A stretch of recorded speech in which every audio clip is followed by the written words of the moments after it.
I would really like to welcome you all very warmly and wish you a great day today.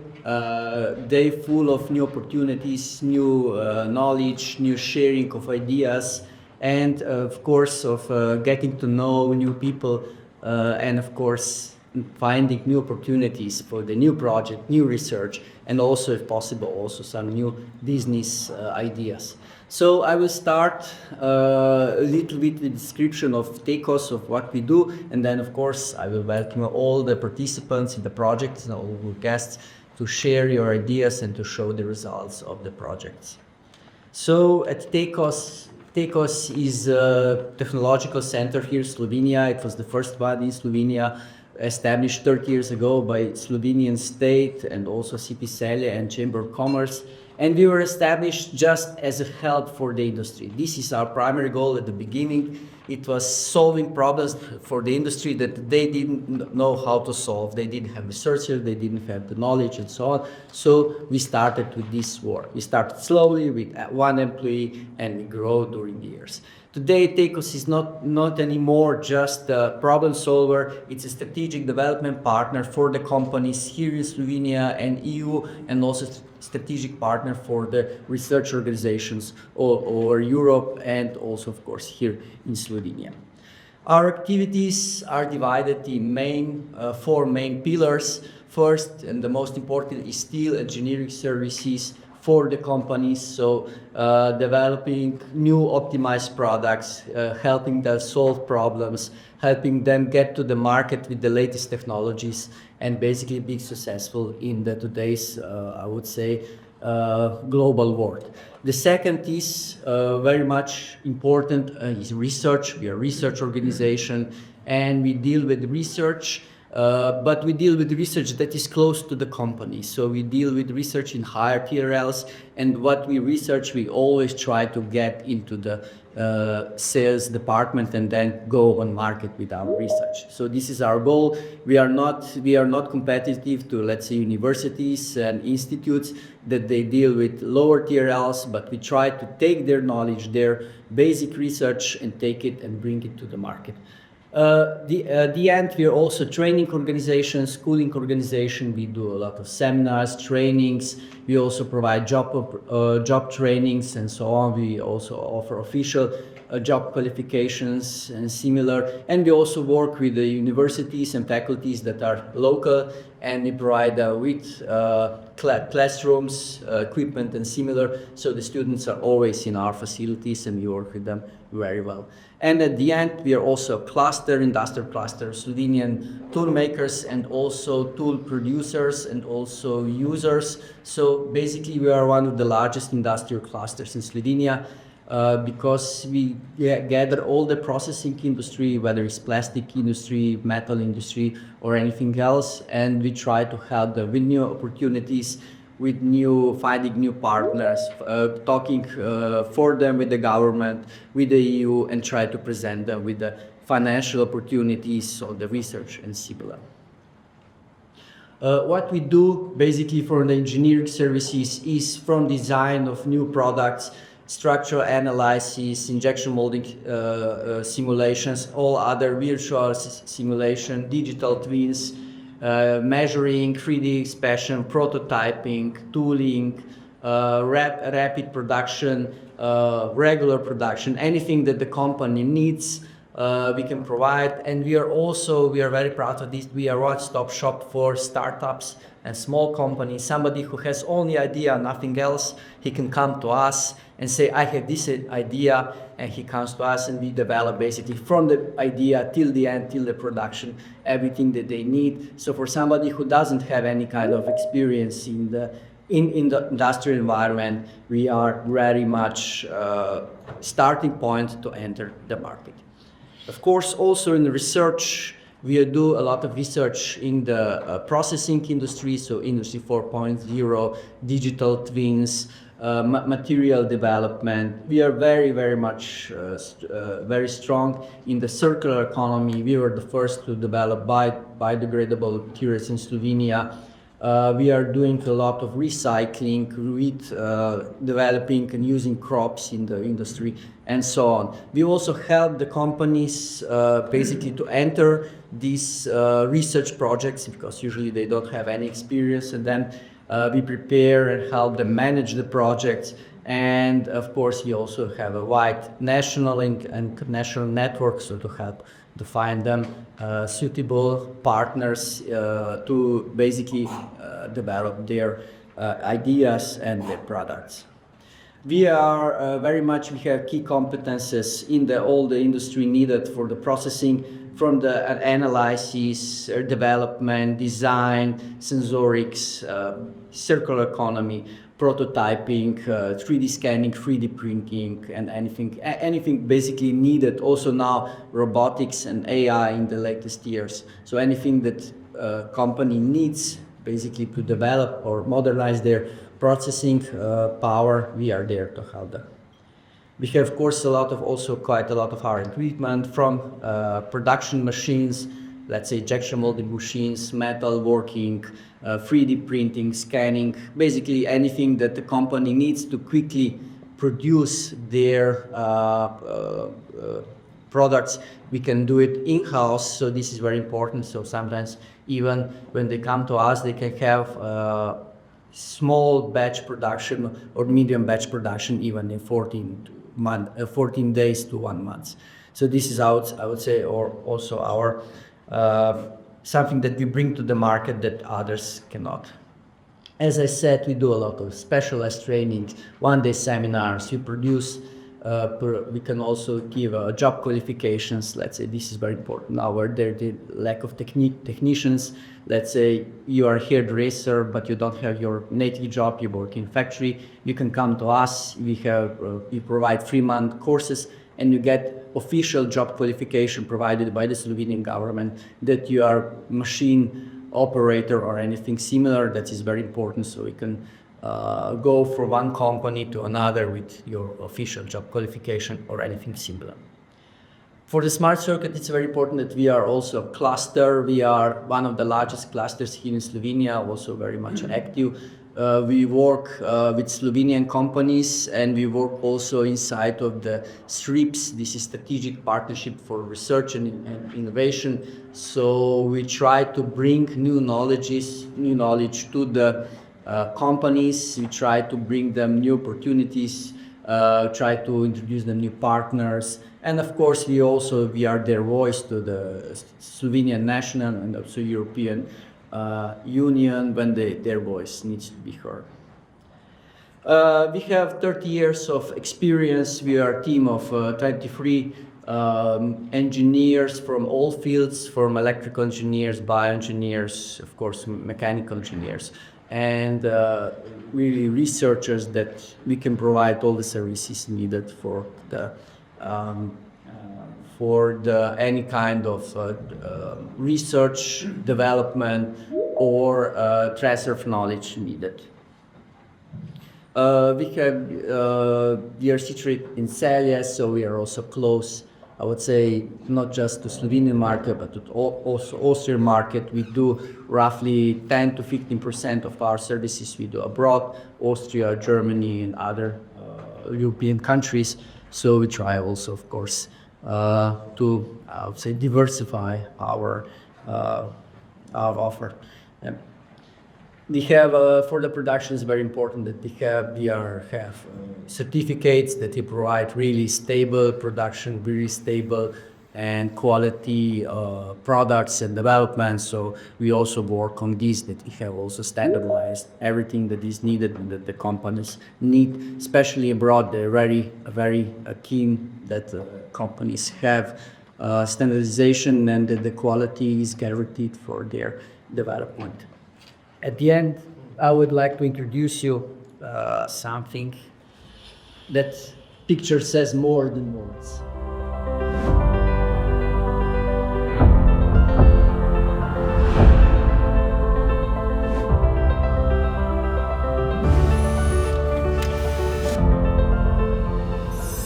We are Slovenian Tool and Die Development Center TEKOS, and at our facilities dreams come true.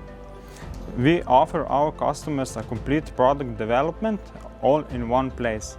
With powerful software tools for product construction and structural frame analysis, a 3D printer for plastic and metal materials, we are offering prototypes and mold parts development in the shortest possible time.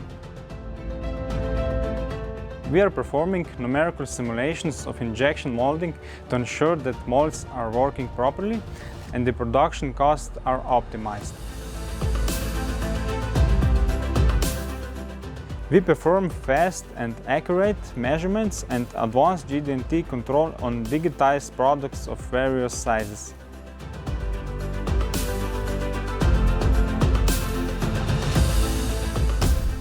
Research and Development Department is a vital part of TECOS, where we combine the knowledge of PhD and Master Science researchers with the experience of our engineers. In cooperation with partners on various R&D projects, we are developing new solutions in a wide array of fields, including process technologies, materials, mechatronics, and advanced numerical analysis. Within the Industry 4.0, innovative solutions such as industrial sensors, industrial Internet of Things, management, control, and optimization of processes for plastics processing sector are being developed. We pay special attention to environmental problems and, of course, projects dealing with them. We introduce biodegradable polymers and composites into industrial flows, so by demonstrating the technological efficiency, also with reused recycled materials, and, of course, ensuring the lowest possible carbon footprint. Our mission is also the transfer of knowledge from academic to industrial sphere.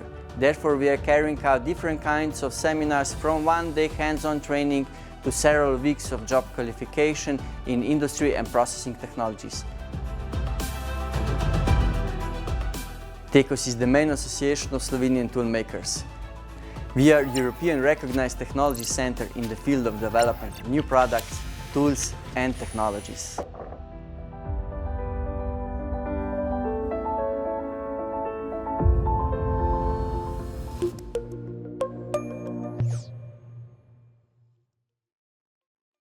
So thank you very much, and thank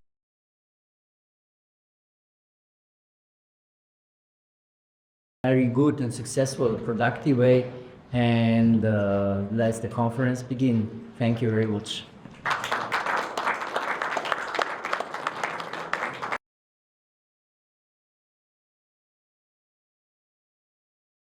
Okay, so right now let's start the journey to Smart Circuit project.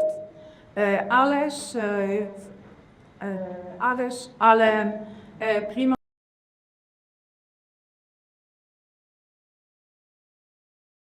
from my private but business life, that is the best place to be, because with TECOS we are already cooperating, I just counted 10 years, and we came here for the first time in 2015.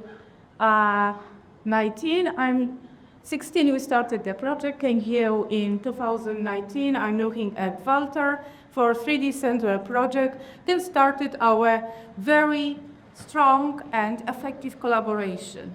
So right now, my name is Agnieszka Włodarczyk. I have a pleasure to introduce you to the Smart Circuit project that we started 3 years ago. Yes, the project is about Digital Innovation Hub, being the first one-stop for digitally driven circular transformation. And what our journey was about, let me quote, "Tell me and I forget, teach me and I may remember, involve me and I will learn and implement." So let us share with you the results of the Smart Circuit project, discuss with you how we make do the stronger and wider impact together, because what we already declared in our project is that we want to stay in touch and work on the results being achieved in this project for another 5 years. The whole story will be said by me and my partners. So, In the project, in the Smart Circuit project, we focus on 4 value chains that are the most important and energy-consuming sectors. You can see electronics, textile, ICT, and construction. But we also touch the cross-sectoral companies, the small and medium enterprises that face the circularity challenges. As you can see, we are just at the end of the project. Our objective is to create a robust network of digital innovation hubs that some of our partners are or cooperate with very strongly to make this change really corresponding with the agenda of small and medium enterprises in our region. The key activities in the project is verify, and we work very intensively with multi-stakeholders engagement being driven into varied technology-oriented missions, learning from each other. We also involve representatives of our regional authorities, business supporting organizations, to be a partner in the project we decided to undertake 3 years ago. We promoted the knowledge about the circular economy, and we will tell you about that. We did our best to bridge the gap between some regulations that are not understandable from the perspective of the small, medium enterprises. We work on the everyday basis and talk to them as the partner, not as the one who sets the regulation as the process is over. And now let me introduce the partners. I wouldn't be so brave to stand here in front of you if I didn't get the support of them. So here are the key partners of the project. Ourselves, we are the lead partner. We work with we are the innovation hub. We are also the operator of Polish Innovation Zone, supporting technologies and startups, but also working with the regional authorities on the smart specialization of the region, on the regional strategies. From Austria, we have the Research Berdeland Institute, the Applied Research Organization and Profactor, the Industrial Research and Technology Center. From Germany, we've got Micropex Südwest. And yes, from Italy, we've got SID Ligurian Technological District Integrated Intelligence System. Welcome, Ricardo. I just noted you. You managed to write. I just said that because Alan said that you struggle with coming here. From Hungary, we've got Pannon Business Network Association also acting as the digital innovation hub, and saying that, I should also mention that Profactor is also European Digital Innovation Hub. From Slovakia, we have Technical University of Košice. From Czechia, Czech Republic, we've got with us Intermac Solutions being integrated with South Moravian Innovation Center from 1st of March. And from Croatia, last but not least, we have the Croatian Chamber of Economy, Varaždin Chamber. So these are the partners who you will be presented today, but also with us. And welcome very much. They are the representatives of our regional authorities from the countries and regions we represent. Now 12 regions and 9 countries that work with us hand by hand over those 3 years. We didn't do the work only in our small team, but also with us are technological experts from this value chain I mentioned. So from the construction, from eco-design, from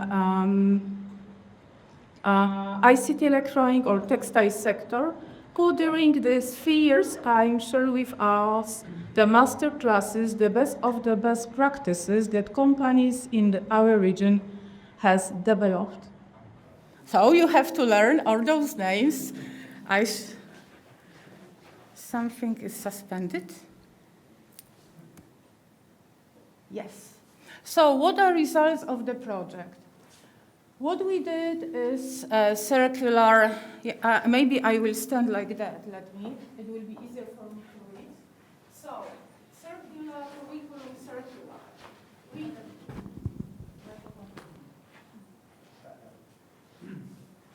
Okay, or I will be turning my head. Okay, so, Circular Innovation Academy, we scratched the very complex and very comprehensive academia, covering not only the areas I mentioned, the sector is mentioned, but also bringing the horizontal knowledge to what circular economy is, how to enter it step by step, and how to adjust our language and communication to small and medium enterprises of the region. So how to have the bigger impact. What we also did, as I mentioned, our strategic partners, the regional authorities, during the strategic dissemination lab, we met, I'm just looking at faces of my colleagues, over 20 or 30 times with them to discuss, are we going in the right direction? Do we need anything from us? How can we support you in shaping and co-designing the regional policies and regulation? How can we support you in thinking about the financial instrument whom should support the small and medium enterprises to drive and introduce the real change in digitally driven circular transformation? The Strat Labs I mentioned, the next thing is Digital Innovation Hub extension. We started with 16, but at the end of the project, in 12 days, we are reaching 28 digital innovation hubs from different regions, going south, north, east, and west. So also going not only concentrating on the Central Europe, but also going to the Scandinavian regions and the countries that are not yet in Central Europe. And last but not least, we did the test. As I said, tell me, I forget. Show me, I forget. But involve me, show me how to do it. Go step by step, keep my hand. I will remember and I will do it in my organization, in my company. So this is the industrial pilots. We'll have a session on that, led by Alan, as I remember, who will tell you what we did together. Each of us tested some services that our organization is ready to introduce and support the companies with the services. Our approach, already said in the motto at the very beginning, for the enterprises, see and touch the benefits. We'll be standing by you, we'll be showing you way, we'll share our knowledge and expertise with our experts.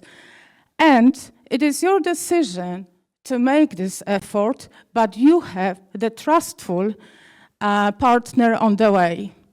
Policymakers gain strategic insight. The partners, the regional authorities that will be taking part in the panel discussion and that are here in this room proved that it was worth to do it in this way. So thank you all, those who are here with us and online, for being with us in these 3 years. Very hard one. It wasn't boring, trust me. Then we also involve research technology organization.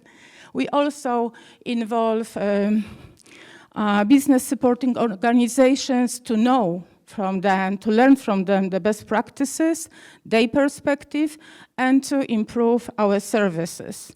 And last but not least, connected with the industrial pilots we undertook, test before invest philosophy.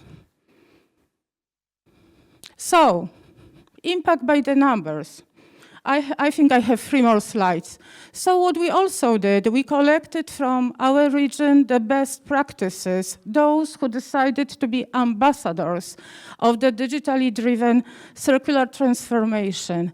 Those examples, those success stories come from the small and medium enterprises from our region, and we together managed to introduce this perspective on the European Commission platform that concentrates on promoting the best practices on circular economy. Also, if you can see, we were very, very active in going from top to down to promote what we do, how we do, and offering that we also can extend our network. 58,069 people who we reach in those 3 years. If you are working in the project, you can see that it's really, really impressive number. It means we didn't only drink the coffee, we really work hard, and trust me, our journey was not smooth, was very bumpy, but never boring, and we're really proud to share it with you. And last but not least, this platform milestone, that is the pioneering knowledge piece published. Anyone who is interested may enter. We also got involved in companies to say their stories, but also to track the process on introducing and testing with them these pilot services. We also asked the questions to the policymakers. How can I help you? What do you expect from me? We are working with the companies, but please take into consideration that it must be win-win. We give you something, but also we expect you to respect what we are bringing to you. Take our recommendations seriously, and if you want to have the better regions, listen and be a partner in this discussion. Also, the Circular Innovation Academy, we'll tell about it much more in next session, and study visits, learning by doing. Meeting and discussing regional challenges, sharing insight, and the most important thing, sharing the opinions and trying to make them more realistic to reflect our regional challenges we have. International conference, it is our final conference closing the 3 years project, so give us more than 5 minutes to celebrate what we did together, but also make sure that all what you share with us today will not be forgotten. As said, we declared to stay at this consortium for 5 more years, even if the project is over. Learning by doing. Pilots implemented, 24th in our region, 55 companies involved. You can say it's not a large number, but we say it, each of these pilots is representative and can be easily scaled up. New digital innovation hubs involved. We didn't close the project yet. We have 12 days more, and having different letters being signed in the loop, but already reached 26. Absolvents of Circular Innovation Academy already recruited and being involved in getting new perspective on circular economy, and the number of the participants of different events. So our journey continues. So stay tuned and wish you a very good day and the best of me.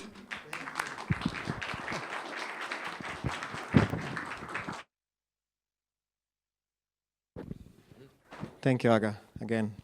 And yes, it was hard work these 3 years. So our next speaker is Ms. Dana Kasockova, it's a community manager from national contact point coordinator, Central Europe. She will have also a short introduction to us all, and then we will start with individual presentation and start the conference. Dana, can you hear us? Yes, can you hear me well? Oh, perfectly. Now everything is working, so good. Super. Okay. So hello everyone, good morning from Vienna, Austria, where we are based. So who are we? We are the Interreg Central Europe program, the Secretariat, who is actually then funding the Smart Secret project and was funding in these past 3 years. What I would like to share with you is about the journey where we say why cooperation is actually central.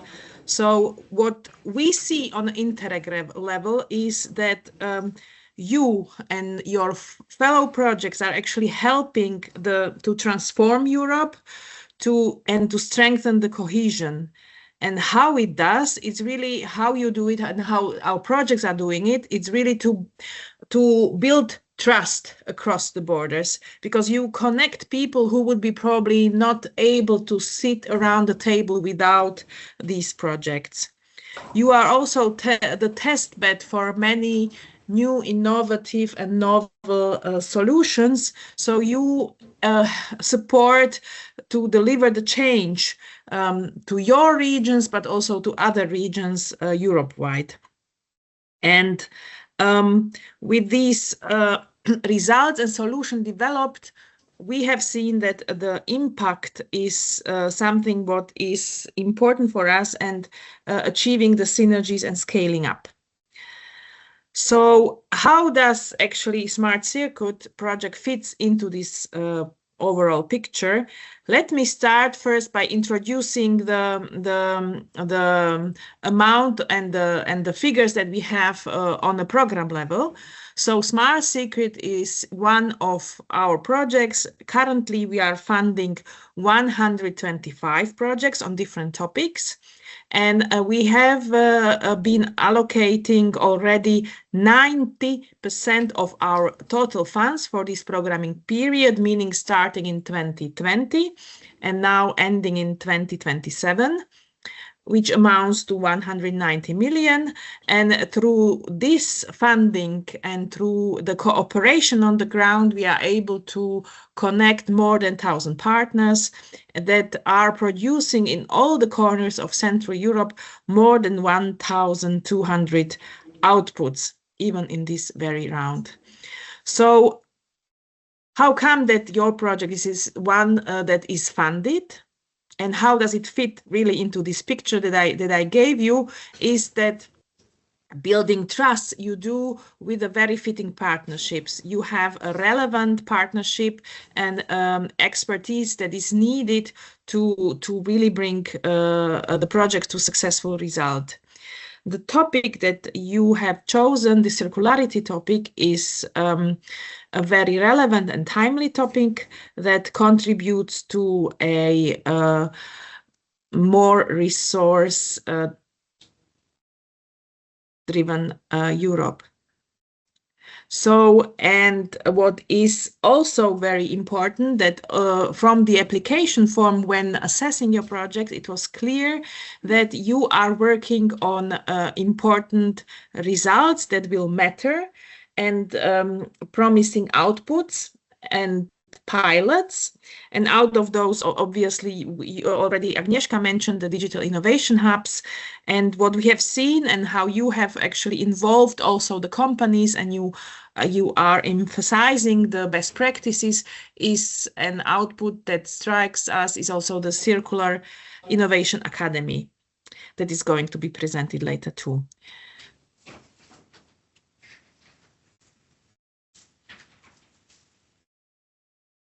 Is everything fine now?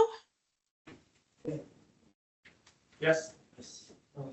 Okay, because I don't see really my presentation on the screen, but I see it in your screen. Okay, fine. Let's try now. Okay, cool. Yeah, and talking about the synergies, our program is supporting the projects that they really look around who is dealing with a similar topic. So you have seen that you are one of the 125 projects overall, and there are also another fellow projects really working on the topic of circularity. Having a closer look, you can see the bubbles, so how they are structured, these projects. So within your bubble on the circular economy value chains, you can see that we have more projects working together, and we always invite the projects to look around and to have a clearer idea how you can benefit and profit from the synergies. And one more word on the sustainability is that you already mentioned, Agnieszka, that you probably with the end of the project, it's not the end of the outputs and results. So there is a strong push towards the impact when you make your results travel, as we say it. So keep on communicating it, keep on disseminating it. The partners and the strong partnerships should not just always rely on the lead partner, but really use your own partner accounts and partner channels to further push what you have achieved together within these 3 years, and consider other channels, other maybe events, more Europe-wide events where you can also keep on the network and keep the results alive. So for my final words, I just wanted to give you an idea what is happening on a program level in this year, 2026. So since January 2026, we have approved the call 3 projects in the past year, and they are starting their activities. It's small scale projects working on specific topics, and they are kicking off just now. We are also discussing already what is happening for the next programming period starting in 2028. And this has been kicked off last month. And as you may be well aware, there is a capitalization call currently under evaluation. And the time plan is that we will select the best and most promising capitalization projects in May 2026. And in summer, there will be also, as from summer, there will be also more opportunities for involving partners on the ground like you in consulting the new program. And I can already say, I don't have it on a slide, but we already have a date for our conference, which is the 5th of November, where we again invite the projects to work on synergies, and we will definitely touch on the future. So to stay tuned, I would recommend that you follow our invitation to the conference and keep in loop for further updates. What strategic topics will be then funded within the next programming period, and how the territory will look like. Because maybe the challenges might change a bit, and that's why also there might be little adjustments of the program too. So yeah, that's just few words from our end. We are very proud to have projects like yours having and working in the whole Central Europe on the circularity. And I'm also curious to hear today your concrete ideas and your concrete collections of the outputs. And I wish you still good cooperation after the project ends. Thank you. Thank you very much, Dana. I think from behalf of all of us, I want to thank you for all your commitment to our project, the support you are giving, but also very strong motivation to do more. So we take it noted, and as said, our journey is not over. You will hear about us in the future. Over to Alan. Yeah, thank you, Agnieszka, and I agree. Thank you, Dana. Okay, let's now go to our next presenter and start the session about policies. So our first and online speaker now, and then we will be in person. More will be Mr. Tomislav Pinter. He will talk about digital solutions for circular economy, but on a policy perspective. So Tomislav, you're here. We will share your presentation. Hello, good morning. And thank you very much for the invitation. Let me share my screen, just a second.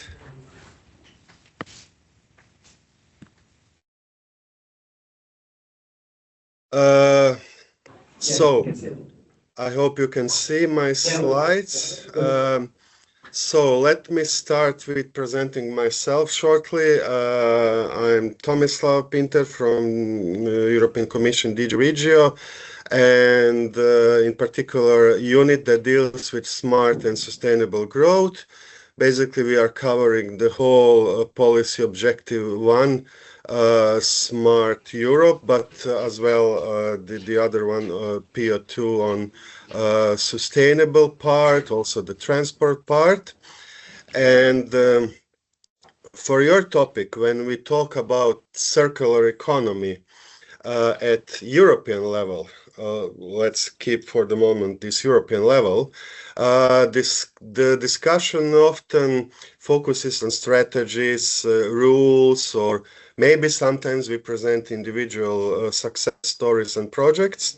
But what's important from a regional development, our point of view from cohesion, from DG Regio, however, the main challenge today is not only to define the right priorities, but to turn them into something that will lead to real industrial change in your member states and regions, and of course visible economic results. And that's what we do with the regional programs, with national programs. In the last few months, we were so busy with this midterm review of your programs, and we're done with this finally. So back to your topic, the circular transition happens where companies work, where innovation ecosystems grow, and where, of course, value chains are built. This is why regions, in our view, play such an important role in turning these policy ideas that we all have into real change on the ground. So just to paint a picture, so this is our daily work. We are fighting this, so to say, fighting innovation divide. One of the structural challenges across Europe is still this innovation divide between regions. You can see this very clearly on the map. I think I don't need to present what's behind these different colors. Not all regions, of course, have the same innovation capacity, the same ability to adopt new technologies. That's why I really like your title for this presentation and event, Transferring Circularity to Eastern Europe. And closing this gap is therefore not only a cohesion objective, it's also important for Europe's overall productivity, resilience, and long-term competitiveness. And for many years, cohesion policy has been helping regions to strengthen this your innovation ecosystems and improve this spread of knowledge and technology. And I'm very proud to say that I'm also working on one of the particular instruments that's meant to work in this field. It's the Interregional Innovation Investment Instrument. And many thanks to Tekos for inviting me. And kudos to Teknos. You are really one of the best participants so far in terms of numbers of participation in individual I3 instrument projects. Let's go slightly back to these big numbers. So what we do within this policy objective, Smart Europe, it's a significant number available for these R&I investments, and this policy objective one supports research and innovation and applied research and advanced technologies. What is also important is that these investments are guided by smart specialization strategies. And from this place, I can assure you, and we had many questions, is it going to stay like this in the future, meaning that the post-27? From our position, we can say yes. And this place-based approach helps regions to build on their own strengths and develop more targeted ways for industrial transformation, moving from small improvements to more structural change. So yes, smart specialization will maybe change, maybe evolve, but will definitely stay as one of the European priorities. And to make some order into this overall EU framework for competitiveness and for cohesion policy, lately you probably heard about a lot of EU level initiatives. You probably all know about competitiveness compass, and recent reflections, not only within competitiveness compass, highlight the need to close the innovation gap, and this is exactly what we do with our funding, to decarbonize industrial production and reduce these strategic dependencies in the key value chains. And that's where this competitiveness compass gives us overall direction. What we do on regional levels, we define these priorities within smart specialization strategies.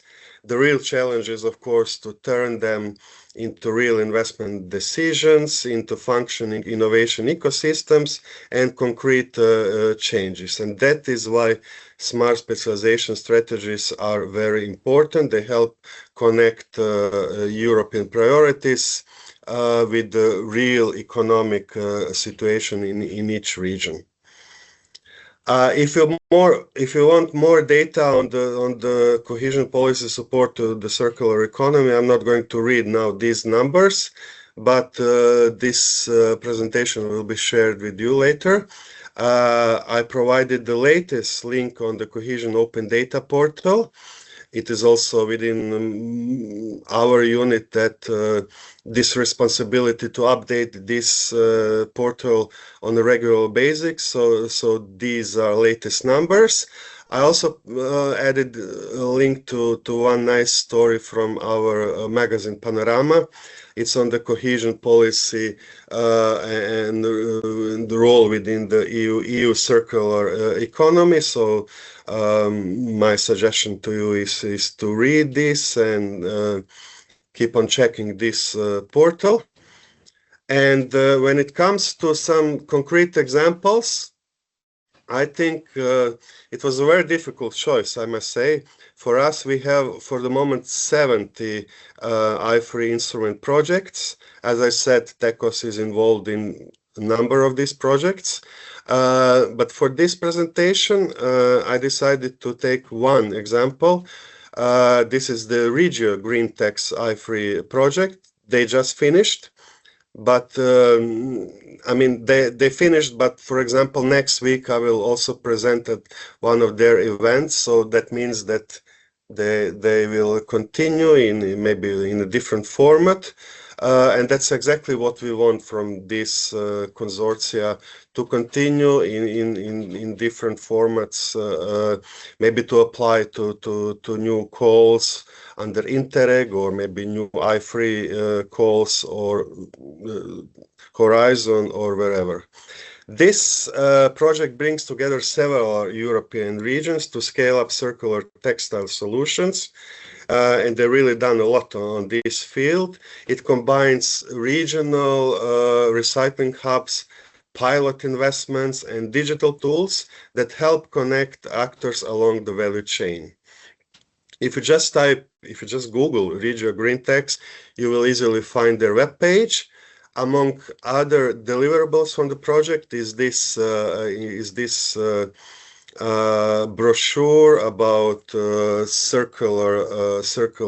from regions to circular Europe, and it shows how circular innovation can move from regional strengths to market-oriented cooperation and more to concrete industrial deployment, including in less developed regions. I think they had a number of regions from Romania, and they really benefited from participation in this project.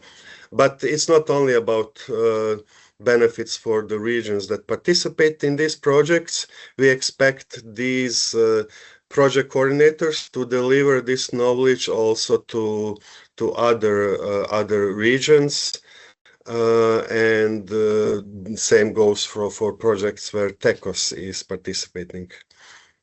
A little bit just to paint the picture on what i3 is doing more broadly.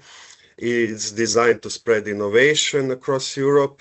So when innovation ecosystems are fragmented, when coordination is weak, or where these links between research and industry are missing, it becomes really hard to scale up new technologies. And it's not only about local problems. If some regions cannot take part properly, the Europe as a whole becomes less competitive and less resilient. And this is why interregional cooperation matters so much. I think you know that from your own experience. And because we are now in Slovenia, in Ljubljana, at least you are there in person, these are the top 20 regions so far in i3 instrument. In terms of grant distribution, you can see that both Slovenian regions, west and east, are quite high, and if you combine them together, I think you are. I think maybe even Lombardia is looking at your back. So really good result for Slovenia. I hope that you will continue like that.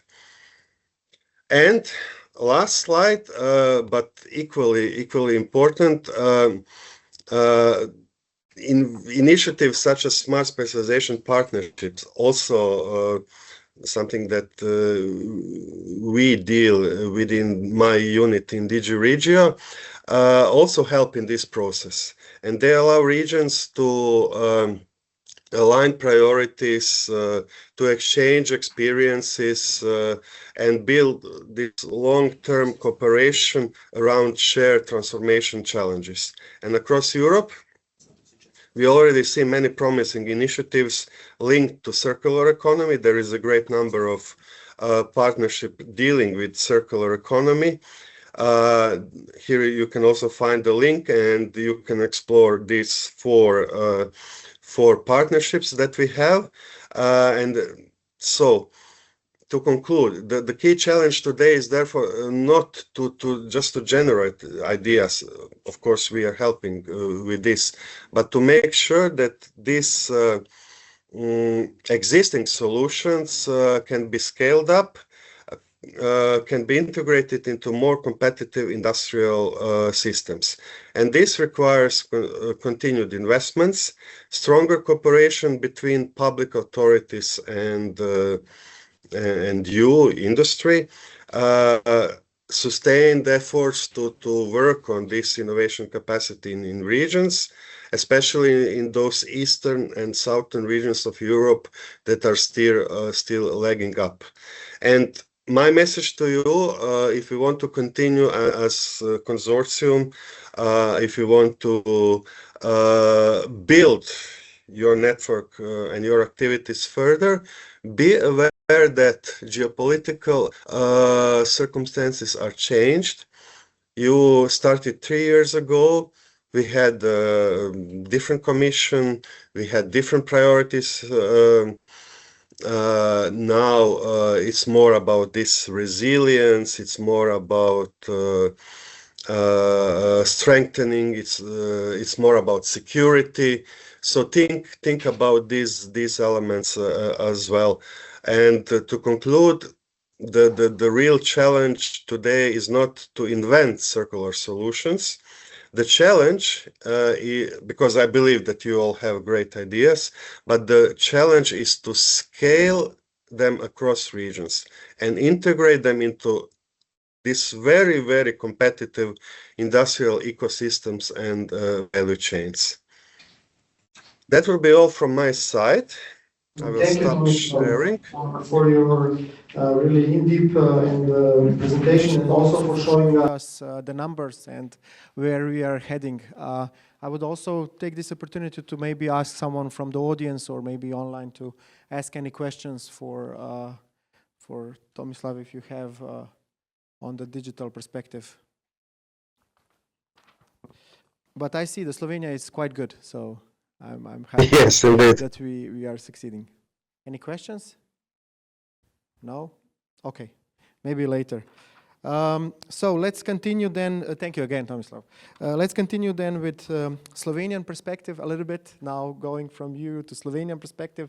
So I would like to ask Mr. Marko Hren to come to say a few words or have the presentation about Slovenian smart specialization, how we did it here in Slovenia, and what it's all about, and probably what's the outlook for the future. You can. I will use the problem with the sound and stay here.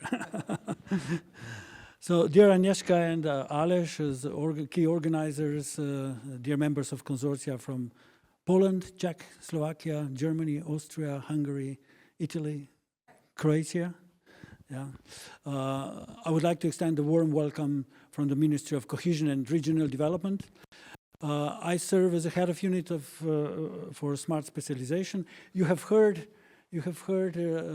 Tomislav Pinter speaking about smart specialization. My task here is to present some insights into where smart specialization is currently evolving as a concept. On my cover slide, you have seen that it was designed as a benchmarking tool for competitiveness of regions. And then very quickly, it's one of the fastest social innovations in Europe, I would say. Then very quickly, it developed straight concept of transformation of European value chains and economies. So now today, we observe that smart specialization as a concept with entrepreneurial discovery process and all other elements serve as a key driver of transformation of European value chains, bringing key actors on European level to assist this dual transition. This is reflected already in the priorities of our regions in the current financial multi-annual framework. As you see here on the slide, on the left box, the highest share of priorities in regional smart specialization in Europe is ecosystem building, meaning financing research equipment as such. But the second largest priority is already transformational. So ecosystem and transformational priorities are absolutely on the top of the list. And transformation priorities involve greening, digitalization, and manufacturing. Exactly what your project is doing. And exactly what I3, Interregional Innovation Investment Instrument, that previous speaker Tomislav Pinter underlined, is addressing. I3 is addressing green digital manufacturing. So we are into debate of how to transform our economies and value chain positions of our economy and research actors quickly and efficiently. The third pillar is answering societal challenges, green mobility, smart cities, smart health, etc. So it's again a transformational, including green circularity. And the last pillar is what was originally the start of smart specialization, the sectorial priorities, be it health, tourism, manufacturing as such. So vertical priorities. So I want to underline this new development, new value added of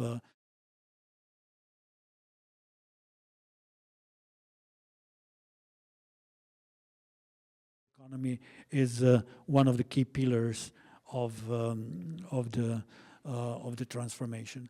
The whole ecosystem in Europe shall breathe as one. That smart specialization is transformational is reflected in the concept of smart specialization, which is engaging. It is engaging in terms of entrepreneurial discovery process, waking up all innovation pockets of regions, bringing societal actors together to implement transformation. So it's very important that what is built into design of smart specialization is its participatory emphasis on permanent discovery process of who is alive in terms of potential for transformation in the region. What is again important is that what we talk about is interregional collaboration. And I3 as an instrument, interregional innovation instrument, which is new kid on the block of investment possibilities, is exactly answering the gap that our least developed regions in particular are facing. This is financing after TRL 6. Since I'm studying the I3 instrument very carefully and I follow the developments, I'm very glad that Tomislav Pinter underlined this instrument. This instrument exactly answered the needs of Slovenian economy. Slovenian economy is niche. We are niche producers, and our financial gap is exactly in piloting demonstration. And that is the reason why Slovenian actors responded so well to the first calls that were published under I3 instrument. And I would of course recommend the consortia here to go for it and to see what will be the next calls. Now 2B is open for capacity building, for example. So this instrument is directly answering the needs of our regions. What is new with the European concept, to follow up what Tomislav was saying before, in the European landscape, the focus is now on, again, transformational technologies, STEP, Strategic Technologies for Europe platform, starting with digital and deep tech, continuing with green, clean tech, and biotech. This is perfectly matching the circular paradigm, and the funding in the next financial framework will be geared toward deep tech, clean tech, and biotech as well. What is new on European level is the structuring of collaboration across regions under S3 Community of Practice platform. You have a link here. And annual meetings are being organized, mobilizing practitioners. So all of us who are in this ecosystem to promote for new cross-regional projects under smart specialization. The whole idea is to engage best of best, not necessarily in the macro-regional contexts, but across Europe. And that's the value also of interregional innovation investment instrument, which is trying to mobilize best of the best, cream of the cream on all European level in quadruple helix sense, meaning research, business, regional actors, public authorities, the whole community which is responsible for implementation of innovation. Now I will speak as a former chair of Slovenian lead sustainability organization, Humanotera. If we would have that achievements that we have today, 10 years ago, we would be thrilled. What we have today is a clear policy objective towards Green Deal. We have a method life cycle assessment. We have a certification pending with digital passport in a couple of years. We are having digital passports mandatory in all branches of our industry. And that's a mobilization element that we are using as policymakers to our businesses to go for circularity, to go for sustainability, because a digital passport will be in all domains. And that's worth an effort that you are doing, to mobilize a large number of small and big businesses to go for it and buy in the LCA methodology, which is now backed with technologies and legal framework. So blockchain implementation enables verification and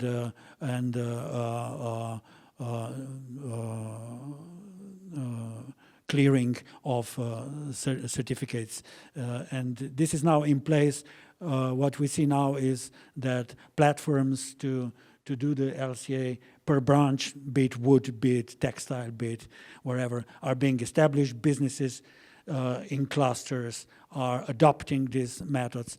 That's where I would like to emphasize the role of clusters, Aleš. Clusters are instrumental in transferring this logic of supported by legal framework, technologies, and of course, overall European objectives into practice. Clusters are overall in Europe instrumental, and that's why we are glad to have TECOS as being front runner in this transformation, being at the same time a cluster. This is key in our understanding, and you will see in the next slides that in our smart specialization, which is very complex, it covers different areas, but our economy is one of the most diversified in OECD. So we did back this variety of priorities we have, from health to manufacturing, from tourism to food, with data. We have clusters, strategic research innovation partnerships per each domain, and we recently convened semantic analysis of achievements in 10 years under those 9 domains of our smart specialization. We did analyze all European publications, patents, and projects, including Interreg, across the taxonomy of our smart specialization priority areas. This was an AI-supported exercise that we did last year. And as you see here, the circular priority is green, in the middle. It is one of the priorities that did grow in terms of number of publications and particularly projects. So we are very vital on European level. We benchmark here on European level. This graph shows that our stakeholders under domains of our smart specialization are vital and present relatively stably in last 10 years in European ecosystem of financing of research, innovation, patents, and very important projects. Under some domains, projects are more important. Under some domains, patents, and under health, for example, publications. But we did an exercise here on putting on the same level of weight publications, patents, and projects.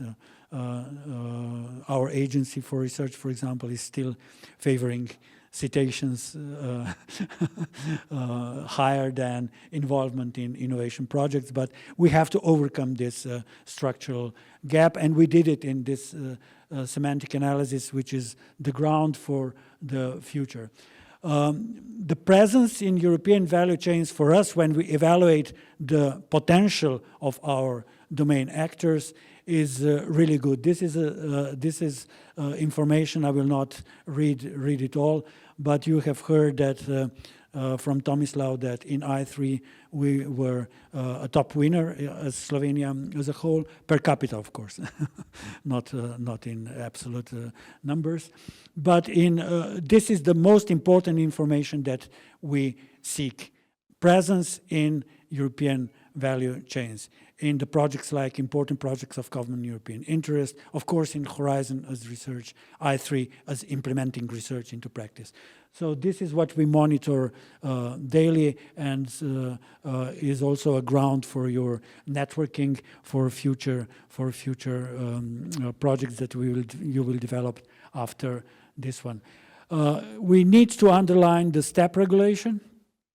Sufficient to say that we did reprogram our operational program for cohesion policy last year, and there are 2 calls now for East and West Slovenia, for 2 regions, for step sectors for our RDI. So we will continue with this also in the next financial framework. We are lucky to have strong actors in step sectors, including biotech, which is a part of it, of biotech is in circularity domains, particularly biomass, and then food, and of course recycling of waste, etc. So this is a field which will gain momentum in next financial perspective in terms of funding, and we need to get ready for it.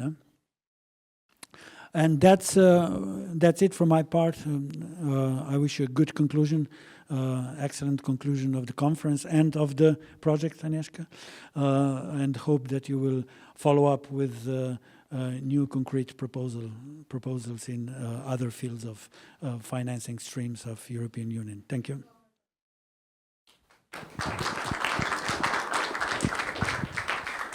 Thank you, Marko. Okay, Marko, thank you very much. We'll do our best, but taking seriously what was shared with us by you, Marko, but also by Thomas and Dana, and going outside our box of Smart Circuit project, that is definitely focused on digitally driven circular transformation of the companies. But what we like to do, joining the dots, making stronger impact and corresponding with what was said by Thomas about the geopolitical situation and circumstances, we are already undertaking the action towards strengthening resilience of our regions and organization, taking seriously food safety and dual-use technologies. And there is another thing we should think about in this consortium, because we have knowledge, we have power, and we really can make impact. And when you mention the cluster role in this transformation and in this process, how important are they? What I would like to say, and addressing to those who were with us in the previous conference, Living Labs. We invited the president of European Network of Living Labs to take part and share with you the message that was also put on those organizations from the European Commission, that Living Labs, as well as the cluster, are becoming a strong force for this transformation, and bringing different perspective of four helix engagement, but also introducing that methodology that supports in co-creation and co-designing policies, instruments, and finally the solutions with the public involvement. And I don't know if you are aware of, but also from the European perspective, this food sector and the soil sector are very, very important. And we are personally, as KPTB, are involved in a soil mission project that is about creation of 100 living labs that are exactly focusing the quality of soil.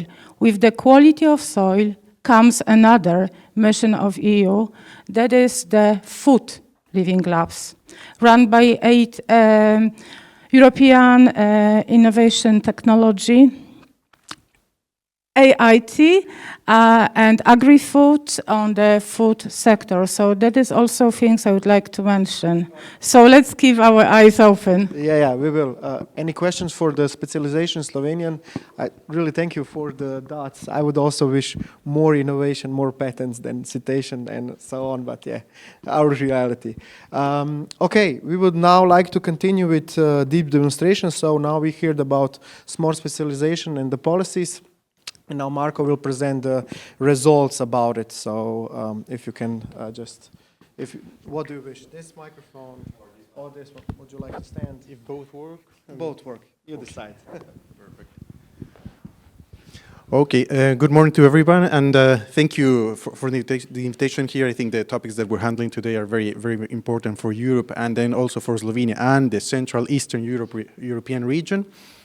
One of the, let's say, projects that has been happening or was happening because it just ended in December was the Slovenian Deep Demonstration, which is a project that was carried out by Climate Kick. And this was co-funded by the Ministry of Environment, Climate and Energy. So we as Climate Kick, we as an organization, if you don't know us, we are a non-profit organization with our headquarters are in the Netherlands, but we are based in different countries, and we have also our presence, also, although without an office, here in Slovenia as well. And that's where also the efforts of the deep demonstration came out. The Climate Kick has been working in 3 deep demonstrations, which are in Gipuzkoa in Spain, in the Basque Country, in Ireland for the Irish deep demonstration, and then the Slovenia deep demonstration, which are these programs that aim to have a system change. And if we think about systems change, we know that circular economy was mentioned today, the circular paradigm. There are different aspects that would need to be tackled to actually bring change in terms of bringing the circular transition to the ground. And that was one of the main aspects about the main aims about the Slovenia deep demonstration. As Climate Kick, and I'm part of the team that works with the industry value chains. As Climate Kick and as team of the industry value chains, our focus is on working together with industry on one hand, but then also with the public authority in what we call the nexus. So I mentioned systems transformation, and for systems transformation, you need to bring more stakeholders together, as it has been also shown today by the projects earlier on. And part of this nexus is translated into the Slovenian deep demonstration. But without further ado, this was a multi-year project that was carried on since before 2022, and it just ended at the end of last year. So it was a multi-year project, or more than a project, we can say a multi-year program with different working streams. And the point of it is that incremental change is not enough. So, of course, we can take into account small innovations that can contribute to incremental change, but it's not enough to actually bring to systems change, which is what we need to bring the circular transition, to bring decarbonization to reality. And that was the aim, as I said, of the Slovenia deep demonstration, which has an approach of a place-based transformation. So really going down to discover what are the context needs, what are the stakeholder needs, and then how we can translate that into implementation. As you see, the project started before 2020 with a first phase, but the phase that was most active one until the end of the project was from 2022 onwards, where actually we performed what we call in Climate Kick is systems adaptive portfolio approach. So trying to identify sectors and value chains of priority where we can analyze the context, the challenges, and then come up with a set of innovative actions, which we call portfolio actions, to tackle the problem, recognizing that one solution is not enough. And one size doesn't fit all, and that's why we need a set of coordinated actions to work on it. We, of course, challenges that we're dealing today about a siloed culture, a short-term focus in the actions, an implementation gap, and trying to, it was said earlier, more patents and less citations. So this implementation gap, scaling up gap that is sometimes evident in some circular solutions, in some projects. Incentive misalignment, and so how these incentives, because we know that there are incentives, but there are also constraints also for circular solutions in a linear framework, and the predominance sometimes of linear approaches, but also the lack of ownership and accountability that can be in decision-making in private stakeholders, in public stakeholders, and of course funding limitations, recognizing that then each stakeholder has its own limitation in terms of capacity, in terms of funding, and that's why we need to work together as stakeholders. And so the aim is to then overcome this implementation gap, managing the complexity of the circular and decarbonization transition here in Slovenia, and break these silos that exist. And this was our approach built on the steps of intelligence, and so extracting the learnings from projects, initiatives. So not building a new initiative, but rather building on what is already existing. Then together with stakeholders in a co-creation, so industries, NGOs, public stakeholders, and also clusters and different even public stakeholders at the national level, but also at a local level, then frame and develop this set of coordinated actions that can be proposed in different value chains. And here you can see a bit of what was the approach in terms that we worked for 4 different value chains here. The built environment, and so construction, food and agriculture and the food system, mobility, and the critical raw materials. And each of these value chains was approached with 3 different dimensions: education, entrepreneurship, and policy.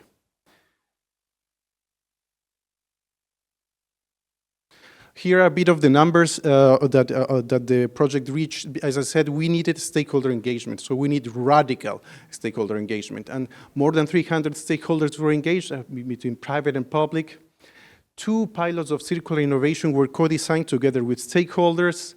3 policy challenges were explored because a policy lab was developed together with the Ministry of Public Administration.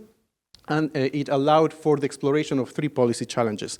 This policy lab that I mentioned is an initiative that is continued outside after the deep demonstration. Then you see 18 civil servants participating in this policy lab. 3 portfolio interventions designed, and this was in the mobility sector. And then, as I said, there was also an entrepreneurship pillar in the deep demonstration. Policy, education, and entrepreneurship. Entrepreneurship meant doing a mapping of startups, an assessment and a validation of their business model, and a circularity assessment. The supported startups have a potential of saving 23,000 tons of CO2 equivalent. And these startups were from various sectors, from the built environment that you saw, from mobility, but also from food. We used more than 40 workshops to engage these stakeholders to find what are the challenges, create the opportunities, create the potential actions, and then validate also what were all the findings. We focused also on capacity building sessions for public stakeholders, and then the point was also connecting within Slovenia, the stakeholders, but connecting also abroad. Here, another aspect, as I said, we were working with 4 different value chains: food, mobility, critical raw materials, built environment, but then also taking a look at the systems picture. So what are the value chain synergies? That was also an aspect that we were taking into account. How then value chains and industries can work together. Here, for what regards the food system, here are some of the main results.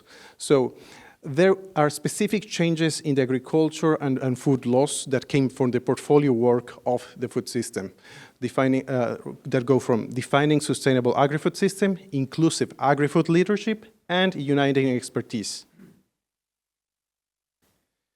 There was a set of innovation actions and challenges that we found that we see the need to transition to sustainable livestock management, diversification of our products, transformation of food processing and in link to regenerative system and the climate neutral goals that we have as Europe, a reformulation of food, and a diversification of diets, and then enhancing the consumption of local food, which, although I think this is one of the a key, already strong point here in Slovenia. For what regards mobility, what was achieved? A new vision and transport strategy that was defined, shifting away from the traditional focus on transport infrastructure, but then also having an emphasis on the user and the sustainability of it, because often mobility is designed as the structure, but not taking into account the real user, that then also impacts into how systemic the change can be. And one of the challenges explored through the policy lab, which I mentioned, was focused on the implementation of the mobility plan. In the mobility value chain, what we saw is a problem with accessibility and a need for a more centered, as I said, centered mobility system and a more sustainable shift as Slovenia as a whole. Forward regards the critical raw materials, we took a different approach. As I said, what we did for the other value chains is use a portfolio approach where we had a set of coordinated actions and innovative actions that are proposed to the ministries, and then they can be uptaken. But here what we did is to create, to orchestrate circular pilots that can foster then the change in the sector. And what the work was done is to do a scoping of what are the landscape challenges, opportunities, and industry presence initiatives to provide the circularization of critical raw materials, which now is very, very relevant, taking into account the European Critical Raw Materials Act. And we brought different stakeholders here, creating multi-stakeholder task force with industry, civil society, ministries, among with cohesion, environment, science and innovation, but also the Ministry of Economy. And then, of course, then the industry partners, which are then the implementers. And there were two task forces led by two of the largest institutions here in terms of research. One was the Institute Jožef Stefan, and the other one was the National Institute of Chemistry. As I said, two critical raw material pilots were designed, two circular critical raw material pilots. So pilots aimed to recycle, but then also implement in the future other of the arts of the circularity for the critical raw materials. Which critical raw materials? Rare earths, which are containing magnets and some other products in electric vehicles, wind farms, but then also phosphorus. And this was done in coordination with Just Transition regions, localizing one of the pilots in Velenje. I mean, it needs to be, it's still built, so it's something that they are working on. And the other has the aim to be set up in the region of Zasavje. So we have the Saška region and the Zasavje region, which are eligible for the Just Transition. So taking into account circularity, bringing jobs back to the region, and a circular innovation and reindustrialization of industries that have lost their industries through the years.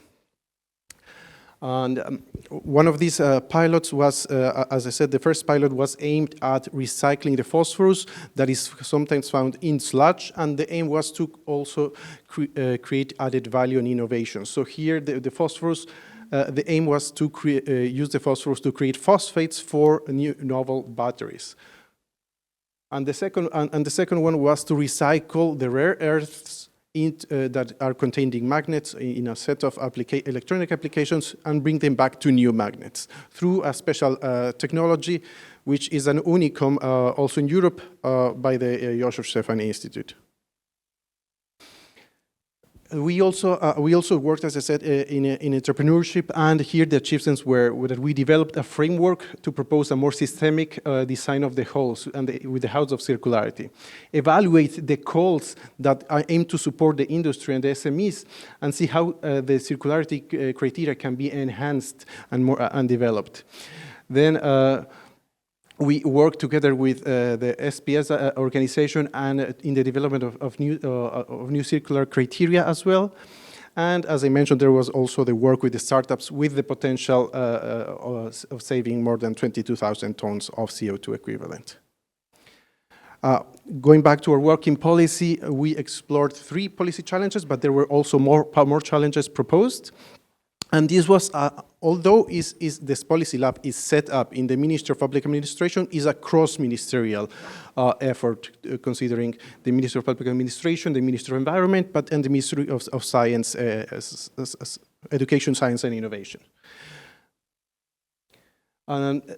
We worked also in education, and here we worked side by side with the Ministry of Science, Education and Innovation. What we did with them is, what were the main results? Is the transfer of the work into the working process of the systems portfolio approach, sense-making, a theory of change, and other type of systems tools that now are part of the working process of the ministry.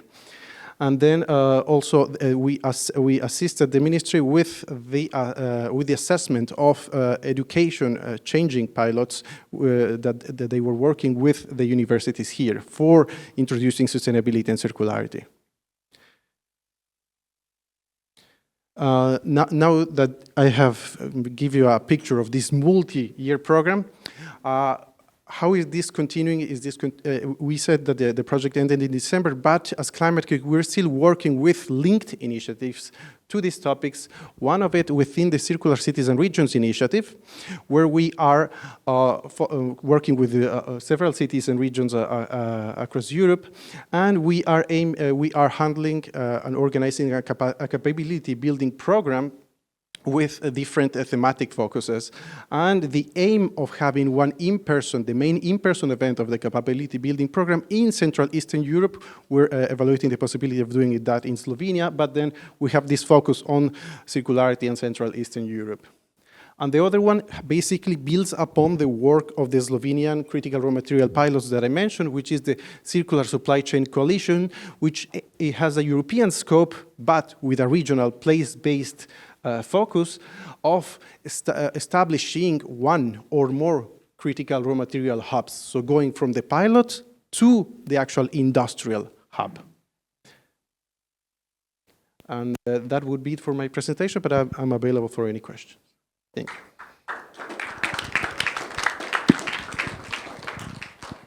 Thank you, Marco. Any questions?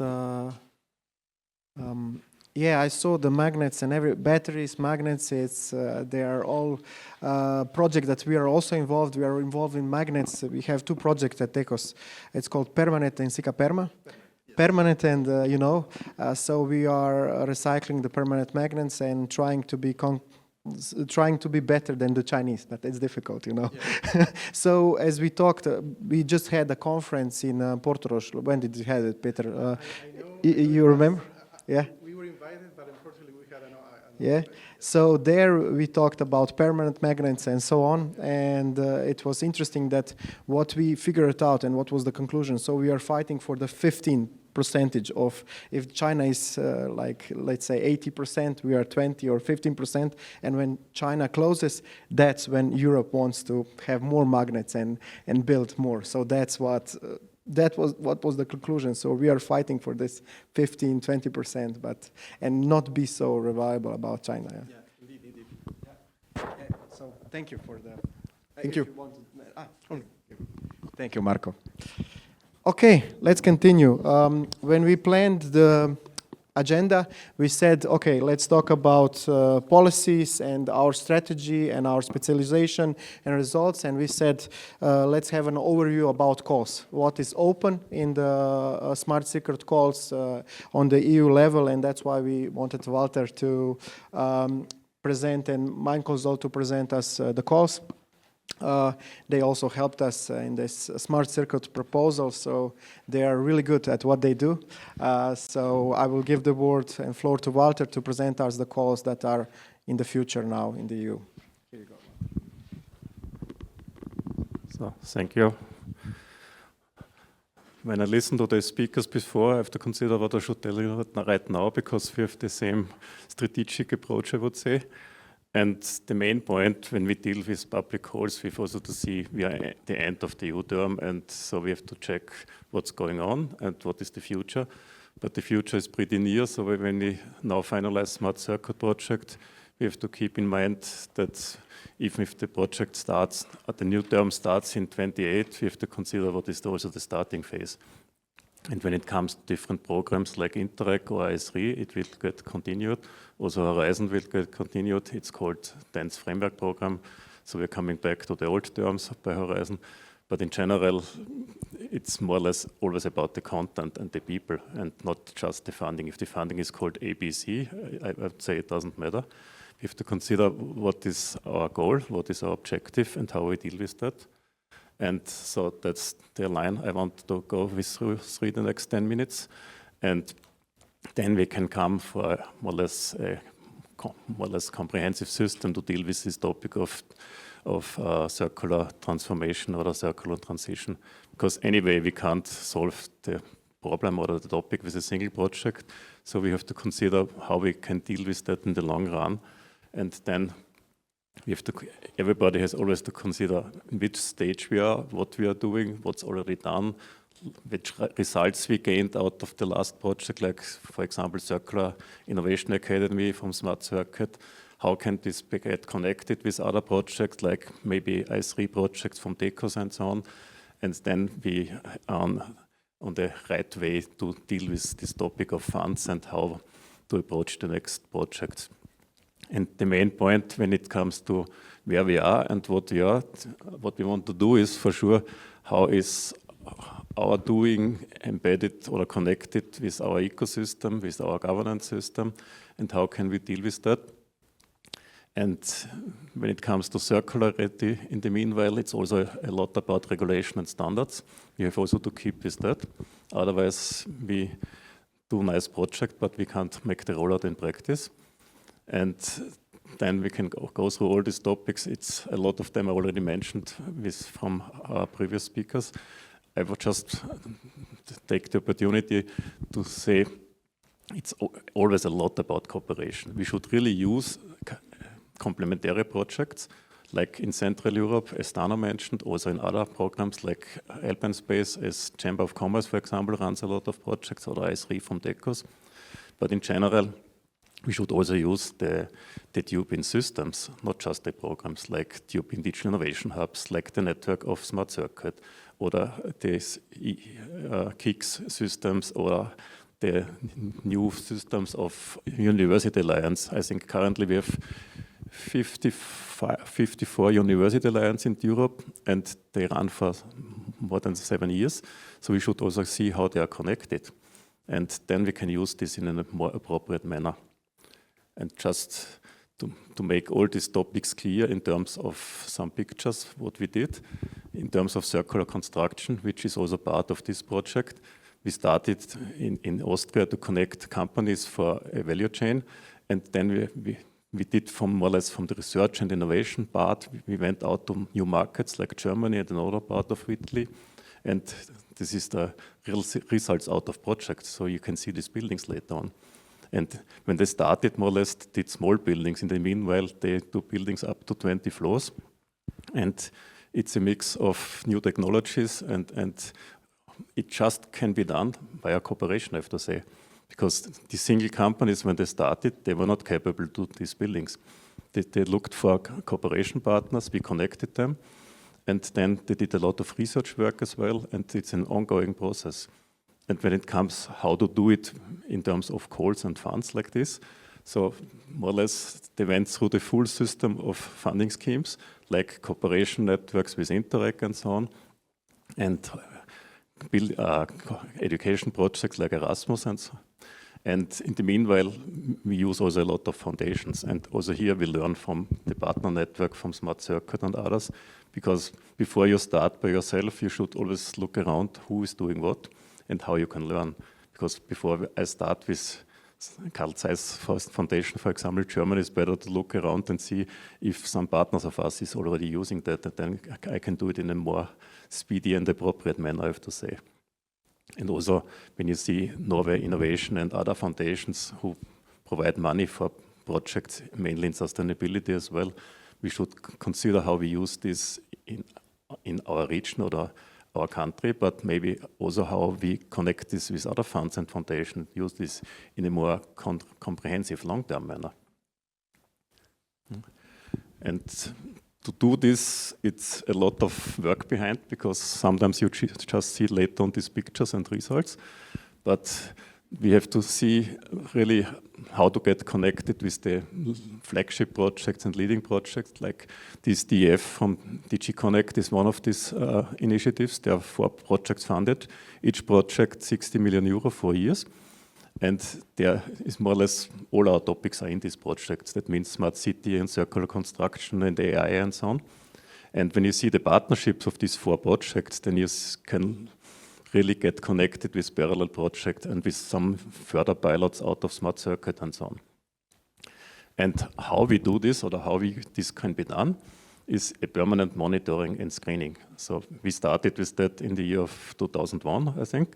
And we always have an overview who is doing what in which program. In the past, we did it by hand. In the meanwhile, we have own IA tools for this. Otherwise, it's mission impossible, I have to say. And then we can also form better projects and connect them and learn from each other. Because we see what is doing Saxony in Germany, what is doing maybe some cantons in Switzerland, who is doing what in Slovenia, but this is easy because you have a well-established system. Congratulations. I would like to have the same system in Austria with this RIP, because we more or less celebrate our federalistic system with 9 regions and national ministries, so we have always 10 times the same. And then when you get more connected with bigger projects at other institutions and well-established networks in Europe, then it's easier to get also funded projects. Because in the meanwhile, to get an approved project in some European programs, it's a very tricky game, I have to say. Some friends of us are evaluators, and sometimes they have some 100 submitted projects, and later on 5 to 10 projects get approved. So you have to consider what you want to use, how you want to use it, and how it's connected with current initiatives or the past initiatives. Then it's better for your future and for results and impact out of the project. And this is just an overview of what we did with green tech or the circular transition and transformation in the past. The basic elements are regional and national funds, and it's still available. So regional and national funds is always the base. We make the scanning and screening, who is doing what, for example, in the German-speaking area. Then we connect these projects, so we can start immediately with cooperation. Not we submit a project, wait 6 to 12 months to get approved or not. So we can start by tomorrow, more or less. In this case, we check the system of German Ministry of Education and Research, and then we start to connect projects. They have one funding facility. Each project is 7 years, 15 million euro. And then we connected this bioeconomy, circular projects and construction projects. And one of them is this Holz 21 Regio, the last one. And on the European level, we did the same. That means we looked around what is available in terms of coordination support action by Horizon for this topic.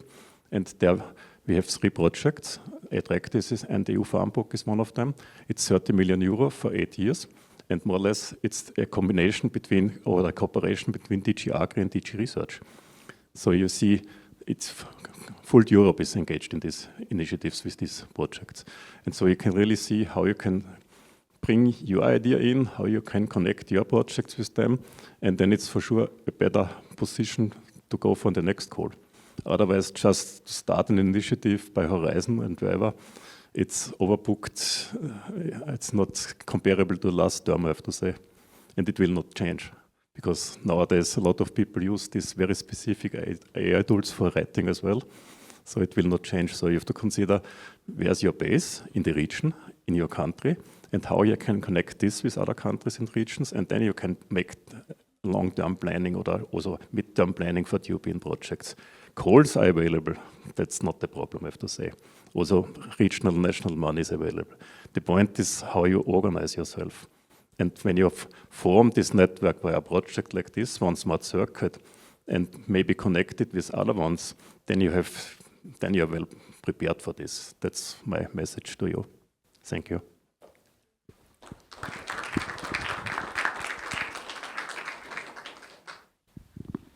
Any questions? Good. Thank you, Walter. So we can continue to see the DICH perspective. So we had the policies, the calls, Slovenia perspective, now the DICH perspective. So you will be there? Okay, thank you. Everybody, are there any DICH or DICH representatives in the audience online? If there are, please feel free to add your input. Okay, so today we've heard about this, how change happens at the forefront, and I will talk about the boring stuff, what instruments we have to implement it in the mainstream, in the what we have for the majority of companies. Yeah, this is my, how do I, yeah, okay. This quote comes from the EDICH network establishing decision, which is the Digital Europe program, work program, yeah, the EU language. And it was established in 2001, and it is still like the foundation of how we operate. And this is how the network looks like now.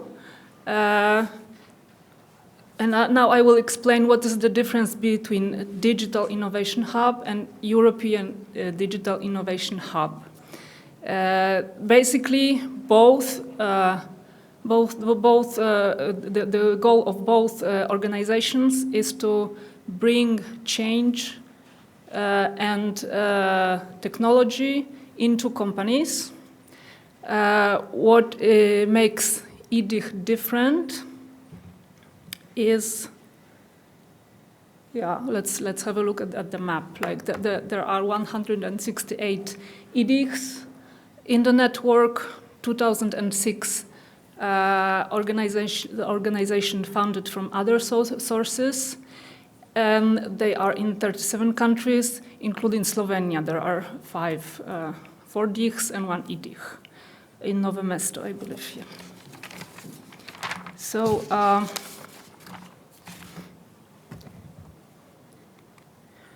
what are EDICs, European Digital Innovation Hubs specifically?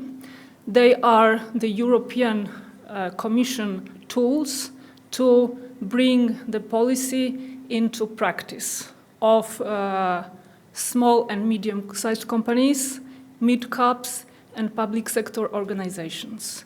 And this way of bringing the policy into practice is organized along of what we call the digital transformation journey. So the EDICs, they form a network. They are supposed to cooperate with each other, and each one serves as an entry point to the digital and green ecosystem of the whole Europe for its specific region. Why this tool, this framework concentrates on SMEs and mid-caps? It's because in numbers, they constitute the backbone of the European economy. Over 99% of all companies belong to that category, and up to 70% of jobs in private sectors come through these companies. And also, they are a regional anchor. They provide local jobs. They provide resilience beyond big cities. And also there is evidence that any upgrades to the sector ripple through the whole economy. So there is this spillover effect. But they need support because they face strong pressure from the big players in the supply chains, because often they are suppliers of some part, for example, in the automotive sector. And there is this so-called adoption gap, which means that they absorb technology slower than large enterprises. I will talk about this more later. And they operate within a limited framework. Yeah, they have constraints. They have limited skills and time. They operate on tight margins. And they have no room for failure, no room for experiment. And EDICs, as I've mentioned, provide the assistance along the whole digital transformation journey. We take the policy goals and translate them into action. Yeah. So what are the steps, like the general framework? First, we assess the digital maturity level. There is a variety of tools to do that, but the tools used within this EDIC network have a component focused on circularity and sustainability, like it's built into this assessment tool. Then we help to plan the roadmap, the steps from A to the desired state. And also circularity steps are included in that map. The third step is very, very important for SMEs and mid-caps. We provide support in testing solutions. We give access to labs, to expertise. We finance actual pilots. We help to calculate return on investment. We help to design use cases. The next step along this digital transformation journey is enabling, which means developing of skills in the companies, training, yeah, they need to learn. And the last step to anchor all this and create like real sustained change is help with financing and with scaling. We offer funding advice, we offer matchmaking, and we help with the scaling and replicating across the whole company and across the value chains. And like the basis of all this are digital tools that help with efficiency, tracking, and form the basis of circularity, which I will discuss more in details later. Why this focus on this digitality? In this EDIC framework, there is this conviction that you can't change what you can't measure. And so the digital systems are needed to collect the actual data, what happens in the organization, which gives us metric and tracking ability, and this enables circularity. And they are especially, like there are three practical operational pathways according this line of thinking to circular input. We can track products and materials, we can measure waste, and we can control energy and emissions. And if we can track and measure, we can improve. So this is like the thinking behind this the twin transitions, digital and green. What is important about EDICs is that there are unique, and in the sense that each member state has the ability to decide how EDICs are deployed in their country, in their regions, who gets help, which of the three groups that broadly can, where EDICs are implemented, in which region, which sectors, and what is implemented, the technologies and the processes that help to restructure services. Sorry, I forget to breathe. Okay, give me a moment.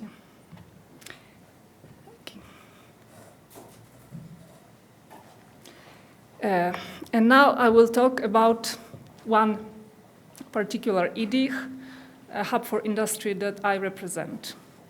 It was established in 2019. You might notice that the date is different because at first it was a pilot project financed under national funding. Then for a year it operated in the market conditions, like we offered the services for fee. And then in 2024, we became EDIC, European Digital Innovation Hub. We got funding under Digital Europe program. By design, okay, thank you, thank you.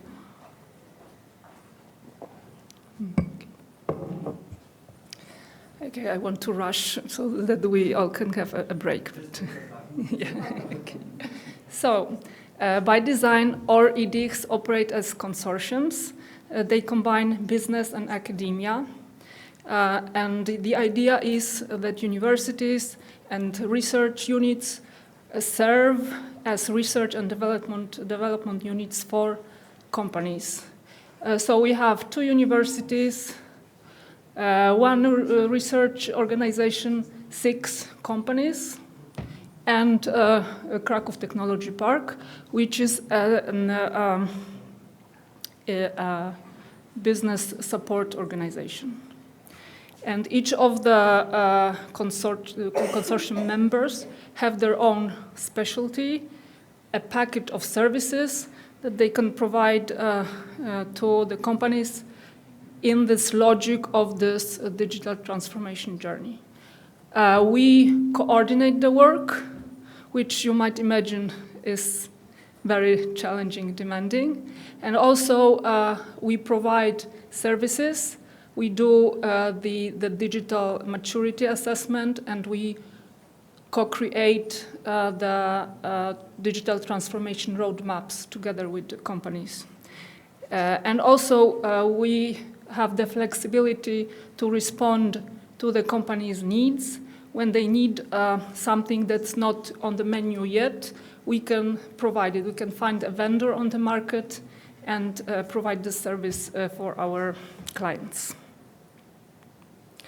So we are focused on industrial transformation, and our specialty are technologies for manufacturing, Industry 4.0.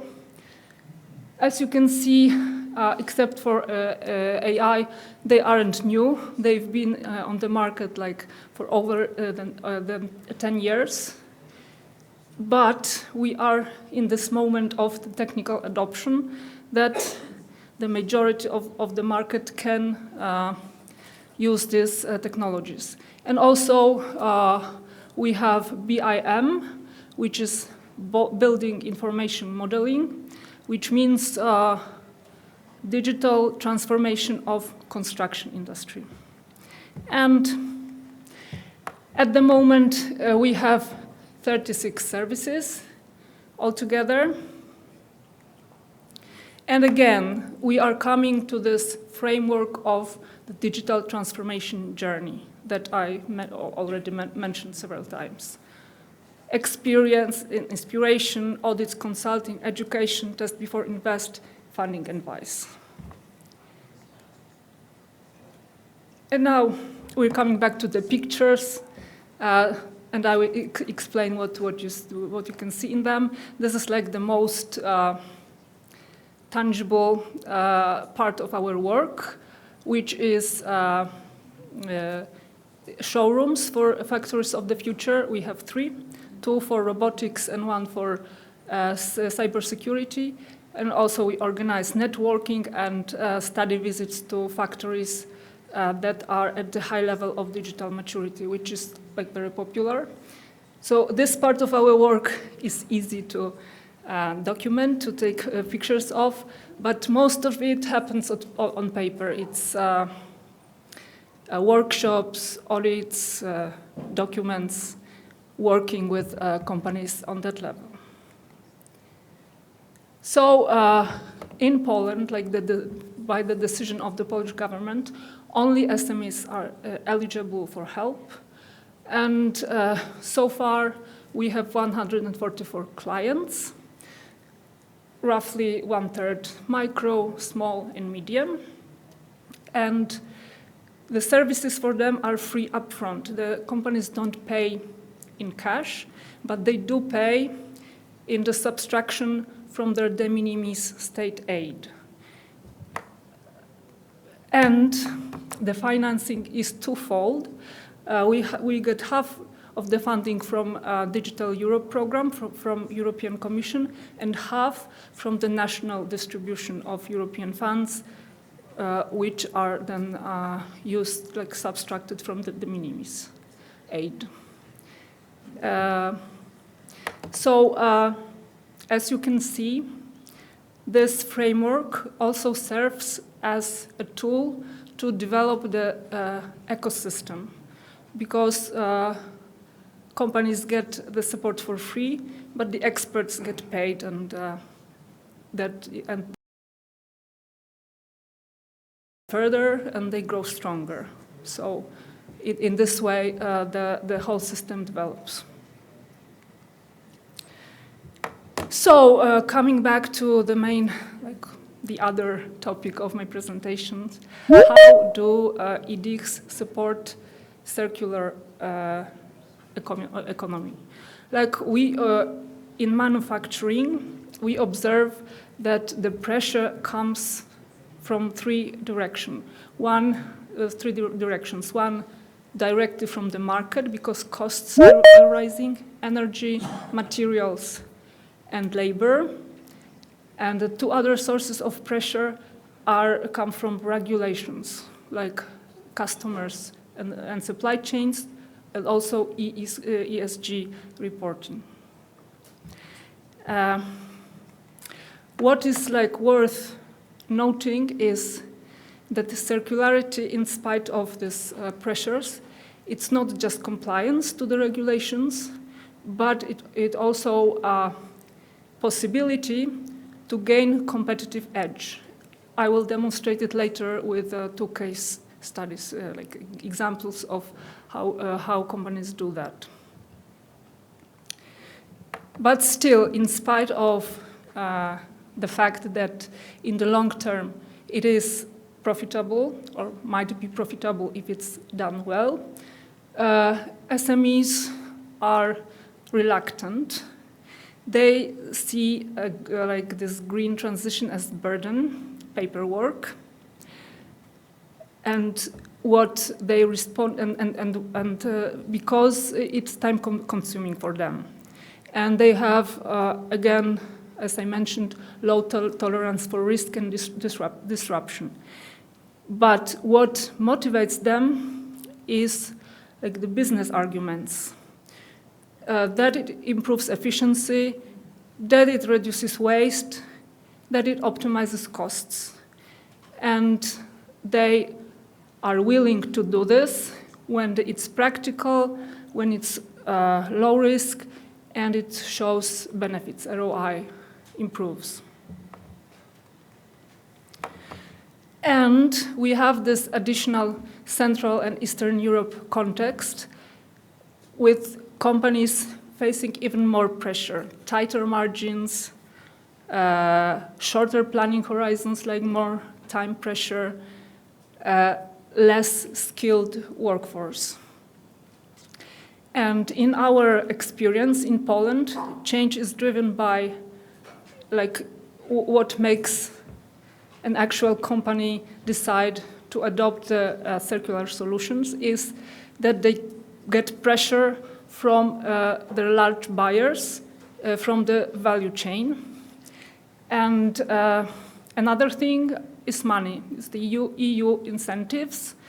If they can get funding, they will do this. So again, we are coming back to this broad framework of how edicts are constructed.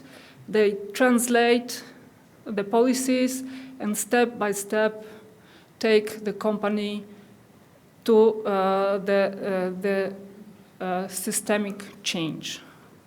Again, there is this transformation journey logic with big stress on lowering the risk by providing test before invest services. In the practice of our EDIC, this is how circularity is actually delivered. I've mentioned that it's actually built into the model through this digital assessment and roadmaps. And that's what we do. Like each service that we provide has this circular component in it, which also makes companies think. Yeah, it raises awareness. And also, we've started developing dedicated circularity services thanks to cooperation with Smart Circuit. Agnieszka, yes, thank you. You've provided content and support to our program. And also, when we work with companies, like we respond to their individual needs. And I will talk about this now. Like I have two specific examples where you can see how all of this ties in. Seger, this is a company that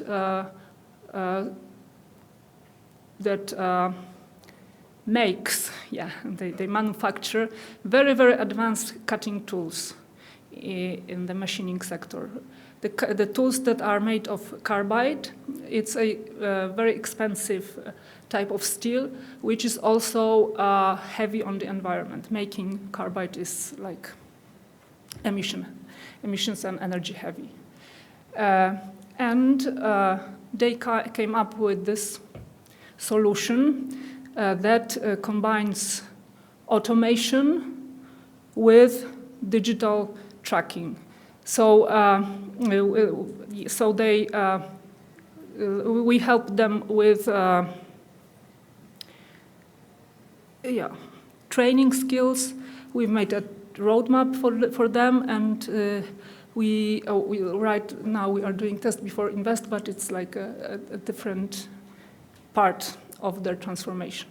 But this specific project, they've got EU financing for a robotized workstation, which by itself reduces scrap.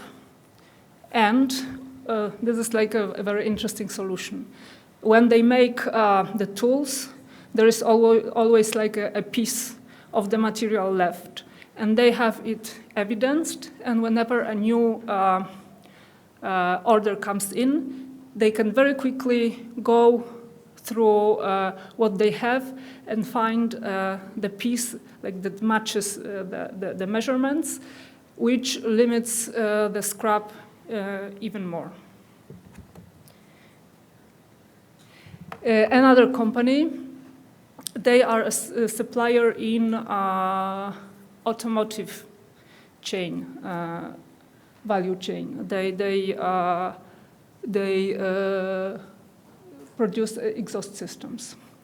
And what they needed was, again, help with preparing a digital roadmap, which was required to get the funding for the project. And in this case, they paid for the services, for our services. It wasn't financed by EDIH, which is an interesting case because it shows that EDIHs are not dependent on the European funding. Yeah. So the case on Vanstar is very interesting because they have the product LCA measured, and they have the solar energy systems installed. And what they want to achieve is to automate their production ordering system so that the most energy-intensive operations are done during the peak solar power. And they need this to have the competitive advantage with companies in Germany and in Scandinavia, which demand this kind of traceability. So the conclusion is that practical road to this twin transitions is better operations in industry, and EDIHs accelerate this by translating the priorities into low-risk action. And I warmly invite everybody to come to Krakow to visit us, to go into more details of what we do. Yeah. Any questions? Thank you. Thank you. Aneta will take part in the panel discussion, so if any questions appear, we can address them to Aneta. Good, thank you. Hello everybody, I hope you can hear me well, also online. Today I can present the results of Work Package 1, and the main part of Work Package 1 was our Moodle course, the Circular Innovation Academy by Smart Circuit, and now I can present the finding to you again. Aga told a little bit about it, but I will go more into detail. If you have any questions, we can talk later in the break. So, let's start. We have developed a Moodle course, which is an e-learning platform with 8 different modules, and everybody can use it online and for free at their own pace. And we have 8 modules that we have developed during the whole project. It was much work, but we are proud of the end result. And the course is divided into 8 modules. As I said, we have the introduction module, which is module 1 and module 2. These modules are about the basics of circular economy. Then we have 2 modules, module 3 and module 7. These are more about tools in circular innovation. How can companies use tools to foster circular innovation in their company? And then we also had a focus on 3 different application areas, namely construction, electronics, and textile. And these are our application-based modules. And last but not least, we also had the opportunity to have an 8th module with learning by doing. So you can learn, or you can use the things that you learned in the past in our module and put it into practice with fictional examples, or you can work in your own company and test it out yourself. So, a little bit more in detail now.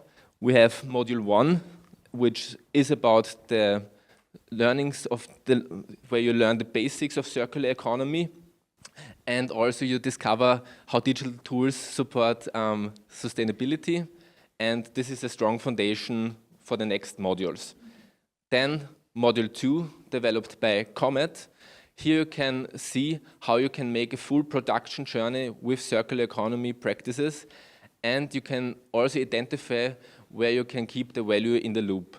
Also, we teach you how you can use waste also as a new resource for your production process. Module 3 now, developed by PPN. It is mainly to describe how smart solutions like IoT and also artificial intelligence works in the context of circular economy, and also how digital twins work and how you can use it.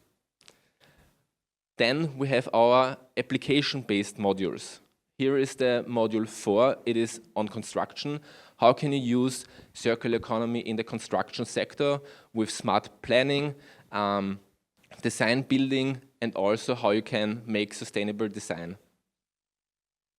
Module 5 is all about electronics and how to extend the product life cycle, so how you can design products and they are more sustainable, and also how to reduce electronic waste. The 6th module is all about textiles. Here you can see how you can rethink fashion and to make them more sustainable, and also how you can reuse and recycle the textiles and to be successful with it. Then module 7, which we developed at Forschung Burgenland, we had transversal tools for circularity. Here we learn how we can use different tools cross-sectorally, so not only in one sector, but which tools can apply for all sectors or together in the area of circular economy. And last but not least, by Intermec, the learning by doing module. Here you need to make your own practice example and develop new ideas for your company in the area of circular economy, or for fictional task descriptions if you don't have a company that is suitable. So I hope it is interesting for you, and also later you will have the opportunity to get the registration link. So if you're interested, just a little bit about our journey so that you know how this Moodle course was developed. First, we kicked off the Circular Innovation Academy in April 2024. Then we had a little bit time to reflect and improve our course, and we did that in February 2025. And in July, we started to recruit 120 people, and I have to say we successfully achieved this number, so we are very happy about that. But this is not the end, of course. We want to use the course further. So if you have projects, or maybe you are working in a digital innovation hub or in your company, this course would be interesting to you, or you want to further develop the materials, of course you can talk to us or maybe to your project partner in your region that you know, and we can talk about how we can proceed in the future and maybe keep the platform alive. So it will be alive for 5 years as it is, but we of course try to further improve it and to get further projects to improve that. So a little bit about the numbers, what we have achieved so far, so how many people have registered. As you can see on the chart, we have a lot of different target groups that applied or that registered to the Moodle course. So we have SMEs that registered, also Digital Innovation Hub staff, and also the expanded Digital Innovation Hub, so people that are connected to the Digital Innovation Hub mainly, and all the participants are spread among these target groups, and we are very happy about that. Also, the total number of CVs per country, our goal was to have an equal amount of participants in each country, so 10 per country, and we have reached that number. Yeah. And also the feedback of the Moodle platform. So throughout the course of the Moodle platform, we have gathered feedback, and we wanted to see how people react to our Moodle course. And we have to say most feedback was positive, but of course there is also always optimization potential, and we tried to correct things that we noticed during the reflection phase. And still, if you have any feedback on how we can improve it, you can just let us know and always write us. There's always time to optimize things. So, and what are the next steps? As we talked about before, this is not the end of the Circular Innovation Academy. We try to use it further. So we try to integrate it into existing platforms. So in the audience, maybe if you have digital innovation hubs, if you have platforms, websites, where you can think of integrating our platform or just advertise our platform, we can get in contact later. Also, we try to use it at university, so this is also an ongoing process. We try to also use it for teaching, and I know several partners tried to integrate it into their universities, also into the digital innovation hubs. Many digital innovation hubs also try to advertise it, or we try also to get more digital innovation hubs to advertise our message, and also through smart and medium enterprises, we are in contact with a lot of companies, each partners, and we try to get more registered people. So, have you not enrolled yet? So we have put a link here on the slides. I will also send the link later in the chat so that you can register. And for all people that are here, of course, we can talk later in the break, and I will give you the access to the course. And yeah, many thanks.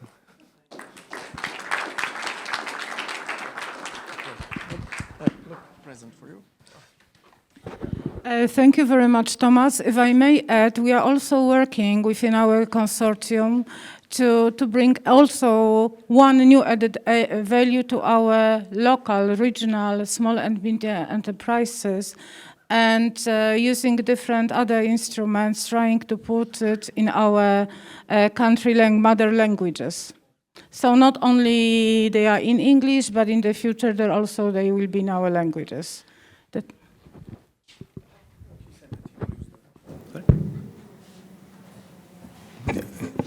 Good morning. Can you hear me? Yes, you can. Now I would like to follow with another big part of the project we dealt with, and I have the opportunity, and I'm really glad to be here and to represent the Smart Circuit project, as we were the lead partner of this work package. My name is František Janke. I'm coming from Slovakia, from Technical University of Košice.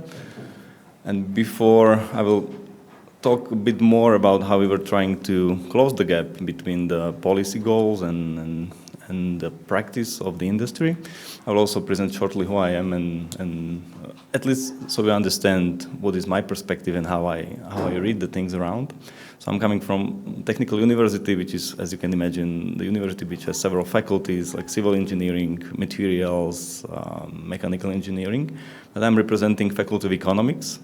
And I'm representing the team which is called Košice Transformers, which is the applied research team and the innovation projects team, dealing with the topics, especially combined with the digital and green transition. And on the right-hand side, you can see a few examples of things where we are combining the digital and green transition. So at the top, you can see the results from several IoT sensors we have in the city of Košice in elementary schools, and we are gathering the data about the climate change. So this is more related to climate adaptation. In the center or in the middle, you can see the application that we designed and developed, which is the calculator for environmental impacts for the industry operations. So it's based on the LCA methods. It's calculating the impact, not only the carbon footprint or the carbon emissions, but also other 15 environmental impacts.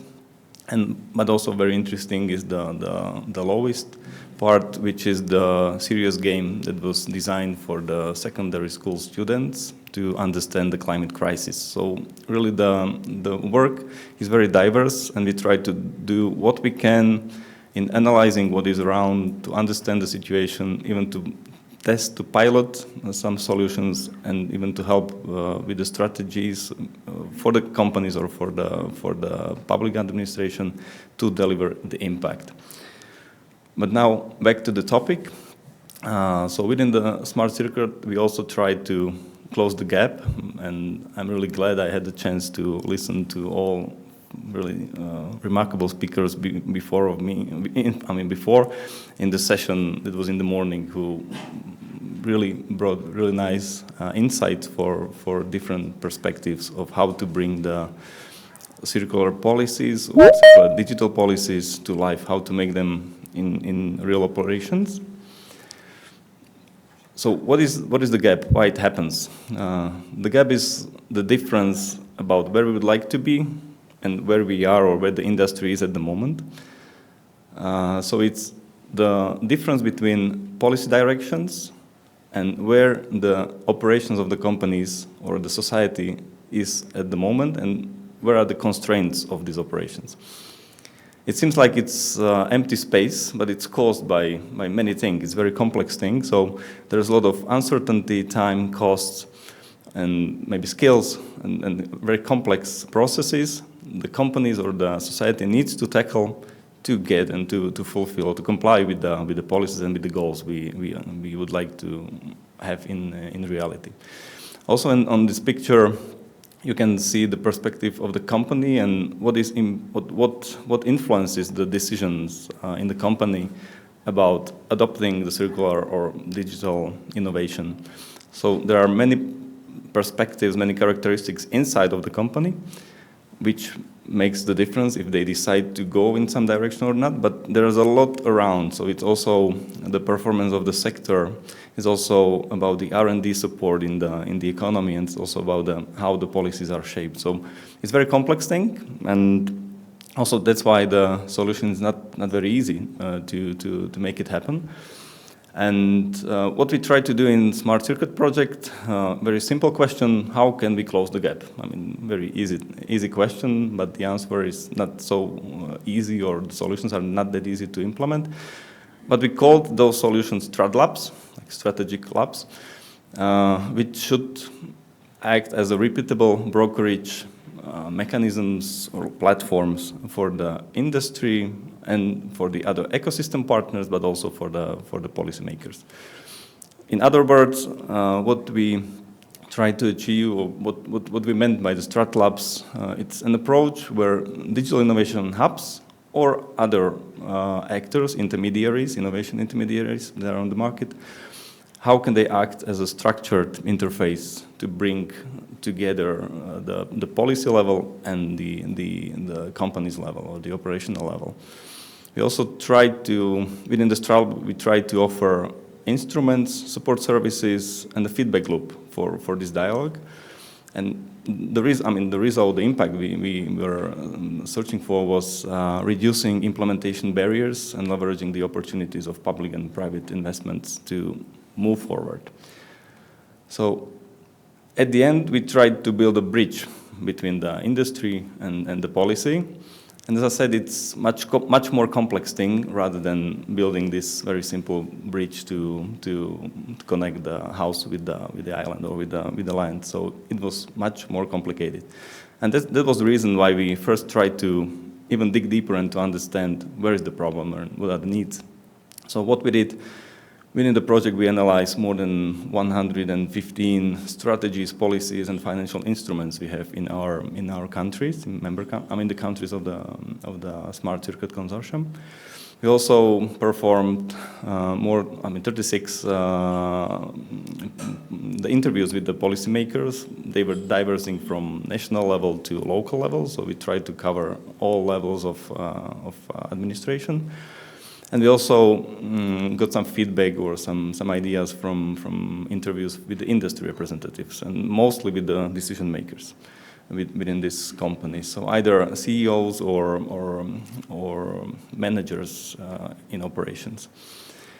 And the needs, and I think there is no new surprise. I mean, this is what was already discussed within not the panel, but within the session in the morning. So what we are missing, what we need to work on, is the access to financial improvement, access to financial instruments. Companies lack the understanding of how they can easily adopt, and with no risk, with the lower risk, how they can adopt digital or circular technologies. They would like to have a support in this. They like the skills, the knowledge, the capacities to do this. They would like to have also support in internationalization or like matchmaking actions to find new partners, new opportunities. There's a problem of coordinating different stakeholders who offer very similar services or complementary activities, and they do not know about each other. So the silo problem, and also the guidance for the companies to be aligned with the policies or with the regulations. So different problems, different topics. How we implemented these actions, these strategic labs, it was into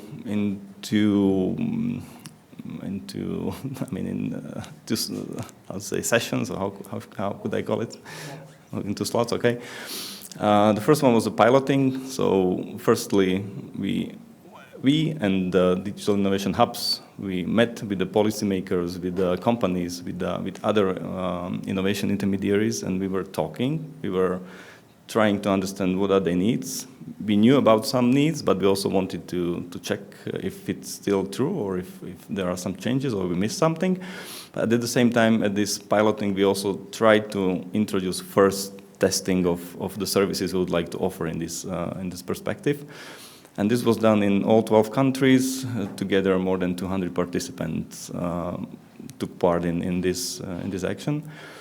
Then the second step was the permanent start lab. So we tried to make, from what we've learned, we tried to operationalize the services, the DIHs or innovation intermediaries might be regularly providing to the ecosystem. And we implemented the first round of such a permanent services. All the partners in the consortium committed to be doing in the future as well. And this was attended by more than 350 participants. And to see some pictures or how it really went, many meetings, many interactions, discussions, presentations, seminars, webinars, online, but mostly physical, which was also one of the things the participants really appreciated, to meet in person, to know each other, to increase the trust among each other. And the portfolio of what we offered within these events was like capacity building, training, but also the knowledge sharing and awareness raising, which is at the end. Consultancy on guidelines or incentives and financial support and how to use the calls that are around. Advisory, briefing and policy support, digital, the support in piloting, the support in understanding what it takes to implement the innovation in the operation. Trend watching, reporting, and also the networking and matchmaking events. So it was really a mixture. What we also tried to do was to use existing formats that were already there, but we filled them with new content, with a new service I'm listing here. So we also wanted to break the silos. So if there is another entity doing very nice or have a very good format, we try to cooperate to combine it, and because everybody in the room knows how complicated it is to get the attention of the industry or of the policymakers. So we need to be very smart and very also efficient in a way, not to waste too much time of the attention of the companies. And the lessons learned, what we have implemented, it actually confirmed what we thought at the beginning. So it was really appreciated by the companies to have this practical and hands-on presentations and possibilities to touch the technologies, to see the real cases and to work with the demos.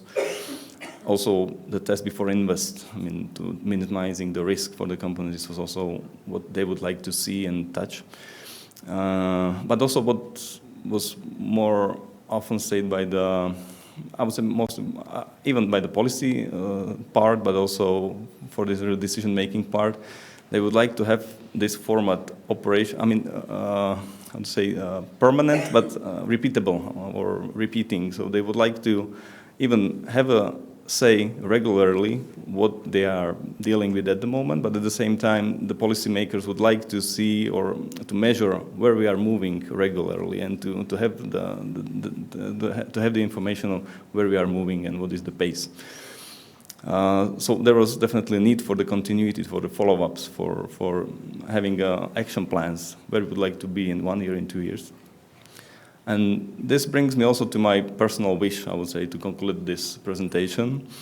I see a lot of potential, or there's a lot of space, at least in Slovakia, and I know from what I've heard from other countries that there's space as well to have these structures like a digital innovation hubs, we probably need also something like a sustainability innovation hubs or green innovation hubs, because digital innovation hubs cover really part of what needs to be done. And there's also one difference between digital transition and green transition. Digital transition more automatically brings the benefits. I mean, it's bringing efficiency, it saves money. It's much easier for the company to understand, okay, if I invest in this, it will save me money. It's easy decision for me, or it's easier. When it comes to green transition, it's global threat we need to react to. It's not something we wish to do, we simply need to do this, and that's why we are in this transition.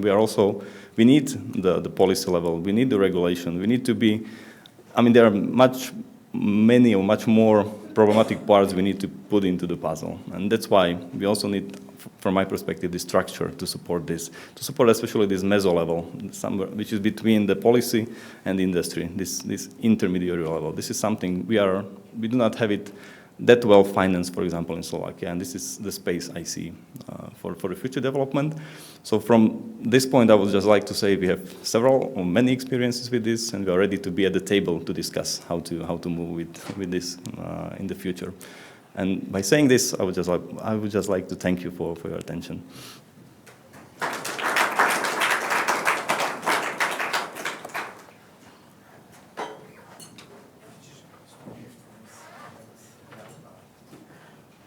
Okay, now it's my turn. So, if you can.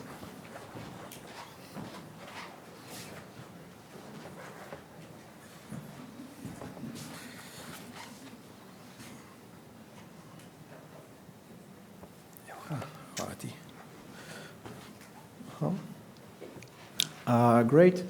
So my name is Alen Draganovic. I come from Tekos. So you already heard our presentation and everything that we had to say about Tekos. We were the leaders of Work Package 3. It was a long work package. Here. Peter. Okay.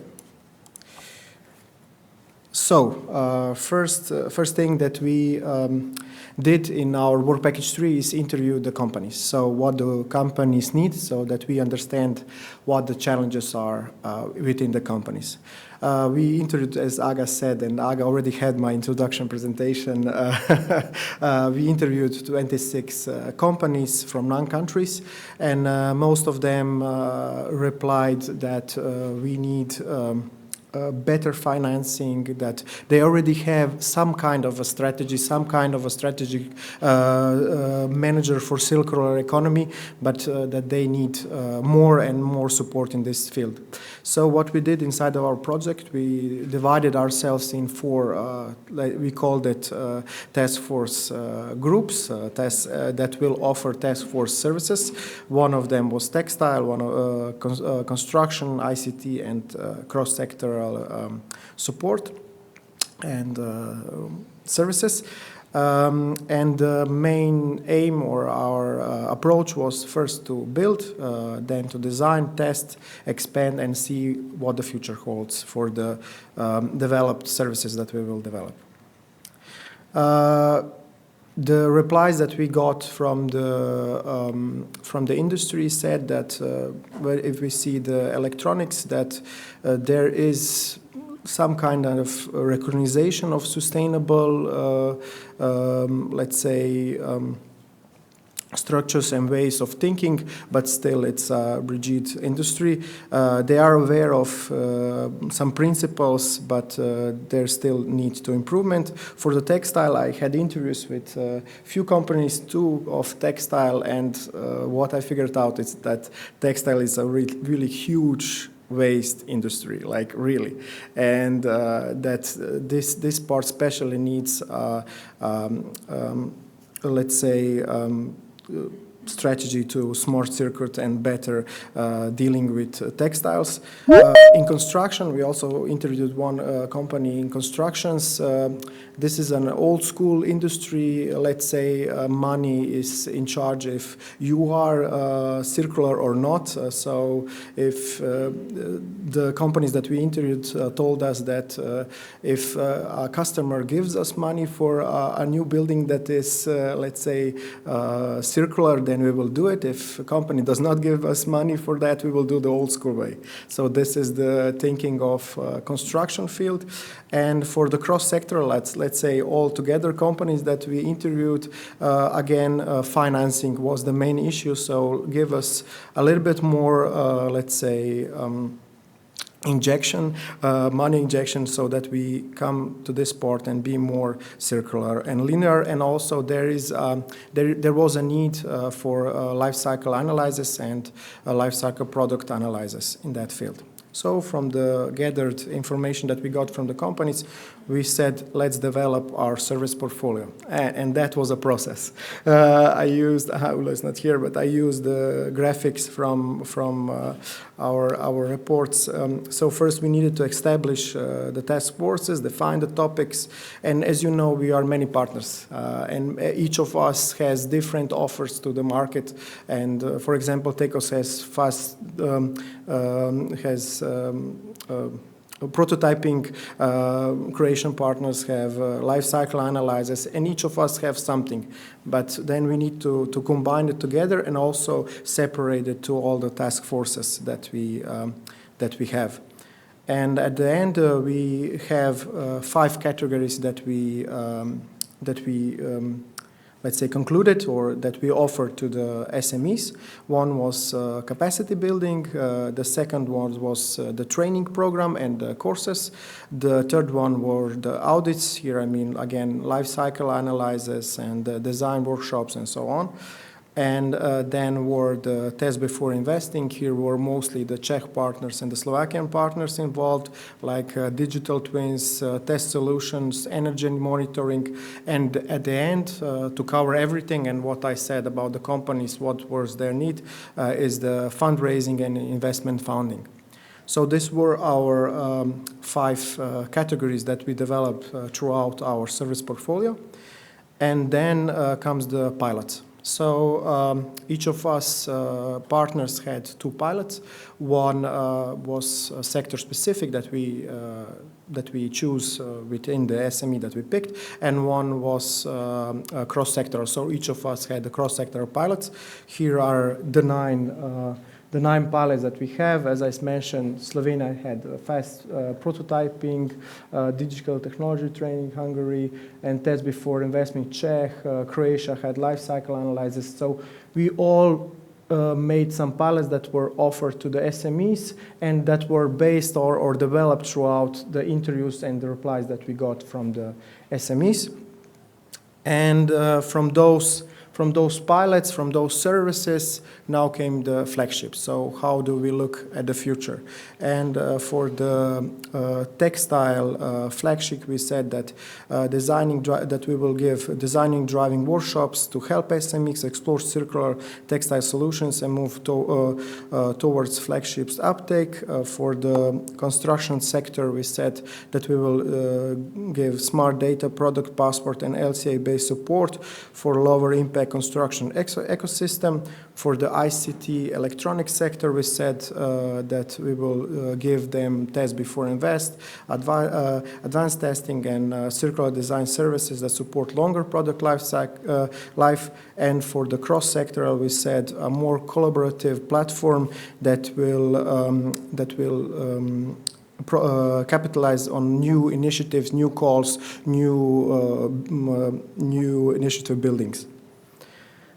And at the end, so if I conclude from where we got to where we are now, so we got verified service portfolios. We have 4 flagships that we will offer to SMEs. We have a continuum mechanism. So as Aga already mentioned, we will sign letters of commitment as partners together, so that we are still working 5 years after the project. And also we signed letters with commitment, for instance, instance, us with Chamber of Commerce that we are here today, and from Ministry of Cohesion Politics and Ministry of that Mr. Hren is here, and we will work with them in long term. Just one, if I say the numbers, 24 pilots, 4 flagships, 2 letters of commitment, and 5 years work together. And that's it from our results. Thank you very much. Okay, now Aga's turn to. You have want a microphone? Here it is.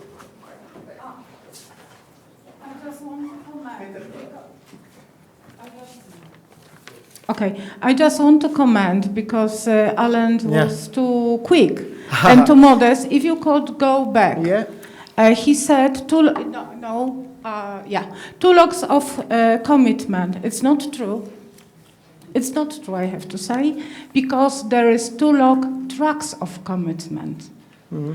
I mean, we together in the partnership of 12 mature organizations coming from 12 regional countries signed the document saying that for 5 years we will continue our work within our forces without any external money. If we get it, we got it. And the second one is that we also have signed the letter of commitments with our associated partners, being representatives of the regional authorities that are here with us and they are listening to us, and with our technical experts who provided the expertise in this consortium. So it's not 2, but there are 20. 24 or what? 33. Yeah, 33. 33. Yeah. So now but it's 2, correct. I was the one that said 2 for each partner. But great.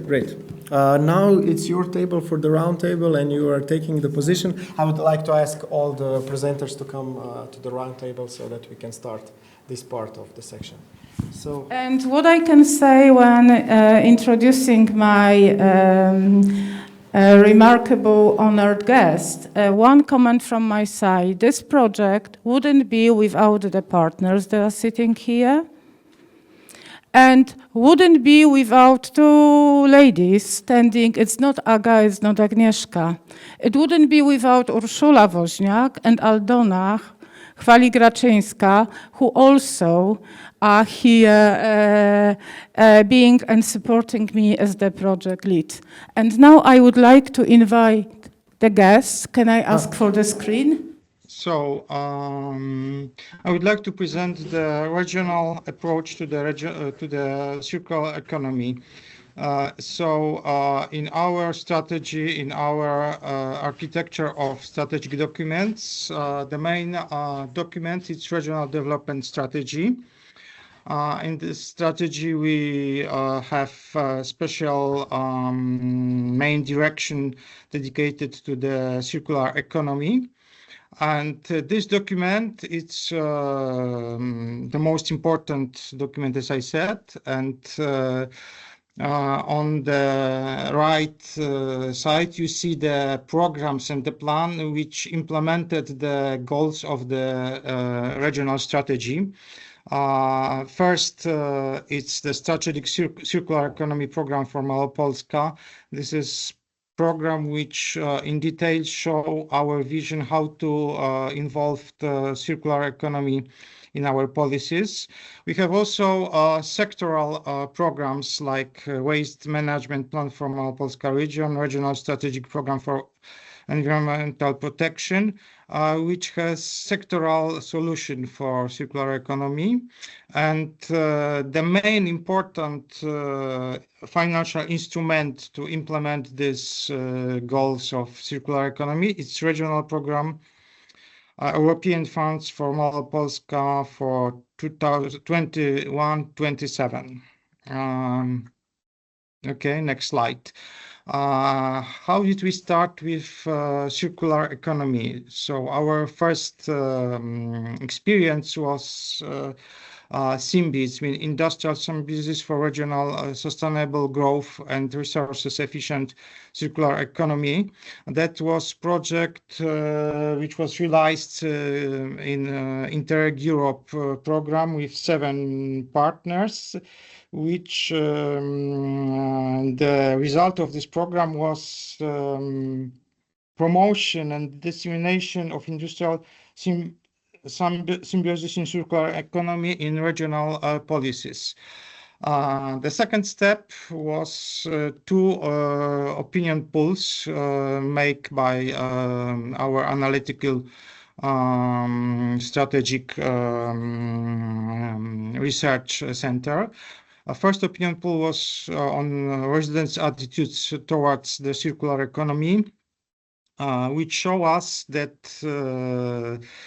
the concept of circular economy is not widely known by only less than 5% of inhabitants of Małopolska know what does it mean circular economy. However, the inhabitants of our region seems intuitively how to proceed, how to apply this idea in everyday life. It's mean how to switch off the light, how to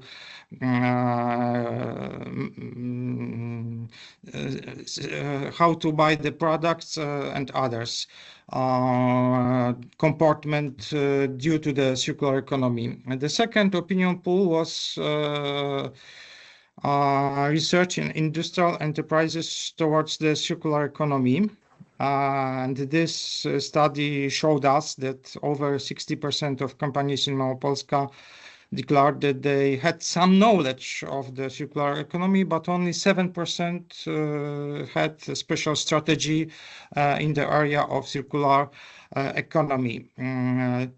To enforce this knowledge about opinions of business towards the circular economy, we make a workshop for entrepreneurs, and as the result, we have some opinions such as awareness of and perception of circular economy, some ideas in eco-design, some ideas about cooperation between business and science and good practice. And in the end, we made in-depth diagnosis in the circular economy using the experience of this opinion polls of this SIMBI project and our own research. And we have prepared the circular economy program for Małopolska in 2023. So the next slide. As you see in the slide, this program for Małopolska was adopted in 2023.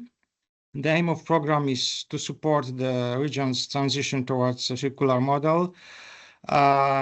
This program has a budget estimated on 1,200,000 euros up to 2030. And in this document, we have selected projects divided into 3 types of tasks. Our own projects, it's mean the projects implemented by regional government with our own budget. For example, the water tanks for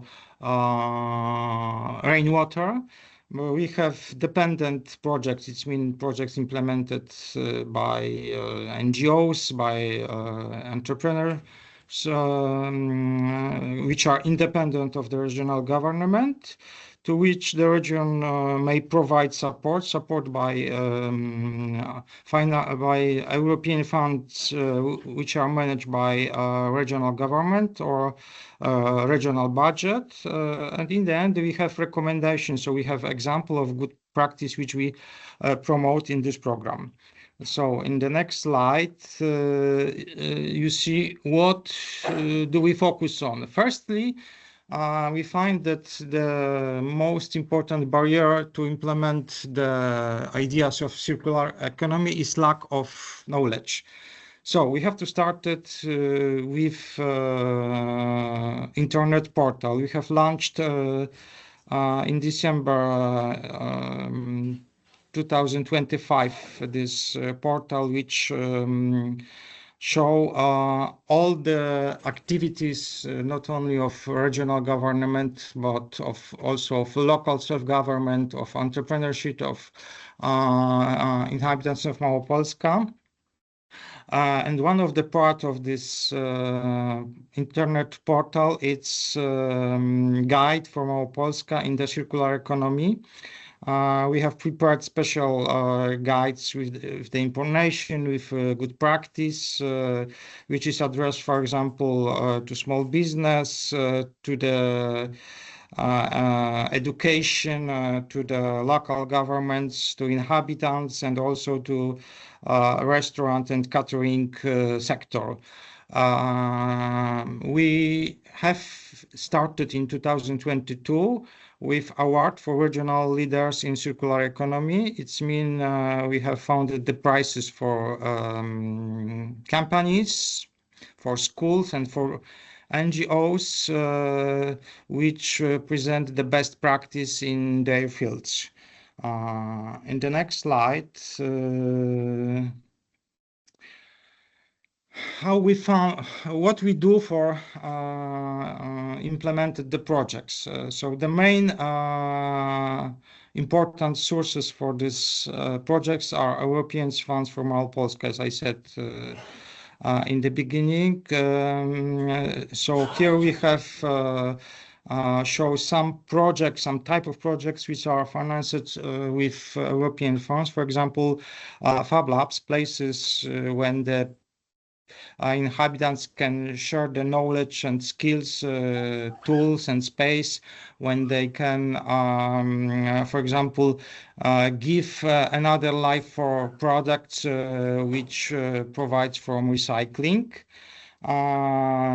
With the funds, we have also support for waste prevention, waste collection, preparing for use and recycling.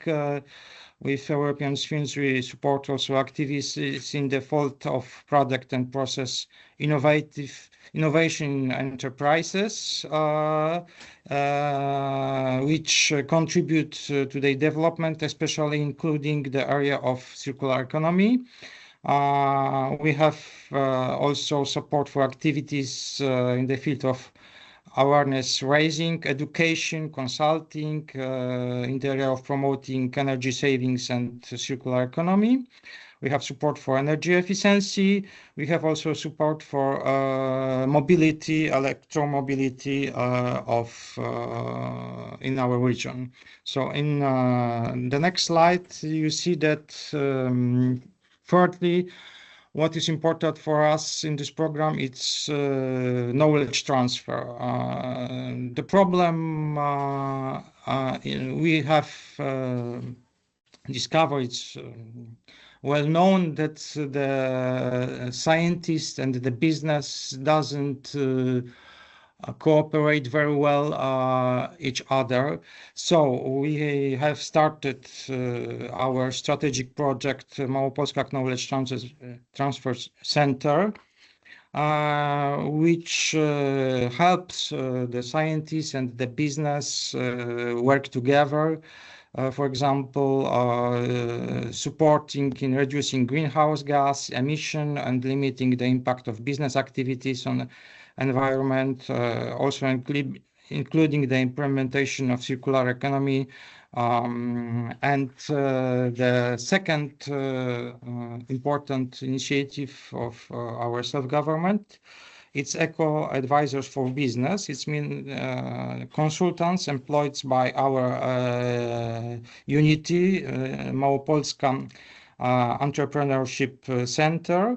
So the consultants helps the entrepreneurship, providing them information and education on legal requirements for environmental protection, informing them about the possibility of implementing modern technologies, sources of financing and eco-innovation in enterprises, promoting the idea of sustainable development and good practice. So in one sentence, how to run an environmentally friendly business. That was the last slide on this presentation. So thank you very much for your attention. Let me introduce my honored speakers. These are already welcome in the first part of the meeting, Mark Ochren, and then from Ministry of Cohesion and Regional Development of Slovenia, who already had a very great send the great message to us, how to join the dots. Let me introduce Klara Grasic from Chamber of Commerce and Industry from Slovenia. Welcome, Klara. Let me introduce Jarosław Kostrzewa, who is the Director of Department of Regional Development. Department of Corporate Governance and Economic, Jerzy Kopeć. Jarosław Kostrzewa is with us online. And let me also invite on the stage Aneta Rządza-Czampiel from Hub for Industry. I have to be smart and fast, so welcome. And let me, hopefully technology will not kill me.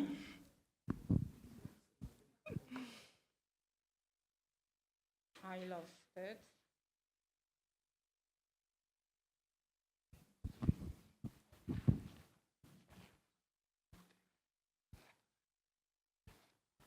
And it's in Hungarian, so may I ask my support?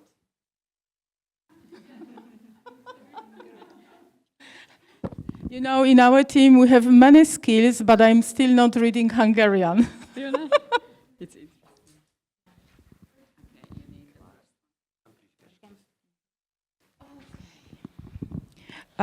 So having invited the guest, let me start with short comment. We already proved to you and shared with you our experience within the project that circular transformation really happens and is the most effective when it's tested in really industrial environment. That's one message.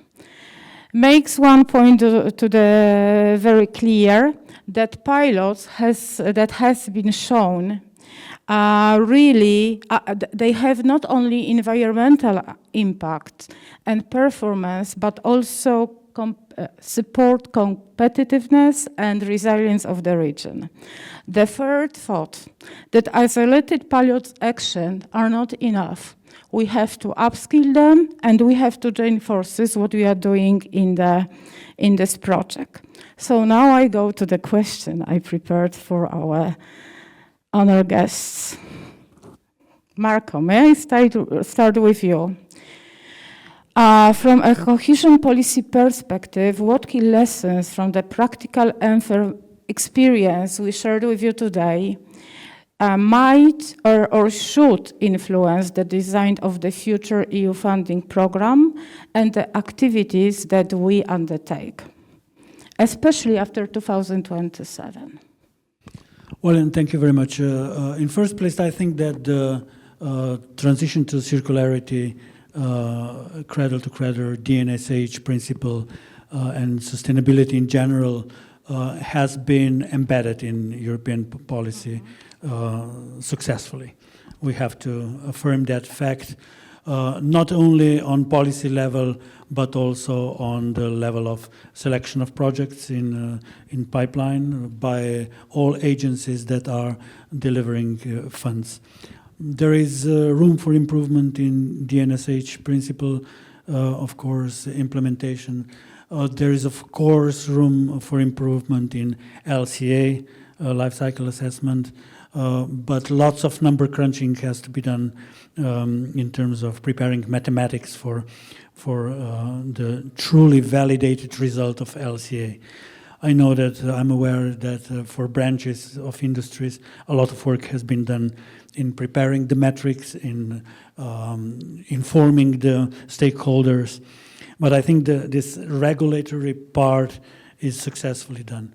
On the implementation side, I also think that, particularly in Slovenia, for example, we have implemented the structures to sensibilize the entrepreneurs in all domains that sustainability and circularity is a standard, not something that they would market themselves with, but is becoming a standard, and that they should adopt that not voluntarily but obligatory for the competitiveness of their businesses in future.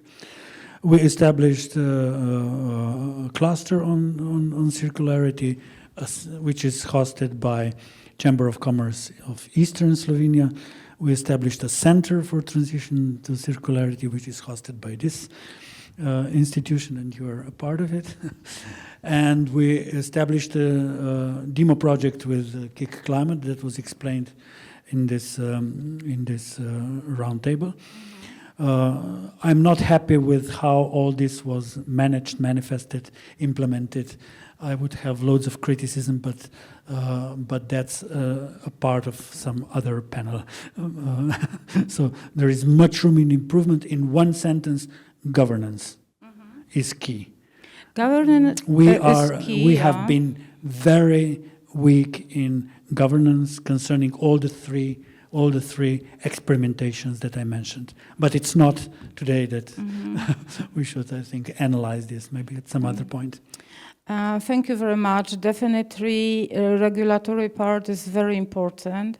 And from the perspective of SMEs that we are working with, the stability of regulation is also very important. If we say something and demand something, we should keep our word. So any changes that are then implemented and lowering the requirements, which is good, but also can bring the bad effect. It means, you know, if it's not being demanded from me as the company to introduce LCA or other ASG, I will do not that. So what we face in the project when working with the companies was that, you know, on one side we are pushing them to really do a huge step with huge amount of words, because people are not in the companies, they do not have too much time to read the documents. Exactly. You know, they do that. That's why you need and clusters. Then when we when we soften our regulation, that has really bad impact. But of course, what we are doing, we are also passing the information to the companies we work with. But listen, look around, the world has changed since we started project. Maybe there are some other priorities we should focus. But I think that here we should be the partners in this discussion. But thank you very much for the reflection. Now I would like to see the Clara perspective, because you are representing the Chamber of Commerce and Industry of Slovenia. And I was really impressed by the number of companies you gather. You represent, I guess, 16 regional offices. And I was looking at Jerzy, checking how old is our first industry chamber of commerce. And we are based from 19, I think, 51, so we are the older one. So the question to you is, from the business perspective, what are the biggest barriers companies still face when moving towards circular business models? Because we've got the great examples, but we know that the life sometimes bites. Yeah, I think there's thank you for having me, first of all, but yes, there's many barriers, I guess, that we hear from the reality, right? There's skills, and we've heard this from the previous presenters as well. I think you also spoke about the barriers that SMEs have. So it's skills, it's funding, it's market demand, it's also regulation, because it's hard to implement. But I think what what Marcos spoke about and what also you said, I guess a big barrier currently is exactly this constance. So something, it has to be, regulation has to be constant, it has to make a sort of a, how to say the word, like a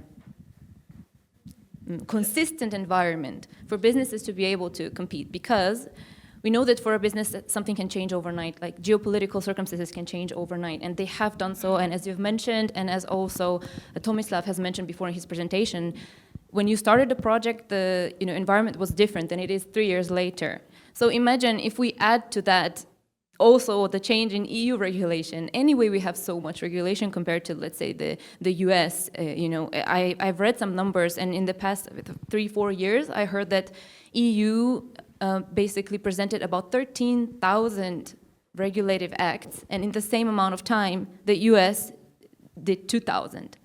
So, imagine how much paperwork, basically, and administrative burden companies are facing right now just by this regulation. So I agree with Marco when he said, the Green Deal and the green ambitions of Europe are set well, and the strategies work, and they're good, they're ambitious, and the companies understand them, and they do understand why they must do certain things. But the problem comes from this more technical parts of implementing these regulations. So to give like an exact example is, the problem that we have now in the Electrical Industry Association is with, for example, gathering waste electronic and electrical equipment. Why is this a problem? Because we're trying to, with this European regulation, reduce waste, right? So we have collectible targets. We have targets that countries must, collect, which is waste electronic and electrical equipment, let's say up to 40 or 60% of what they put on the market. But then there's the eco-design regulation, and the eco-design regulation is saying, please extend product life. Extend the product life cycle. So what happens is none of the European countries met the targets. But is that necessarily bad? Not really, maybe not, right? So we get a lot of these kind of irregularities. So simplification in one way is important. And when I say simplification, I don't necessarily mean lowering the requirements for the reporting, which now has caused a big outrage. But I'm talking about this, that you have 4 different regulations covering the same topic. So hopefully, with this competitiveness compass that has come out by Ursula von der Leyen and then after the Draghi report, I really hope that the next Circular Economy Act, which is predicted for this year, that comes from the Commission, I hope that it will try to cover some of these topics that we talk about today that is still being challenged in the implementation, and that we'll get more clear answers. So yeah, that would be my point. Thank you very much. And if I may ask Aneta to comment, what about Poland? What about the barriers, burdens that are mentioned when you talk to companies? Thank you, Agnieszka. I will speak from the perspective of our clients, the SMEs, and from the perspective of EDIH and this requirement of the double transformation. So from this perspective, the barrier is the requirement to have all the digital systems in place to be able to collect the data to implement the circular solution. So and the implementation, like a lot of companies don't have the level of digital maturity. They need to implement the solutions, which is a very demanding and messy process, and that's where EDICs come in to help. So before you started to talk about circularity, you started with the digitalization and assessing the technology readiness at the company. Yeah, that's like the basis. The basis. Mm-hmm. Thank you very much. And right now I would like to move to Jerzy. And please correct me, because Jerzy is representing the Department of Ownership, Supervision and Economy. So apologies. Innovation. Innovation. And today with us are 2 panelists from 2 different departments from Poland, from Małopolska region, but representing 2 different departments. And the reason I invited them, so the second one is Jarosław, whose presentation we have heard already, representing the Department for Regional Development. And those two departments deal with circular economy. Having circular economy being addressed by two key strategic departments of the Małopolska region, representing, as mentioned by me, proves that that is one of the priorities for regional authorities to make Małopolska more competitive and resilient. And here comes the question.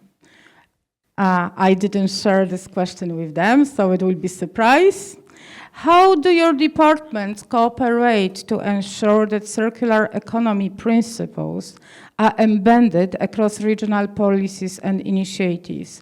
What is your main focus and where are the synergies between your two departments?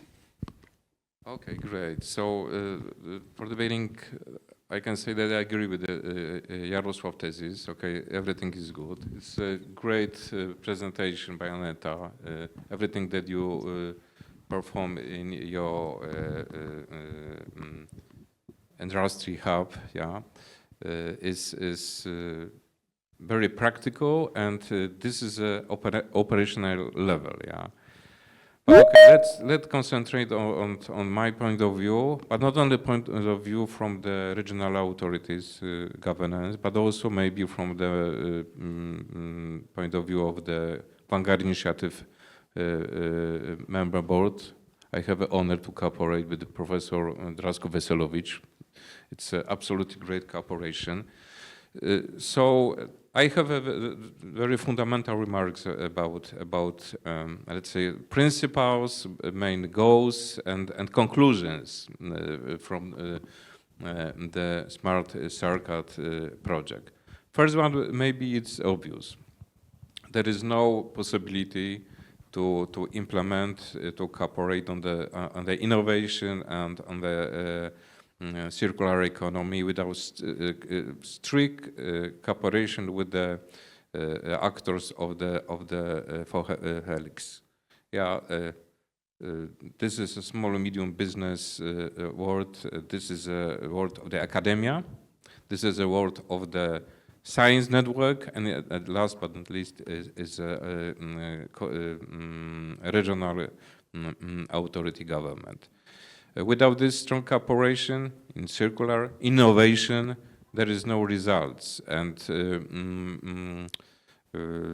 we started implementation of different projects for many years, and every year confirm this view, this opinion.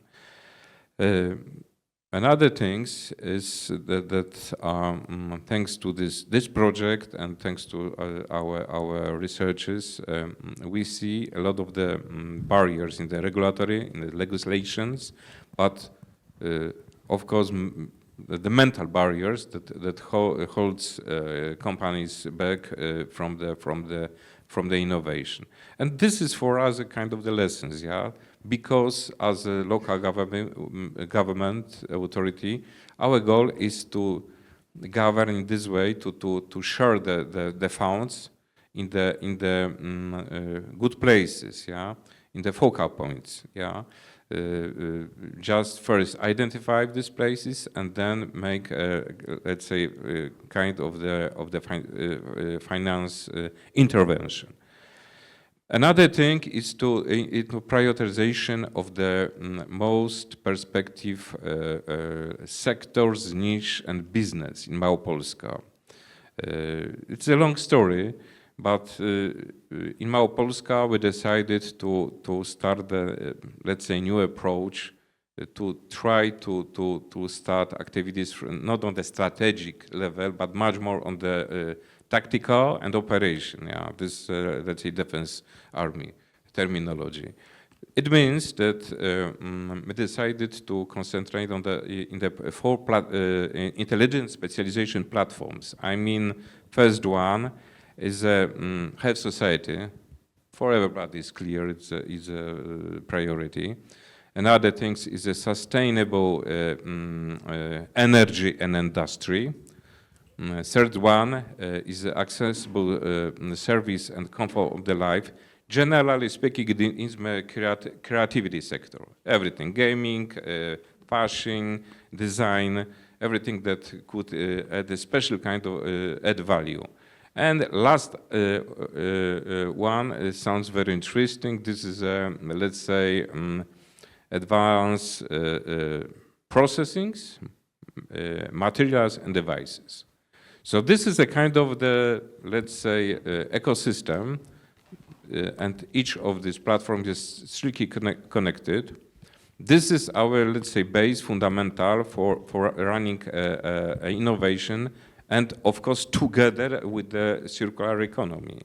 This is a coexistation, yeah.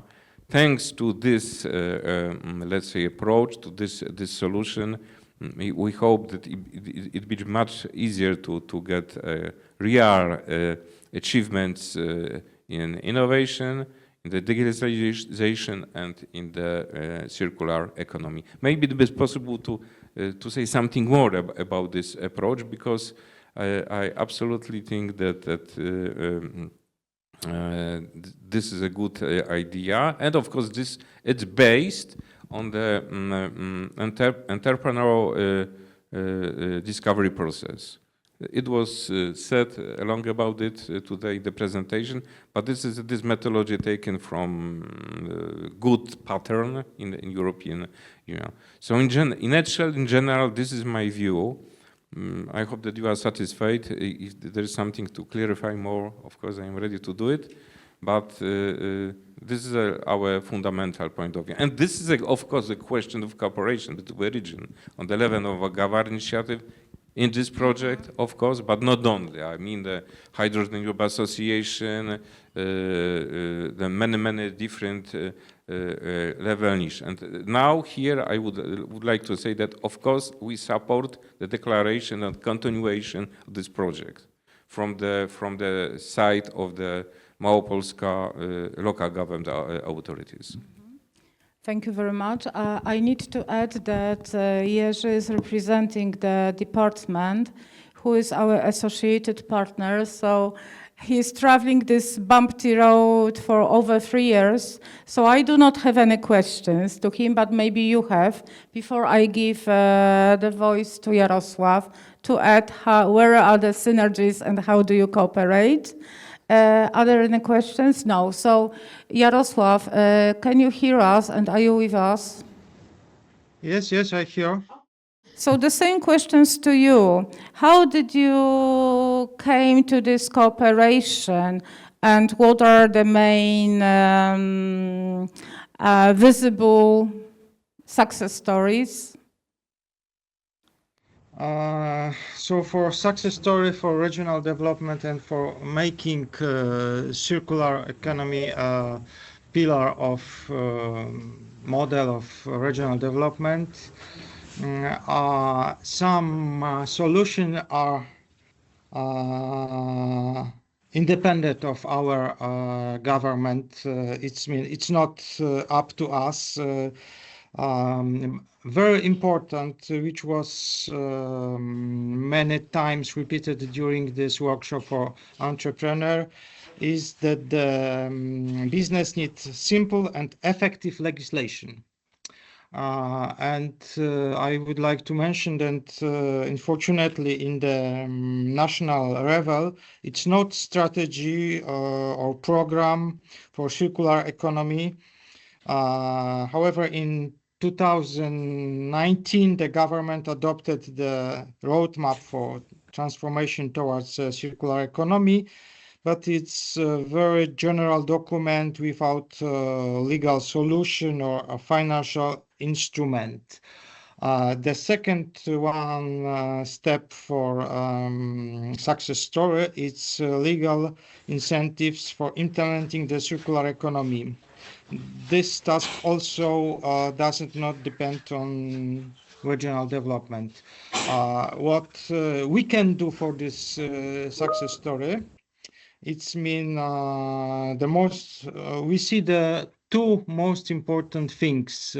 First, it's as Jerzy said already, it's the mental conscience that circular economy is important, that circular economy it ups of everyone, of inhabitants, of regional local governments, of business. And so what we done for this success story, as I said at the presentation, we have prepared regional website, regional portal dedicated to circular economy. And with this portal, we would like to promote as much as possible this idea of circular economy. The second very important thing for this success story is cooperation. Cooperation in two fields: cooperation between entrepreneur and cooperation between business and scientists. Cooperation between entrepreneur. It doesn't work so very much, not only in our region, but also in Poland, because the first barrier in cooperation between entrepreneurs is lack of trust. Lack of trust between the entrepreneur, a low culture of cooperation, because most important for business is competition than cooperation.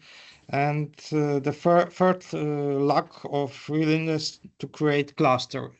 Clusters doesn't work very good in Małopolska and also in Poland.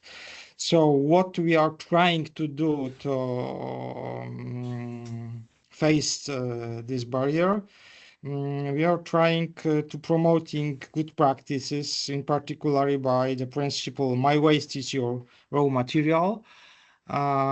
This job is done by eco-advisor, as I mentioned before, which are trying to promote this cooperation between business. And as I said, very important is cooperation between business and scientists.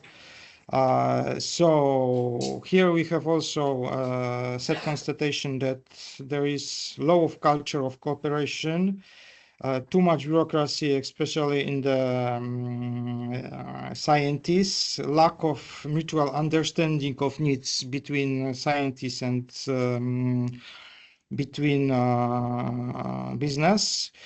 Scientists are often focused on research, on grants, publishing. The scientists are not interested in, for example, in internships in companies. From the other side, the companies, business should act very fast, because time is money.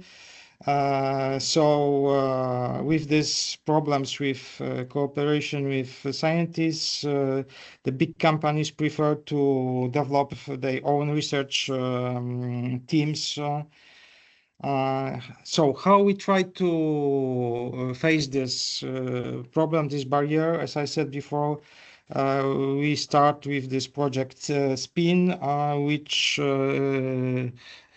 try to make better cooperation between scientists and business. It's mean business ask for some solution. Scientists are trying to prepare the task, the instruments, the tools which will be applicable for business. Thank you. Okay, thank you very much, Jarek. Somehow I agree with you, but I would like to give some positive comment as well.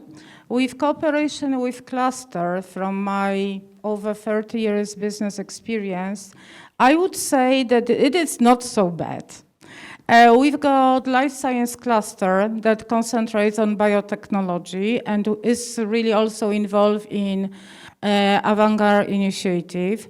We've got building information modeling cluster, very active in European Digital Innovation Hub, and looking at Aneta, and she's saying yes. We also got South Poland clean tech. And the last but not least, I have only 4 in my head right now, because I didn't prepare that, so apologies to those who I do not mention. But also we've got the cluster concerning on sustainable construction. And with those all listed clusters, infrastructure, thank you very much, Jurek. With all those, we really cooperate and meet together. And as we are breaking the waves, building on the synergies and bridging the gap, I definitely think that this reflection you all shared with us, especially on policies and regulation, need for stability, but also clear message passed to companies. As we are sitting here with different partners representing different countries, we can say the same story. But our job is to make it possible and build the synergies. So right now, I will move to the future. Looking ahead, future for circular policy. So Marco, again, starting with you. Looking ahead to the next EU programming period, with information you got, with the gossiping you hear, what policy change would most strengthen circular economy in regional development, but also guide us to do the right step in the right direction? I didn't share this question. Well, we started with the regulation and system environment. I think that the regulation will have to be enforced. Then member states will need assistance in harmonizing the existing standardization with others. There are a bunch of projects already running in this direction to harmonize the legislation. It's not an easy process. But in my view, for issues like circularity and sustainability, regulation is key. Otherwise, we are dead fish. I was involved, before I joined the government, with the promotion of fair trade label.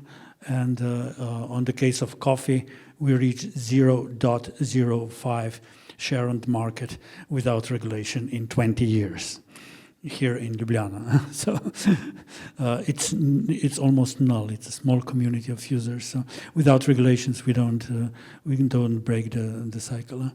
On the level of implementation, piloting projects, I think that we have had a very good case of I3 instrument, which was mentioned by intervention of DG Regio. I think that this instrument is very important for cross-regional collaboration on this topic, particularly manufacturing, transferring experience of digitalization and circularity into the manufacturing practices. So I think that we have mechanisms. Of course, the implementation should be tailored to particular branches, but we have the mechanisms. And as far as we hear, DG Regio is keen of expanding this instrument. So we will have implementation means and financial instruments. In Slovenia, we are promoting blended financial instruments for transition to circularity directly to companies. I think it's a good approach. Revolving funds and financial instruments, both subsidies combined. So this would be. And I think that there is no obstacle for new financial framework not to do what I mentioned. You mean the revolving? Yeah. Both revolving combined with subsidies.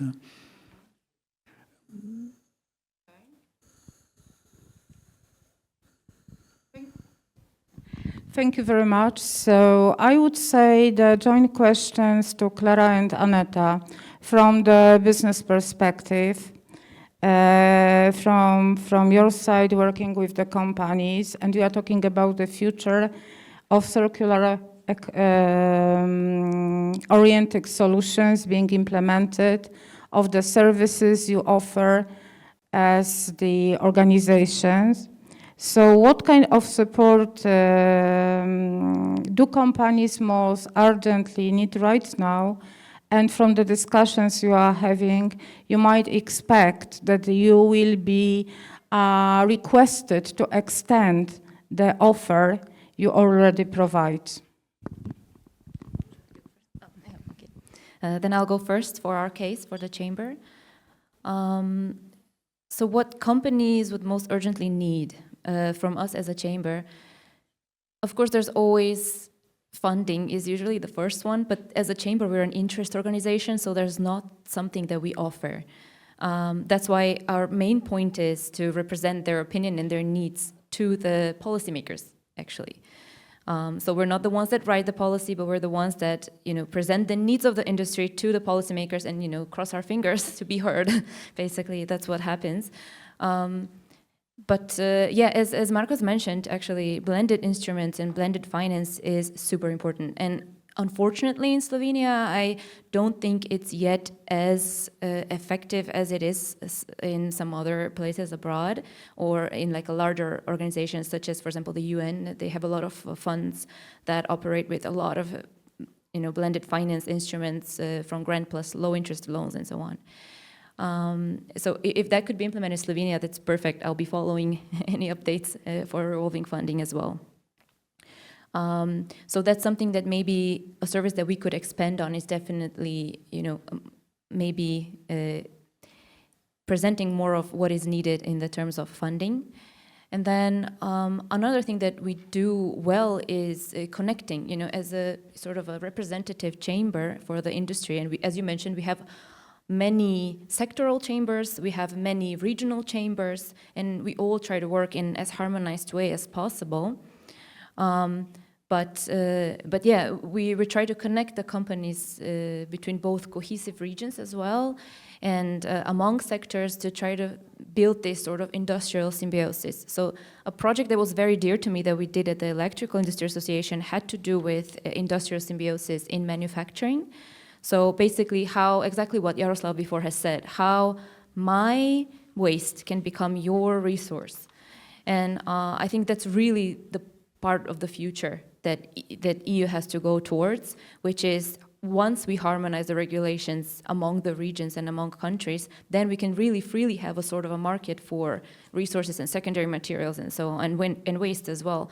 And then it can be super resource secure, and then our the circular economy can actually do its job, which is keep us secure from the material shocks that come from abroad, right? That's also a part of the Green Deal, to make sure that we have a secure environment. And that all ties up back into the predictability, making sure that our environment that we do business in stays as is, sort of. Yeah, that would be my point. Yeah, go ahead. I agree with Clara that the financing is like the most important incentive, and I hope that on our very practical level, the companies will need from us more services in the form of digital maturity assessment and digital transformation maps, because they are required for European funding. Thank you very much. Here I noted funding, ambassadors of SMEs, same voice to be heard, and ways becoming the product for each other. So it means networking and the special design platforms also to support companies with sharing what kind of ways do they have that can become the product for in the value chain. I had some reflection, but I forgot, so apologies. But now, right time to come to our colleagues representing regional administration, because as said before, we are from different countries, but share the same perspective, very close to each one, share the same challenges. and trying to join the dots. That is what join us together. So how can regions strengthen cooperation between policy, business, and innovation ecosystem for a long-term economic development? And we would like to hear real declarations of the things that are realistic, possible, smart, and implemented in the near future. Okay. So, let me start from the one remarks about the innovation, about the economy, about the reality, let's say. My view is that it is impossible to start to conduct a project without anchoring with the reality. Now we have everybody know what is the situation in Europe, in the Middle East, and economy, about the decarbonization.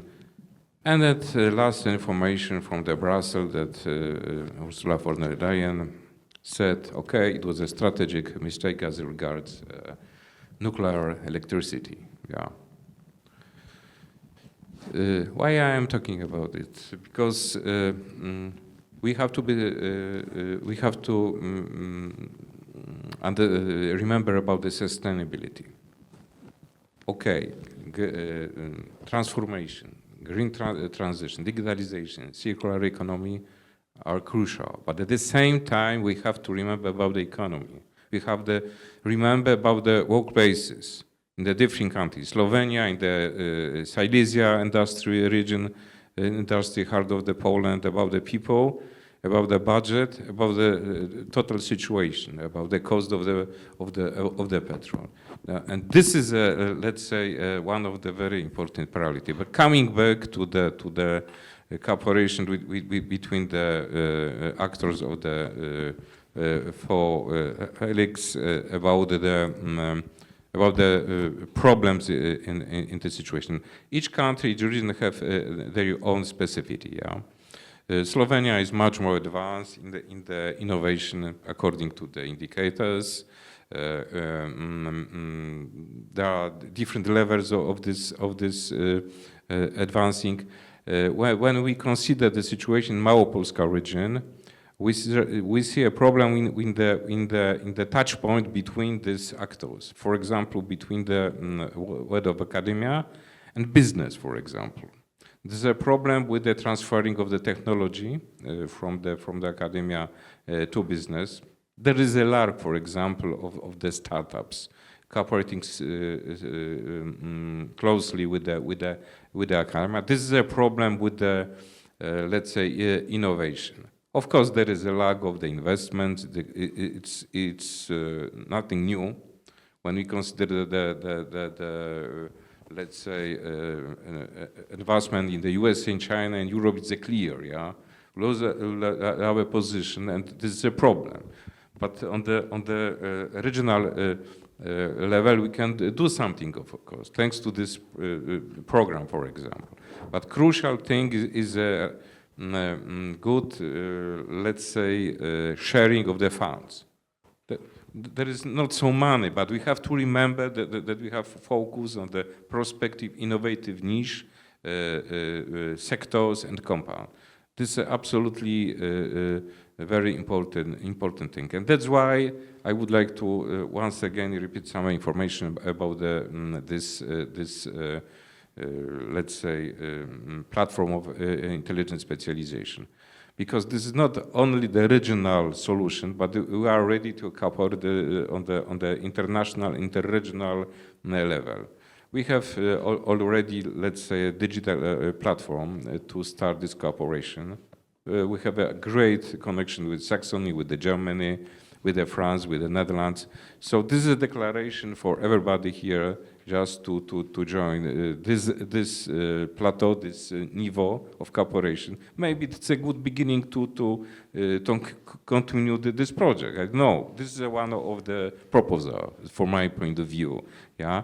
Another thing is cooperation, of course, between the companies in each of of the platform, because this is not only cooperation with the small medium business, but also every members of this for helix. Yeah, this is a question of the, let's say, organization of a consortia in order to submit the project application, not only for I3 or Horizon or whatever, but this is a, let's say, idea how to concentrate on the real needs and how to reply for it. With a strict cooperation, for example, on the level of the Vanguard initiative. Yeah, this is a condition of the minimum 3 region that should cooperate in these international projects. I can speak a lot about the platform, but please, if you have some time, this is a proposal. This is our message for you and our let's say idea in Małopolska region. Thanks. Thank you. Well, in addition to what you said concerning the joint financing, and there is a challenge for regions which is institutionalized. I will mention 2 examples. You mentioned Vanguard several times. We are proud members of Vanguard initiative. And Vanguard launched its own financial scheme, Vinovate, where regions can decide whether they would fund a certain project following their own analysis of what should be funded. So regions will be challenged to make a decision to allocate funding directly to pre-selected projects and select them by themselves.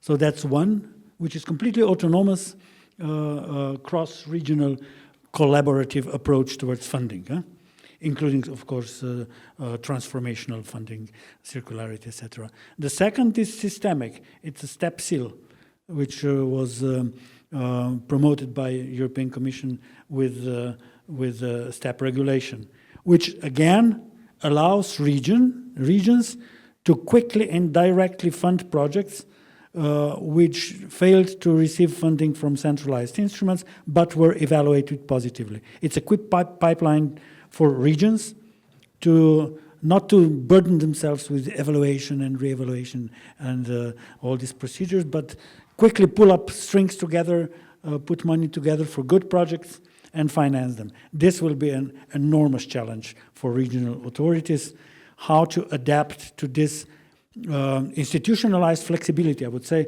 that is in place. We are not there at all yet. Imagine consortia of these partners who sit in this room, 12 partners in so many regions. Are these regions able to quickly make a decision about funding of something? We were playing with Peter, who is sitting there, with EUSER, with macro region, bringing smart specialization priorities of macro regional regions together, and we are still not there. The goal is, again, to make regions be investment ready and to react to joint priorities quickly. So that's a big challenge for the regions from my part. If I may comment before giving the last voice to Jarosław, your offer taken, because already we've got some flagships in our mind. So definitely Jerzy and Marco and Jerzy will appreciate more information about this fast track for EA and what is really required from the region. Definitely we are ready to support and share the practice from Małopolska regarding the platform for intelligent specialization that was mentioned by Jerzy. And so thank you very much for your input and insight. And Jarosław, so I know that the platform Circular Economy Małopolska was launched in December 2025. So it is already 3 months old. How do you want to attract residents? How do you plan to attract companies? How do you plan to attract universities, academia? because I was, during last 3 weeks, Ula, looking at you, I took part in many, many meetings with different quadruple helix stakeholders, and I was promoting the platform, and I get information about this platform just having that meeting with you. So, the really great platform combining all the knowledge, best practices, without good networking, it's not visible, it's not effective. So the question is to you, what are your plans to promote that? And how do you want to reach the quadruple helix? You have 3 minutes because I'm looking at Alan, sorry.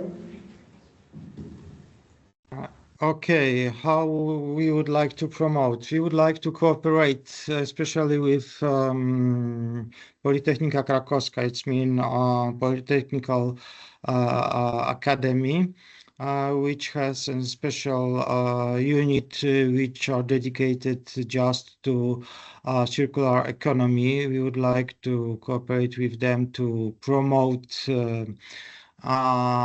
together the knowledge which comes from the university. For the entrepreneurship, we would like to inform them in more details about how to get money from different sources to projects dedicated to the circular economy. For the schools, we would like to prepare the lessons. It's mean the proposition for the how to make lessons dedicated to environment, to circular economy. We would like also to cooperate with all local self-governments. We will send them offer to make the best practice from their own activity. We would like ask them to work with us on the map. We have made a special map which shows all in activities of self-governments, of NGOs, of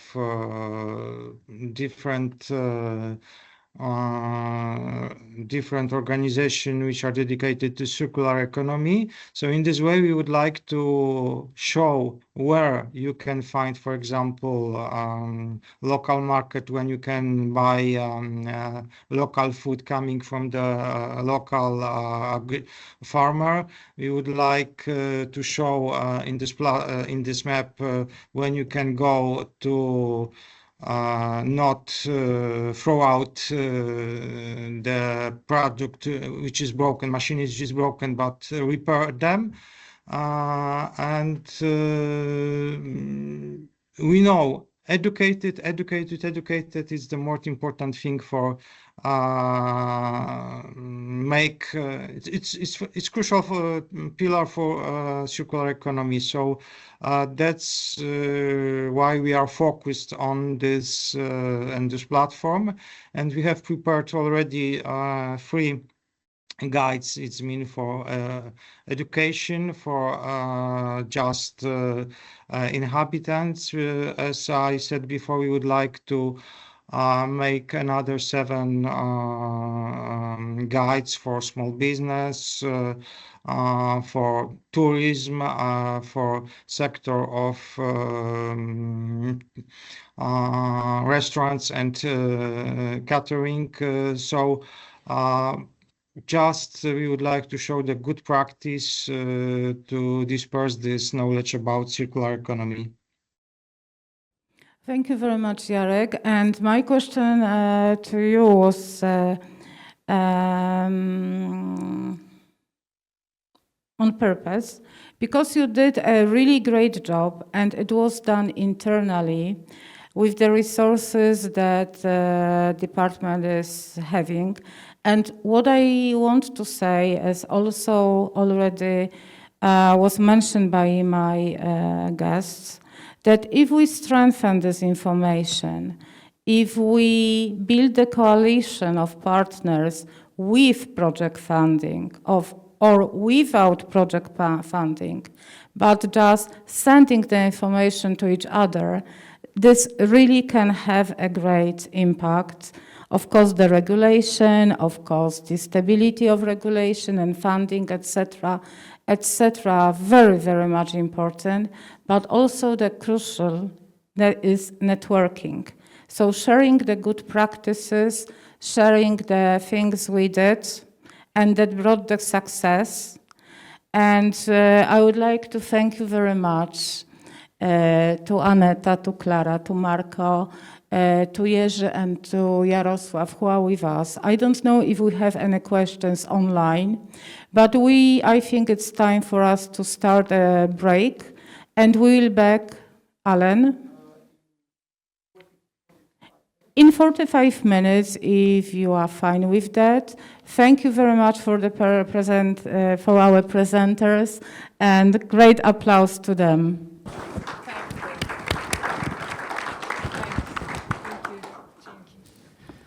So we're now entering the final panel of this conference before we close. So I'm going to open up with one short presentation, and then after me, we're going to have two presentations focused more on business cases. Yeah, so now we're talking a lot about policy. My lecture will be a bit zoom out, focused on data, how to use data with integrity, and then we're going to dive into a couple of business cases. We have, after me, Mr. Marcelo Guayana and Marinela Favot from Area Science Park. And then we have Ms. Vera Antman from BeanSaver. We'll be talking about sustainable solution in circular food systems. So a few business cases there. But before we go there, yeah, are you going to start? Good. Thanks. Yeah, I'll have a bit out of what we talked about up to this point, but very relevant for both policy making, for projects, and also for business solutions and products.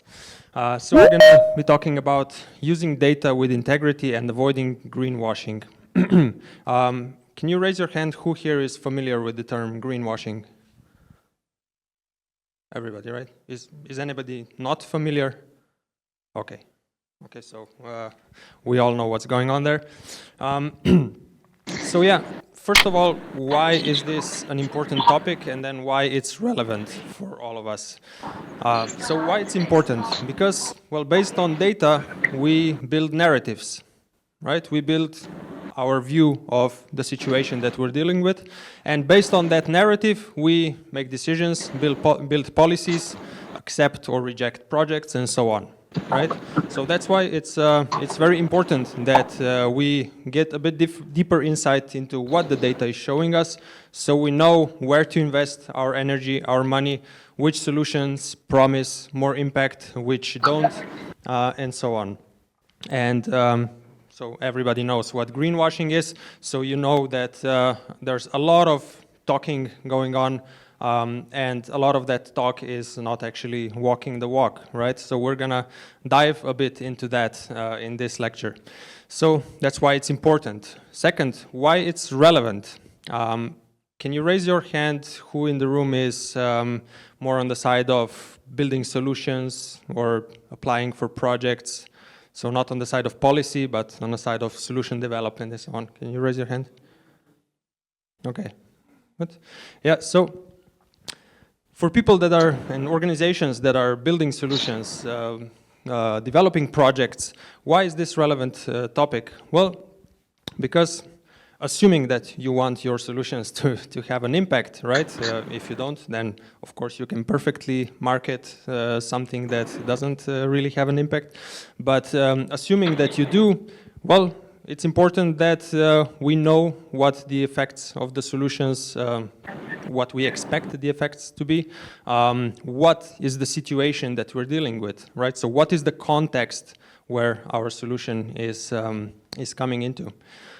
Who in the room is on the side of policy making, maybe evaluating projects? Yeah. Okay, only a few people.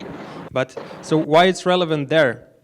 Well, I've seen many projects, some of them I've been involved in, where, well, let's just say I could easily reject them if I was on the other side. Well, because simply the projects, they build a narrative around a piece of data, right? So that piece of data will support that narrative, but that's not the whole story. So when that project is implemented in the real scenario, it quite often worsens the problem. And I will give you some examples later. So that's why it's relevant for policymakers, for project evaluators, to be able to see through some of the things that you know, our narratives and the data we present include. So to be able to better make decisions and yeah, include or reject proposals. And so we have policy side, we have solution development side, and third, well, we are all consumers, we are all voters, right? So each of us with our decisions, with our votes, with our wallets is participating in building an ecosystem, right? Deciding what gets implemented, what gets funded, and so on. And it's important that basically every citizen has a bit of a capability of seeing through data and asking, okay, what does that data really mean? What does it really tell us? What does it really promise? So that's what we're going to be discussing today. So what I will do is I will first go through a bunch of examples. There will be some graphs, some data, but we'll comment on everything just to show basically how easily we can fall into this trap of thinking that some piece of data actually tells us the whole story. And we're going to be building this presentation around basically one main message, which is you can use true data to tell a false story. With other words, context is just as important as the content. Yeah, so it's not just the content of the data, it's or the solution, whatever we're developing. It's also the context into which it is being included. So first, three examples that have nothing to do with circular economy or sustainability, and quite honestly are a bit bizarre, but they serve to show us that some data can show a story that is actually completely false. So example number one. This graph shows a correlation between a number of ice creams sold and murder rate in New York. You can see quite a clear correlation there. So what do you think is going on? Any ideas? Yeah. So point number one. Correlation is not the same as causation, right? So does eating ice cream cause you to become more violent? Of course not. The case is just that when the days are hotter, more people are outside, more people eat ice cream, but also there's more crime on the streets. Same example, I was saving this for the case if nobody had the insight that Aneta had. So yeah, of course, you can see that the dots actually represent colder and hotter days, right? So correlation, causality, two completely different things. So here it's quite obvious, right? But oftentimes, you know, when we hear about political narratives or when we're trying to justify investment or business case, we see graphs just as like this one. Right? We see some correlation and we think, okay, if we implement this, we're gonna have an impact on that variable and it will directly impact this other variable. Often not the case. Example number two. Hands up if you already know this one. Okay, just a few people. Okay, so I will tell it anyways. So this is a World War II anecdote, and the anecdote goes, not sure about the details of the story, but the message is clear. So the anecdote goes, the Allied planes were suffering a lot of losses. A lot of planes were getting shot down, getting damaged. So they got interested in how to implement reinforcements on these airplanes in order to make them more sturdy, more resilient to enemy fire. So they were examining the planes that were coming back damaged. And this is a schematic representation of maybe a statistical sample that could be the case there. So based on this sample, you might say, well, okay, the most exposed areas are the tip of the wings and the center of the plane, and so on. So we might want to add reinforcements there. Well, of course, the trick here is what is missing in this data. So the statistical sample that this shows is the airplanes that got back, right? So the sample is missing the airplanes that actually got shot down. So what you should do here is exactly the opposite of the maybe naive first impression, right? So instead of adding reinforcement where the red dots are, you should add reinforcements where there are no dots, because this means that the planes that got hit in those areas never made it back. So, second message, the trick is often in the data that's missing, not in the data that's in front of us. Example number 3. This is a graph of how much these countries, how many people are organ donors. So the people that sign that after their death, their organs can be donated to other people or to research. And there's quite a stark contrast between those countries, right? Some of the countries appear to give very little. Some of the countries appear to be very, very generous. So what's going on there? Any ideas? If you know about this research, then don't share yet, please. Yeah? No? Not. Sorry? Yeah. Mm-hmm. Mm-hmm. Yeah, very, very close. Yeah. This is in the right direction. So again, this is an obvious example, but oftentimes when confronted with such pieces of data, we might make our own conclusions. It's about culture, it's about how much money they invest in education, it's about how much solidarity there is and so on. No, this graph just tells you that people are lazy. The countries on the right side, when they have their form, you know, the default option is I donate. So people don't. So they in the form they have to tick the box if they want to withstand. If they want to withdraw from the program. The countries on the left, they have the reverse kind of form. Their default is we don't donate, and they have to check the box if we want to join the donation program. So the action of both is the same, they just don't check, but the outcome is completely different. Right? So again, data fallacies can hold us here. So now let's go into more sustainability and circular economy related examples, and I'll just walk through a few examples. First, starting with more of a product kind of greenwashing, and then building up to actually global policies and sustainability data. So, first example, this water manufacturing company went all out on branding about this water carton, right?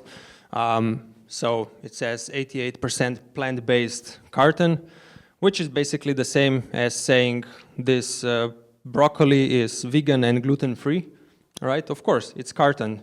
Most of it is plant-based. But it's again the case of what about the data we don't show, right? So the rest is aluminum, plastic, it's all blended together, extremely difficult recycling, right?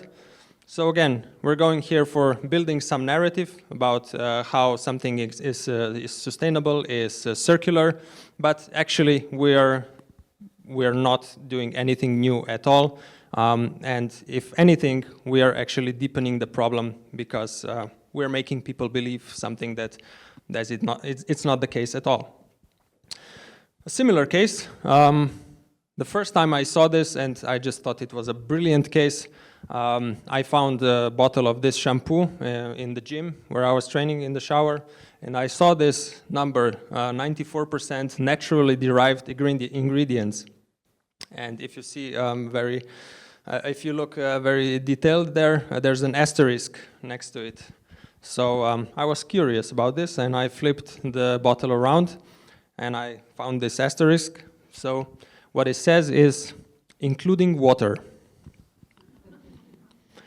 So of course, water is a naturally derived material, right? So there are two things here.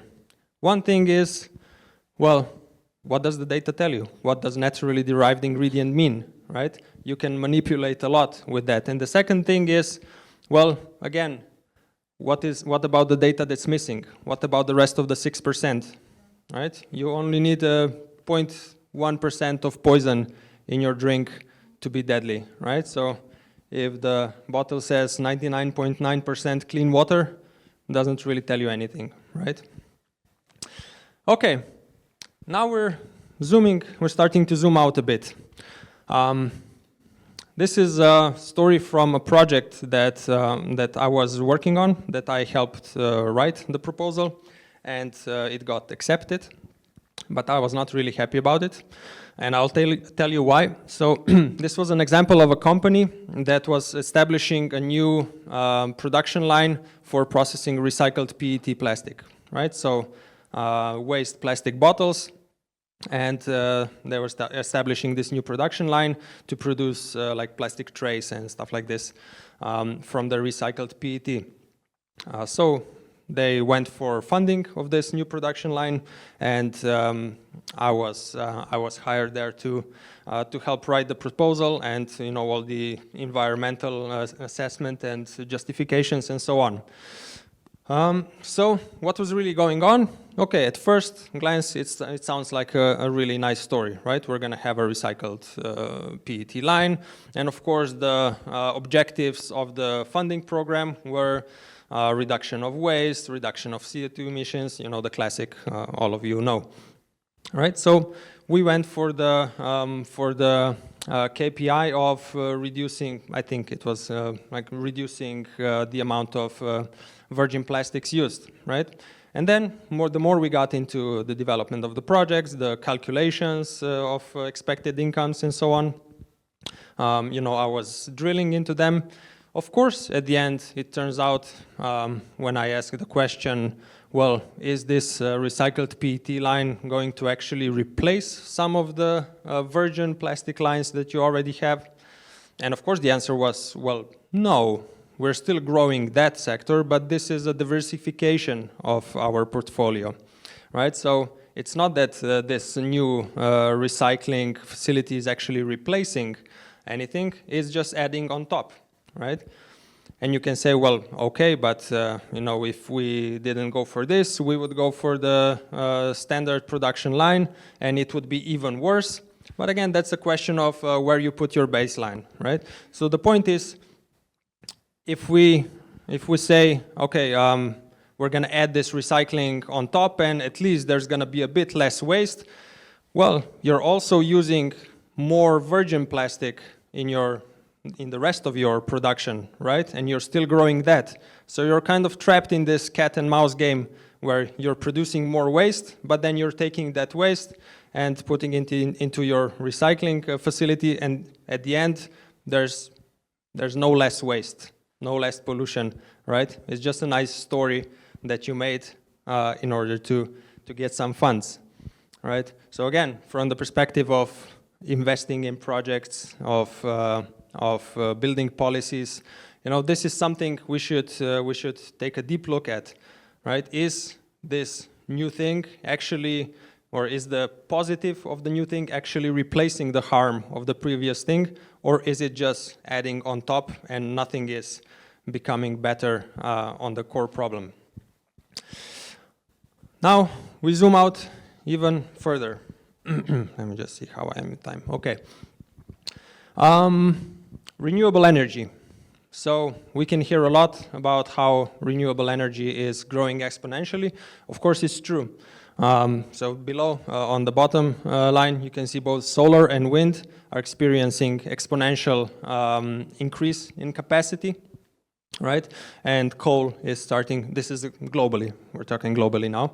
Of course, there's a lot of variation between countries, but with emissions, you know, the only thing that really matters is the global levels. So yeah, you can see some of the coal is slowly starting to decrease, right? So it's a nice narrative. We can be optimistic about this. But of course, if we look at it from another angle, again, does this exponential increase in renewable capacity offset any of the fossil fuel sources? Well, not really. You know, they're still the same or growing, but the energy from the renewable sources is being added on top. Now, this graph is the primary energy consumption, so the electricity would be a bit different because there's a conversion factor in between. But still, the main message is that, you know, the coal and oil and gas and all the fossil fuel sources are still growing, right? Because, of course, the energy demand is becoming larger. So this is, again, we come to the question of context. When we add all these new energy sources to the energy mix, what is going to happen with the market? Is the market just going to say, okay, we don't need all that other energy, we're just going to use this one? Or is it going to say, wow, very nice, we have more cheap energy, now we can build more, right? So again, what sounds like a really nice story, and of course not to say that there's anything wrong with adding renewables, quite on the contrary, but if we don't bind that to the actually system, right, to the limits on using the, in this example, non-renewable sources, then it doesn't really solve anything about the problem. And if we take a look at CO2 emissions in a global context, we see this exact picture, right? So despite of this exponential growth and clean tech and energy efficiency and electrification and everything, we're still seeing massive growth. And again, even here, you could ask, well, okay, but you know, most of it is China, India, Asia in general, right? So we're good. Europe is decreasing, the US is decreasing, so you know, now we should put pressure on China and India. Well, if that's what you think, I invite you to take out your phones, your laptops, see where they're made. Take a look at the labels of the clothes you're wearing. I can guarantee you it's going to be either India or Bangladesh or any of those countries. Right? So in a globally interconnected economy, measuring impacts on the level of single countries and companies is just, it's really nonsense. Because the only thing important is how the whole system produces this. Right. Okay. Last example, and then we're going to boil it down to some key questions for data integrity. Last example. So you've probably heard about decoupling, right? It's the idea that we can decouple GDP growth from resource use. That so.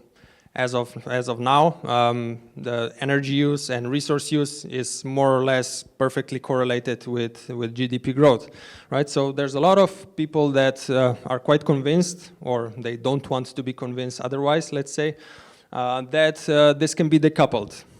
And here we can see a bunch of examples, and this is a graph that is quite commonly used when building such narratives. You can see examples of countries, and Slovenia is also there, that appear to have achieved this decoupling, that their GDP was growing, and at the same time, their emission levels were decreasing.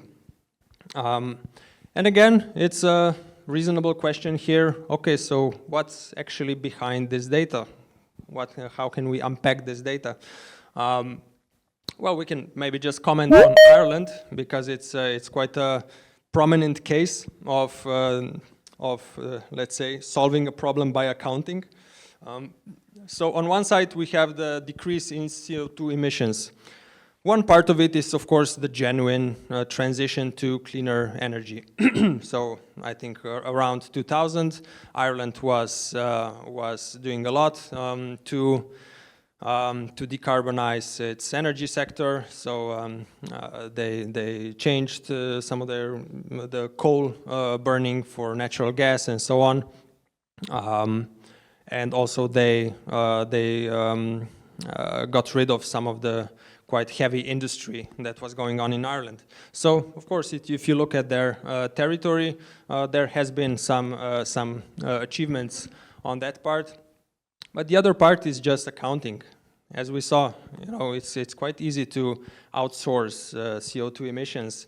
And Ireland, for example, was making quite a strong move into the services sector, which means that a lot of the industry actually went out of the country. They became more service-oriented, but that doesn't mean that this is less intensive. So if the industry is now going on in another country, or if you're basically having a digital workforce that is basing their work on servers, on processes that are going on in data centers elsewhere, well, this doesn't change a thing then. And if we go on the other side, so, okay, one is this downward red arrow talking about emissions. And what about the upward arrow talking about GDP? Well, again, it's a question of what does this GDP represent? And Nobel Prize-winning economist Paul Krugman, he called the Irish economy around the year 2015 a leprechaun economy. So I think it was 2015 that the Irish economy grew, so the GDP grew around 25%. Was there such a big productivity increase? No. It's just that a lot of, well, Ireland was a tax haven, so a lot of the global companies transferred their IP and their intellectual property, patents, and intangible assets to Ireland, and all those appear on the balance sheet, meaning they count towards Ireland's GDP.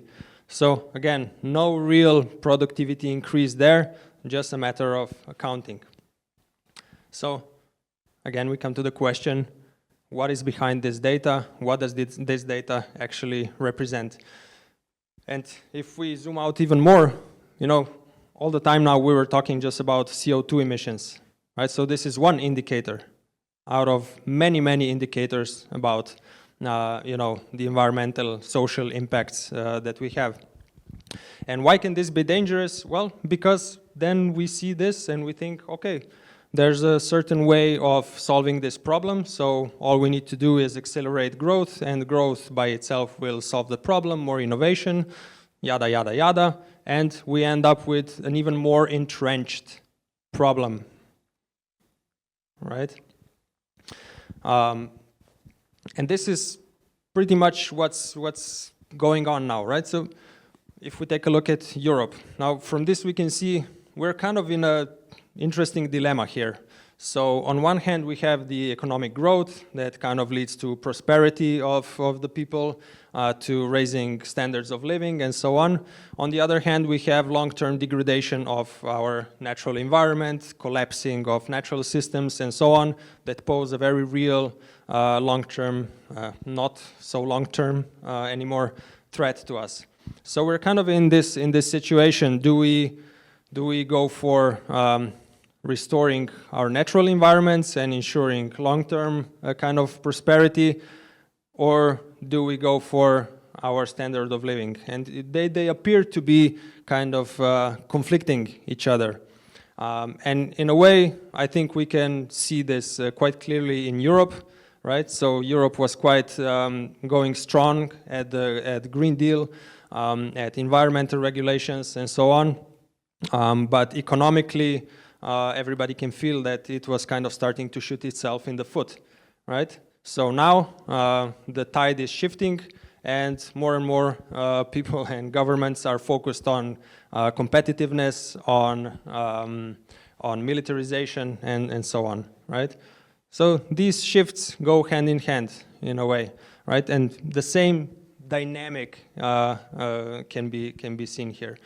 So what I'm saying here is that these insights into what is behind the data can help us can help us get closer to the real questions, right? So if we ask the right questions, we can get closer to the right solutions. So the question would be, how do we solve this dilemma, right? Not how do we build more clean tech, or how do we get even faster with innovation, but how do we solve this basic dilemma that we're now choosing between GDP growth or the long-term integrity of our environment. So this is the true questions that should be discussed in contexts such as this, right? So now to wrap up from all of these examples, right? I tried to boil it down to a checklist of 5 questions when we are building a solution or a policy or evaluating some data. What are the 5 questions that are useful to ask so that we can see through the data better and understand what's really going on underneath? So question number 1, what does the data actually represent? As we saw, for example, in the case of the shampoo, right? The 94%, what is this? What is accounted for in this 94%? Or what is accounted in the GDP of Ireland? How is the emissions data being actually measured? Right, so there are many ways of accounting for this, and it's important that we be sure what the data is really representing. Second question, what isn't being mentioned? So we have the data in front of us, and of course we could use that data to build a narrative, right? Such and such policy makes sense because we can see this trend in the data. But always let's ask what is missing from the data, like we saw in the airplane example, right? What is our statistical sample? What is missing there? Is this a really a good sample of data, or did we omit something? Question number 3, what are our baselines and standards? There's a phenomena called, I think it's called baseline shifting, where our standards or baselines of what is considered normal is now different than it used to be in the past, right? We have health standards or environmental safety standards. Those change, right? And sometimes they change in the right direction. Sometimes they change in a way that, okay, this has just become a new normal, For example, a standard of what it means to be fit and healthy person, maybe it's now different. Now if you go up and down the stairs once a week, it means that you're fit, right? But it used to be that every day we used to move a lot, right? So we're constantly shifting our baselines and standards. So it basically means, what are we comparing our data against? And getting back to the example I had about the recycled production line, right? So the narrative there could be, okay, we are building this line, but if we had not built a recycled PET line, we would just build a normal one, right? So that's kind of our baseline. So we can then twist this story into saying, well, we are making improvements because if we didn't invest in this, well, somebody else would just invest in a regular virgin plastic production line and it would be even worse, right? So what is the standard here? Well, the standard is that we're just accepting this growth in virgin plastic use and pollution, and we're saying, okay, we're not going to really solve this, but we're going to be a little bit less bad, right? So that's our standard. So, yeah, what are our baselines and standards? Question number 4, how are the variables influencing each other? Right, here we get to this, okay, if we change one dial, how is another dial going to change as a result of that? So let's say getting back to the energy example, if we introduce all this extra energy capacity into the system, how will this affect other variables, right? For example, what else will be needed? Well, we're going to need all of these extra raw materials for batteries, for infrastructure, and so on. We're going to need a lot of investment in the infrastructure, and also the market is going to change, right? The energy markets are shifting significantly, and also with more energy available. This is known for 200 years almost as the Jevons paradox. So with more energy available and with more efficient machines, we're not going to use less energy. We're going to use more, right? So the more energy efficient we get, the more energy we will use because, well, it gets cheaper to enter the market. It gets cheaper to establish some new economic activity. So it ends up expanding the economy and doesn't lead to any savings. And the last question, which hypotheses and assumptions do we hold about the underlying system? Feel free to take the photo of this. Right, so what are our assumptions that we are basing all this narrative on? Are we saying, okay, if we introduce this solution, it's going to impact the society so and so and so? It's important to think about, right? Because when we're focused on only one single metric, we lose sight of all the changes that will be a result of this. So, does anybody else need to take a photo? No. So this is kind of my boiling down of all this to these 5 questions, and I think it's quite a good checklist to go through whenever you're evaluating something, whenever you're proposing something, looking at a piece of data, either it's political or policy making or business solution.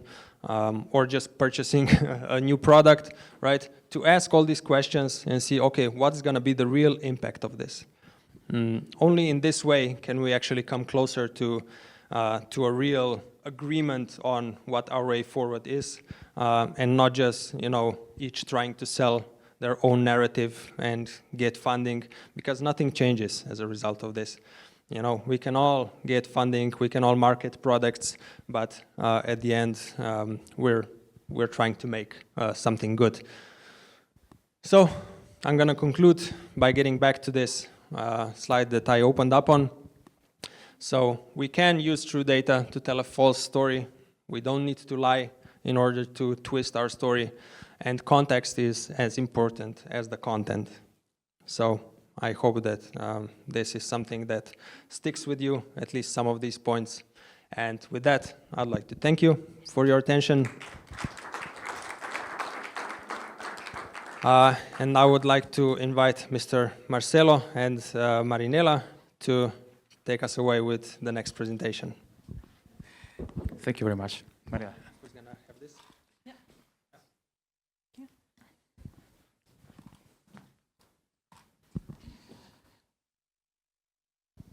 Here you go. Yeah. Just see if it moves. This is working? Yeah. Okay.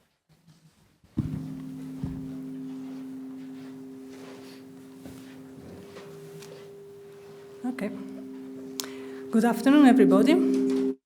So we are going to present you 2 case studies of the use of secondary raw material for industry and eco-sustainable choice then.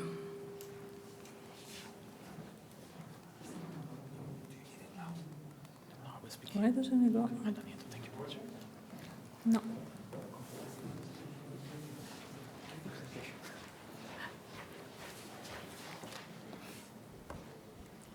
Yeah. Okay, thank you. So, of course, everybody of you know about the definition of circular economy, which is already here. Is just to remind you, this is an economic model based of inter alia, sharing, leasing, and reuse, repair, and refurbish, and recycle in almost a closed loop. And there is echo. It's echo. I don't know. Okay, maybe here. Maybe it's better like that. And of course, there are different ways of representing it, and the one I chose is this one, is about dividing the circular economy. You prefer to use this one instead of... We can mute this and use this one? Yeah, let's try with this one. Yes, please. Otherwise... let's try again. Okay. Yeah.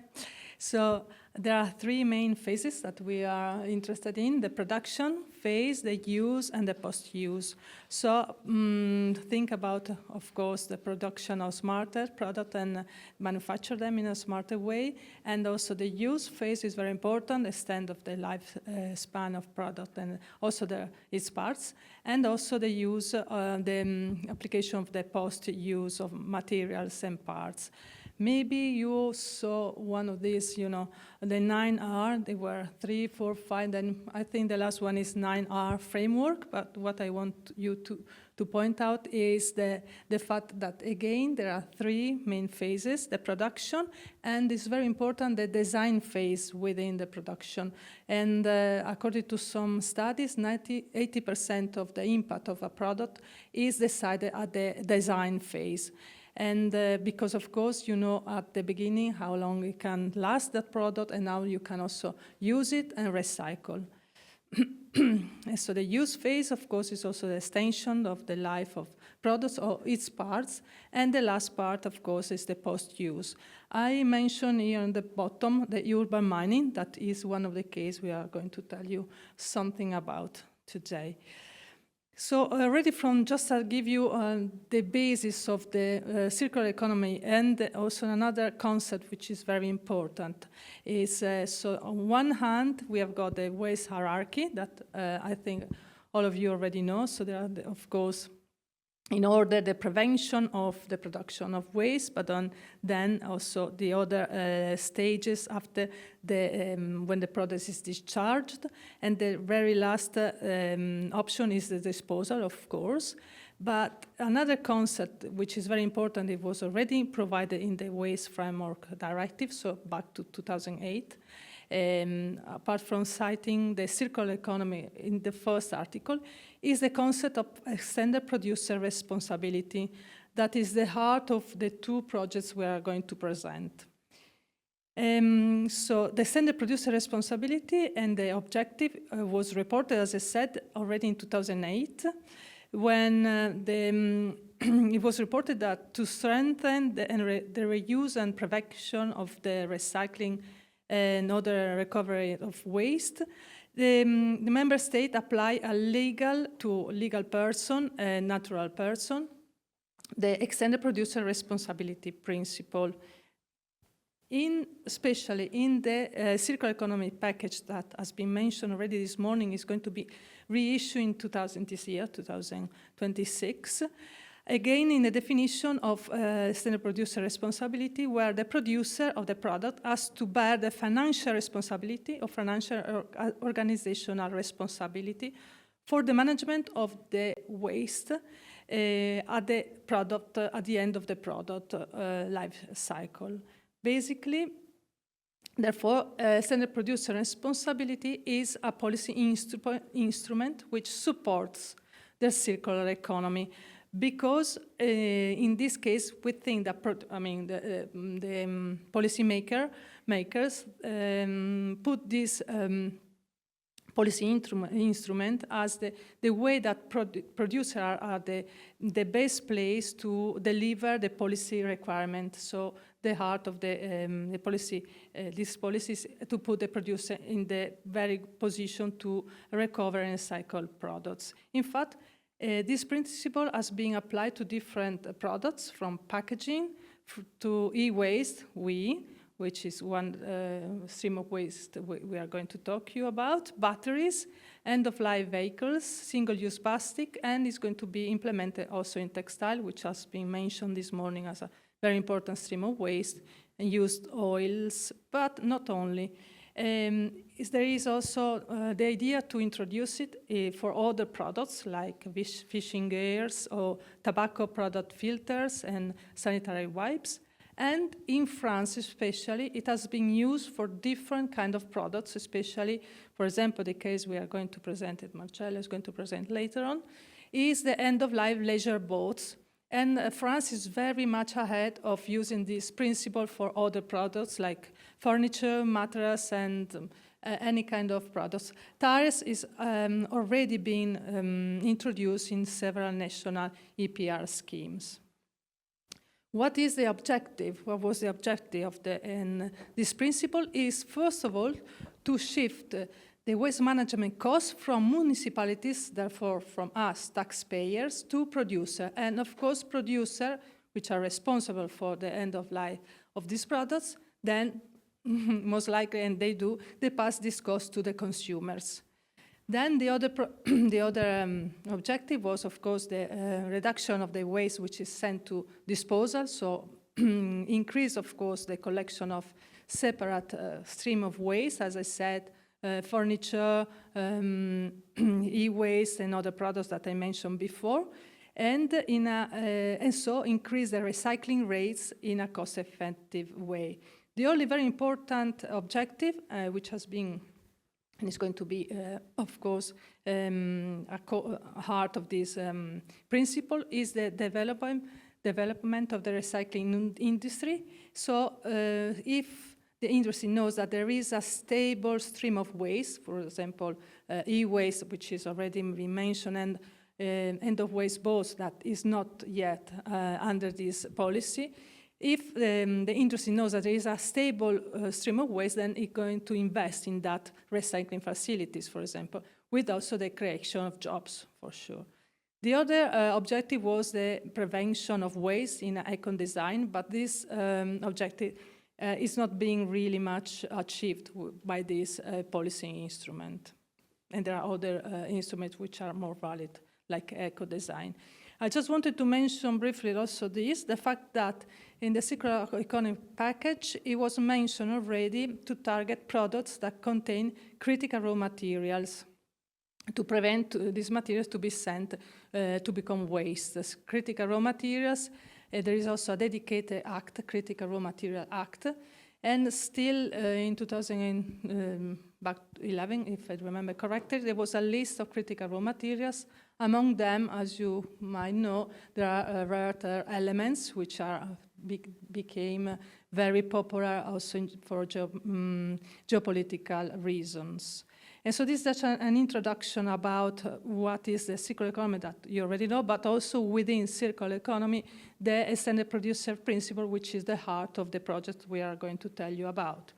Briefly, if you want to say 2 words about Friend Europe. Yes, you have to know that we are part of the European program called Friend Europe. It's the frame of European Enterprise Network, and with the scheme we're presenting today are strictly linked to these activities we perform to companies. So if you're interested, also RSM Park offers this to SMEs, this circular economy specialized service program, Friend Europe. So 2 case studies which are already, not still at the lab scale for the first one, and more in theory, and for the second potential EPR scheme. As I said, end-of-life boats are not within the EPR scheme. So is the recycling of yttrium from fluorescent lamps. So these fluorescent lamps are part of the e-waste stream. It's called WE in waste from electrical and electronic products.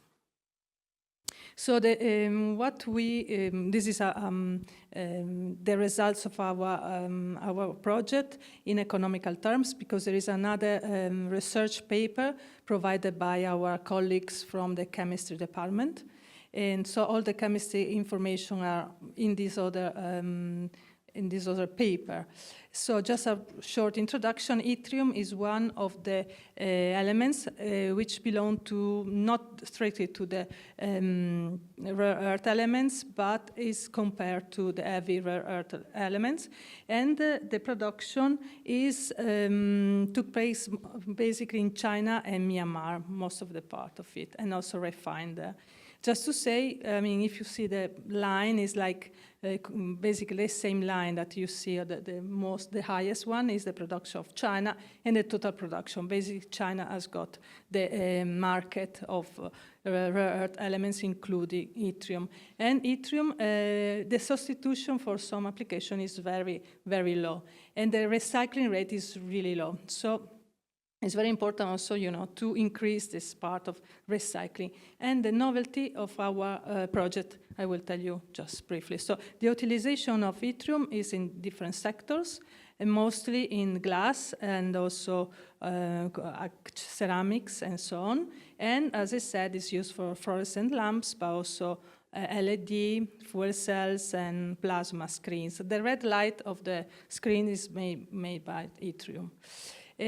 Just briefly, just to let you know that the prices of yttrium is very volatile because of geopolitical reasons, and yttrium, together with all the rest of the critical raw materials, and in particular rare earth elements, has been defined as critical by different states, like, as you see here, Japan, USA, and of course, Europe, as we said. The project and the goal of our project is to produce yttrium triflate from recycled e-waste material, as I said, from spent lamps. And even though the yttrium is present in a minimal quantity, basically the first part is called calcination, is basically reducing the e-waste in powder, while yttrium is contained in a minimal part. The usual, and this is the first novelty, is to basically take this powder and divide all these rare earth elements, not just rare earth elements, but all the elements, and purify them at 99%, which is very costly because all the processes are, reiterated, and we have to add different kind of chemical additives to clean basically this product, and water. So it's like economically important and also environmentally. The idea behind our process is to basically not clean it and keep this powder in where the powder has got something like 4% of the yttrium contained, and to use it, this is the second novelty, in the pharmaceutical context. Basically making the triflate, the yttrium triflate from this e-waste, as I said, which contains only 4% of yttrium. And so these are just, the steps of these projects. And as I said, we are still at the lab scale, and we can produce, as you see, the reaction and from 1 yttrium oxide, adding some 4 grams of triphilic acid, we can get 4.7 yttrium triflate. And the maximum amount of yttrium we can do in a lab is 200 grams. As I said, there are these different steps, which are pretty straightforward, and we computed all the costs of these steps, and also compared to the price we could sell this product to. The novelty, as I said, is to use this unrefined product, unrefined recycled catalyst, in the pharmaceutical context, because, of course, pharmaceutical context means that the product are very high value, and they cost much more than the oxide in the market. And so these are just the average price we can sell the yttrium in the market. And there are two prices because it depends on the batch, 25 grams or 5 grams. And the economical evaluation tells us basically we have to compare the two options, either to get rid of the waste, so we have any way to collect the waste and treat it or dispose it. But we compare that to properly separate collection of this e-waste and the treatment, which is the cost of our process. So if the price is higher than the price of getting rid of it, then we have got a gain. And in both case scenario, when we compare it to the batch of 25 grams or 5 grams, the result is a gap, positive gap of 104.72 euros per gram, including also, if we want, the externalities. So basically, above 8 euros, something that I don't remember now, of all the cost, we are in a positive green area. So we could basically say that the recycling is potentially economically an option. Just to conclude, the chemical process is a novelty, but we perform it just at laboratory level and is economically sustainable. And as I said, is because it's used as a catalyst in the pharmaceutical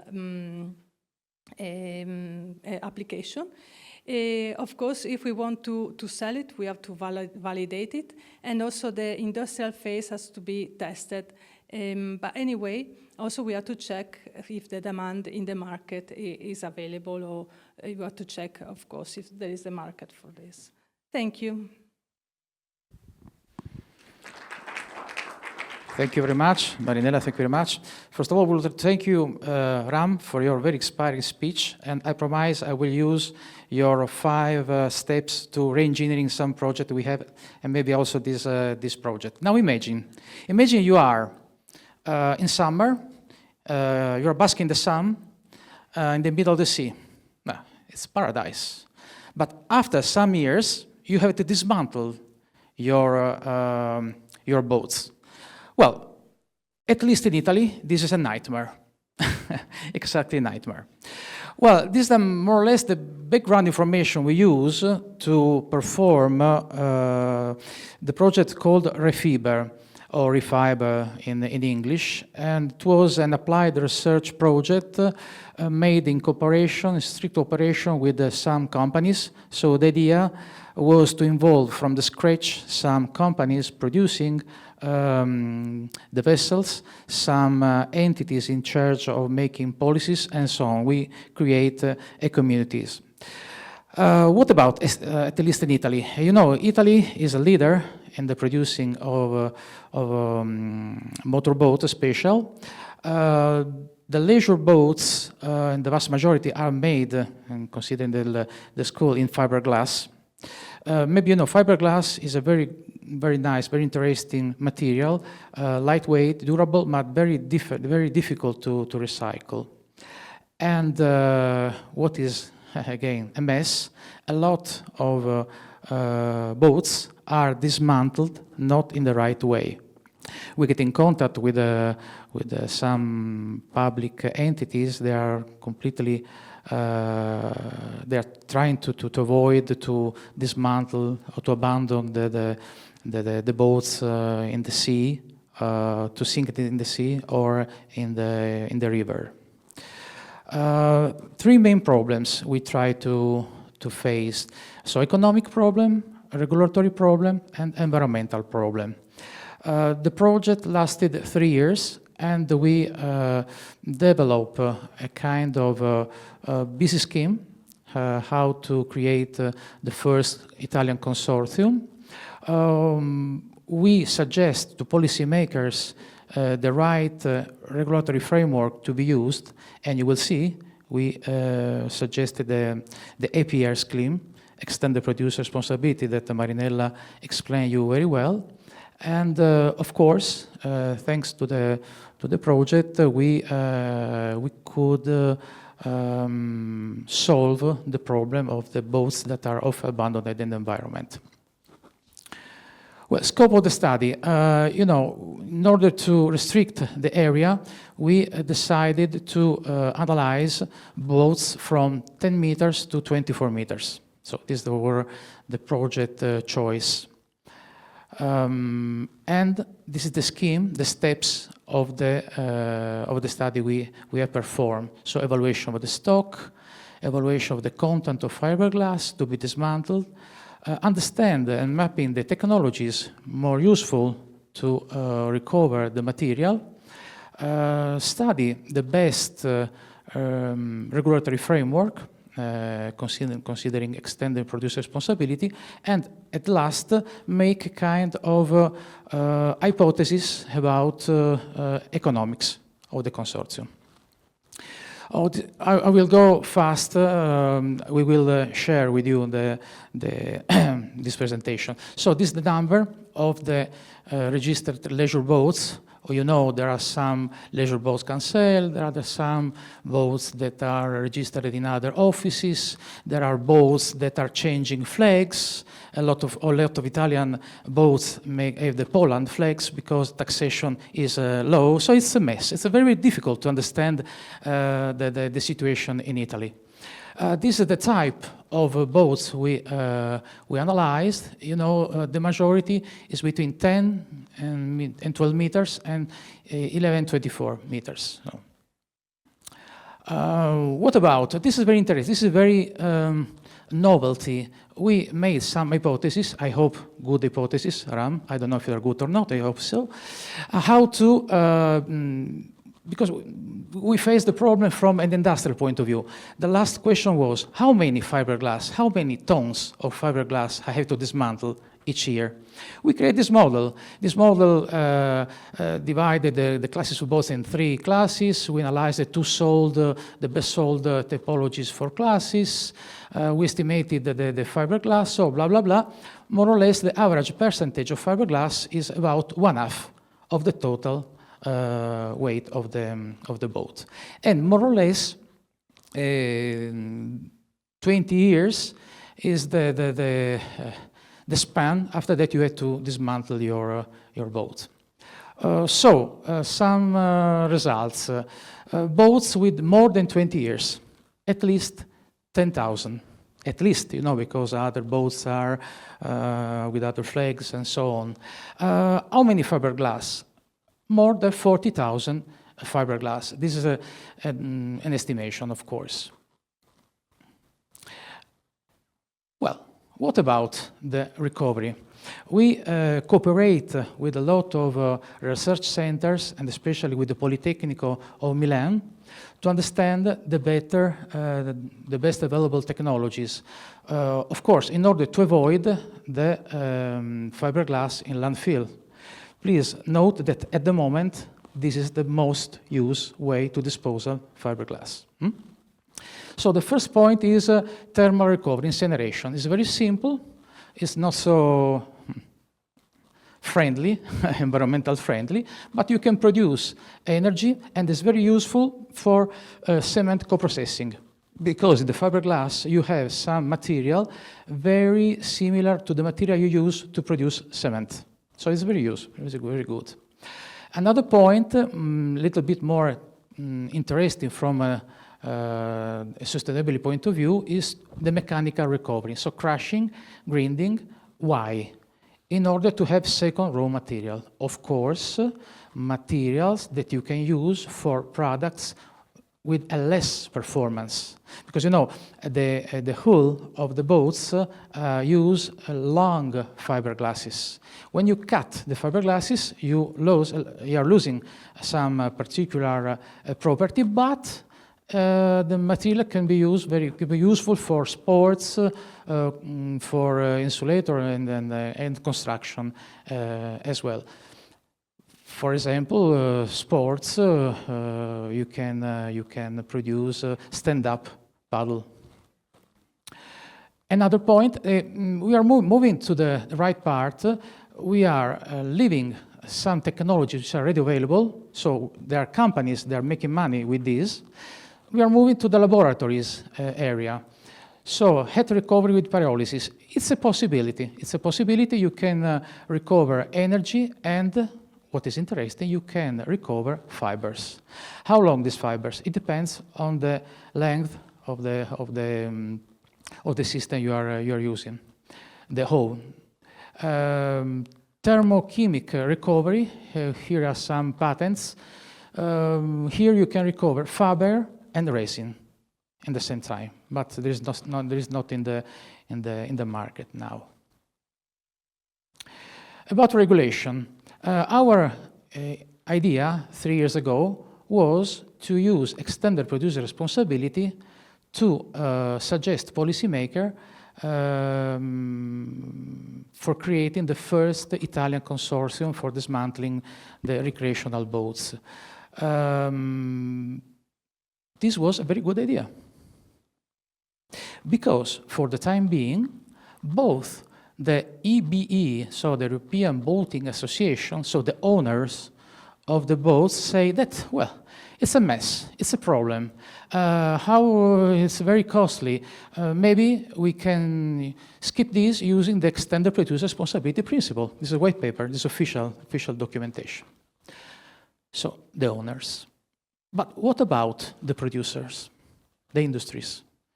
Exactly the same. Again, they say, well, the cost of disposal is very costly, there's no systematic system. Why not use extended producer responsibility scheme to create a consortium? Because, you know, for example, I think the same is here in Slovenia, but in Italy is that way. If you want to dismantle a boat, a recreational boat, you have to do it case by case. There's no a general framework. And doing case by case, you can understand it's very costly, because if you have a system to dismantle 1,000 boats a year, the cost decreases dramatically. But if you are dismantling a boat per year, you can imagine the cost. So again, what is the situation in Europe? Well, again, it's a mess. There is no unified European law, absolutely. Maybe the most advanced system are in French, are the French model that Marinella told you about APER. We know very well APER because APER was a key partner of our project. They suggested us a lot of things. Well, what about the financial model? Some finance figures. You see, this is a simulation of the disposal costs. So you have the boats differentiated by length, by unit management cost. The figure you are seeing, for example, unit management cost to dismantle a boat of 10 meters, directly comes from APER. So are industrial figures. Number of boats dismantled, blah, blah, blah, blah. So the cost, according to this hypothesis, is little more than 4 million euros per year. And what about annual revenues? Again, we ask APER to understand which is the revenue per unit. The revenue, this is the amount paid by the people that are acquiring the goods. So they are paying for for the past. The number of new registered boats and the total revenues we find out was a little bit more than 8 million euro. What is interesting is that these figures are absolutely underestimated because we voluntarily do not consider the valuable goods, the valuable goods that remain in the boats. You know, the boats have the engine, have iron, have a lot of material you can immediately sell. This is typical for big ships. Big ships maintains, when dismantled, a lot of value because they are full of iron. Here the situation is a bit different because 1/2 of the material is fiberglass. And what about this? They suggest the final figures. So with an average of 30% of operational cost, again, this cost derives from an analysis we made about other Italian consortium. You know, we have consortium to dismantle this in Italy or this. We ask them about which is more or less the operational cost. Well, 24%, 25%, 30%, blah, blah, blah. The budget for treatment. The average cost of treatment, you see, is different. It's difficult to see which is the average cost because if the boat is small, the cost is very low. But the correlation between length and cost is not linear. So we figure out that about 6,000 euros necessary, and with this number, at least 1,000 boats could be regularly dismantled in Italy. This means using 700, for example, for the annually cancelled and 300 for other abandoned boats. you know, if you go to Trieste, we are the hill surrounding Trieste. There are a lot of gardens with abandoned, abandoned like this. So it's different too. Okay.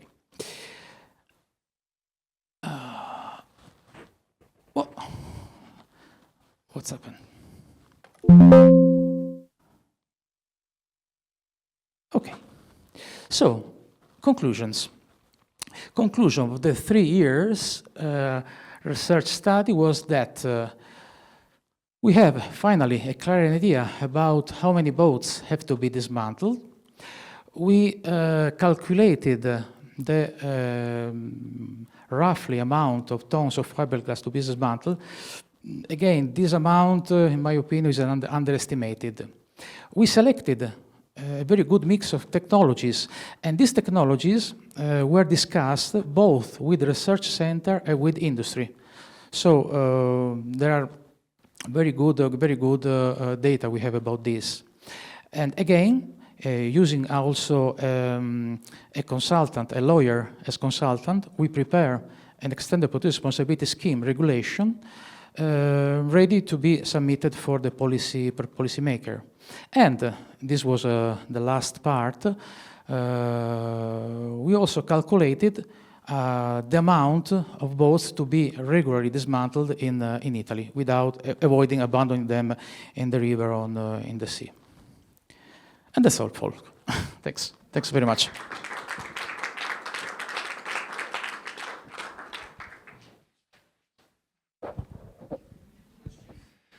Thank you very much, Marcelo and Marinella. Any question for the last two presenters? No? Nobody interested in buying a boat in Italy? One question? Yeah.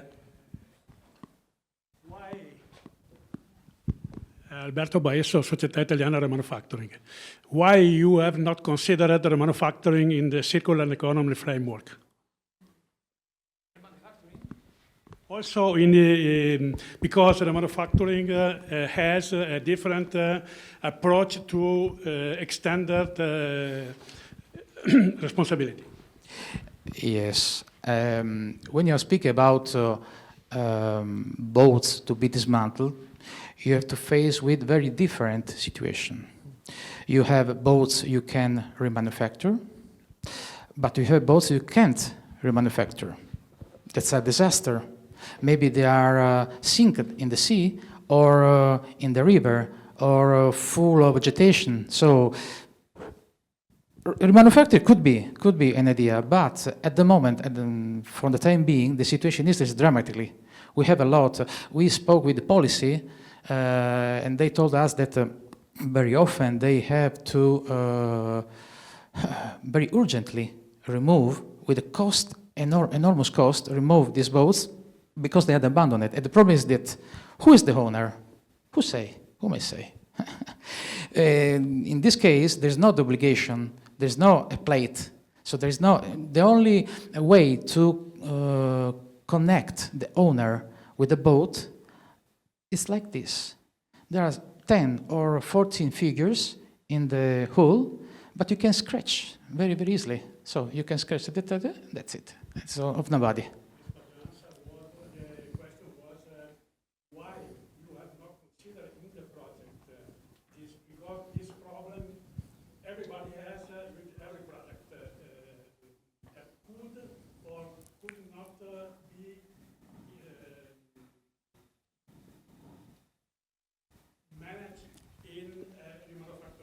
Yeah. No, we use the philosophy of producing second raw material. This was our idea. So to have again material comparable to the virgin material. This was the first hypothesis. Yes, but remanufacture is a good idea. No, it's absolutely. No. It's refitting.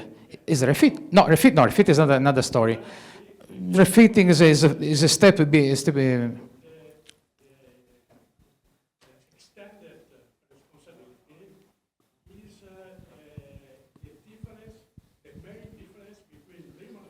Mm-hmm.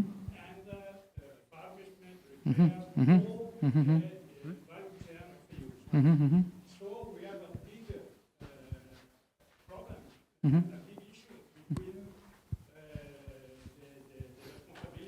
Mhm.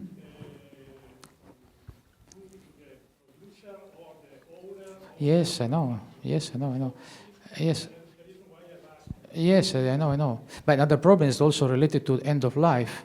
The end of life decree is still blocked in the MASE Ministry for Energy. This is a problem because we are treating a material, putting money inside, and the output is garbage because there is no end of life decree.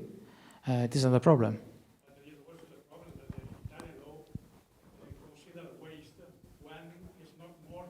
Yes, I know. This is the problem. Yeah, yeah, absolutely. Yes. No, it's a very interesting question. No, absolutely. Thank you. Thank you very much for the question. It was one of the only questions today, I think. So, applause.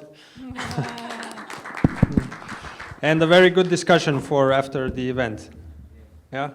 And with that, I would like to introduce our last speaker for today before Agnieszka closes this event. So for the last speech, I will invite Ms. Vera Antman. So we are counting on you to make a beautiful ending for this event. Thank you. Will do my best, Ram. Thank you. Thanks a lot.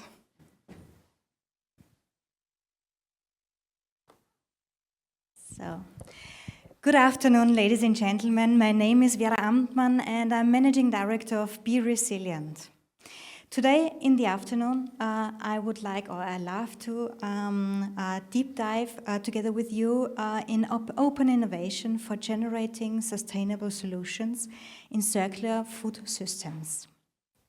Doing so, I want to introduce you to our project, what we implemented during the last 3 years. With Bean Saver, we turn spent coffee ground into valuable, sustainable products.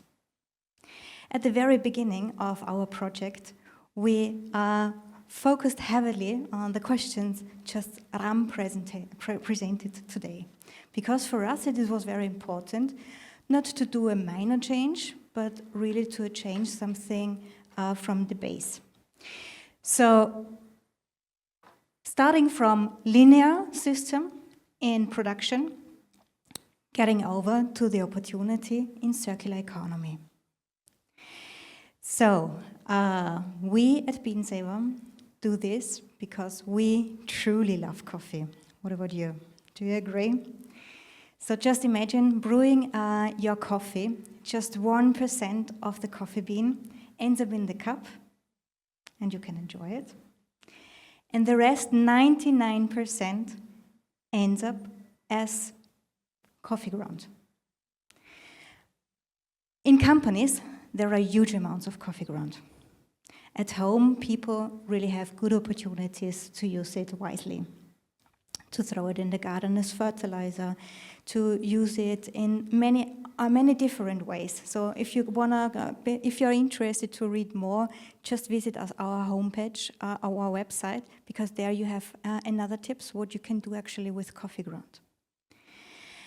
But companies, unfortunately, do not have this opportunity because there are huge amounts of coffee ground there, so really tons of it.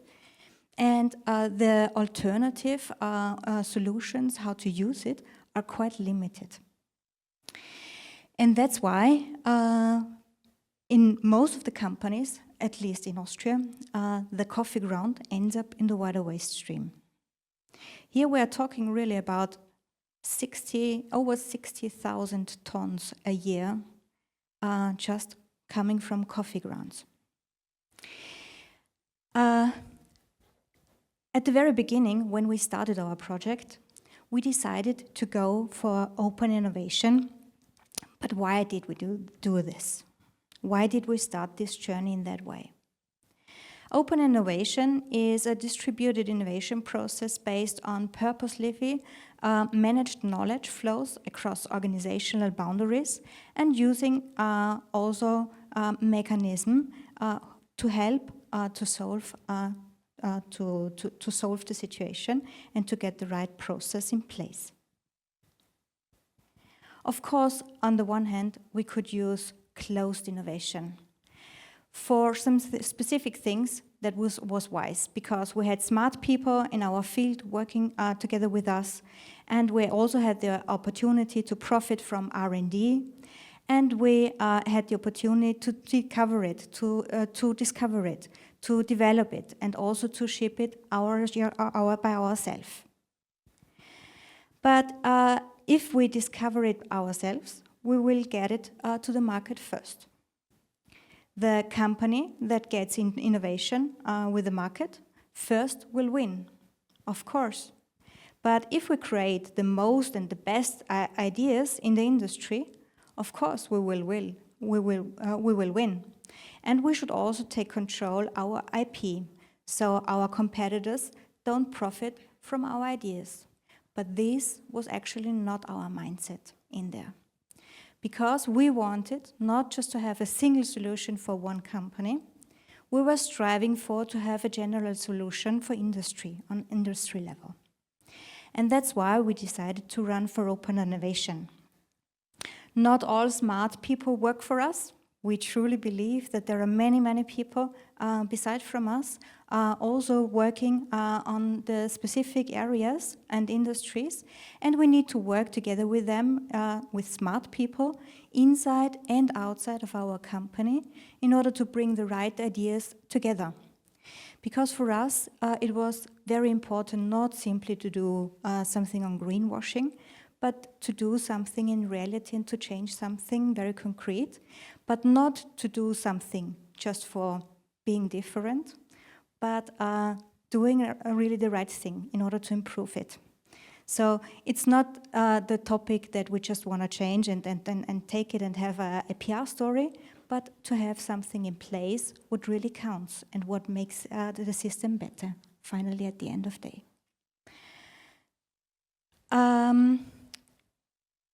Building a better business model and building also then getting to the market first is very important. And if we make it the best of the internal and external ideas, we will win. And in the same situation, we should profit from others and use the IP and should buy also other IPs whenever advances to our own business model. So of course, we want to take profit out of it, but nevertheless working together with others. Why is it from our point of view very important just to start with open innovation at the very beginning and not just to have a gut feeling and do something and make it on PR level? Because from our point of view, it's very important just to do the right things. To have so many criteria around to build a new ecosystem in order to bring, until now, waste considered materials actually to raw material and to use it for something specific.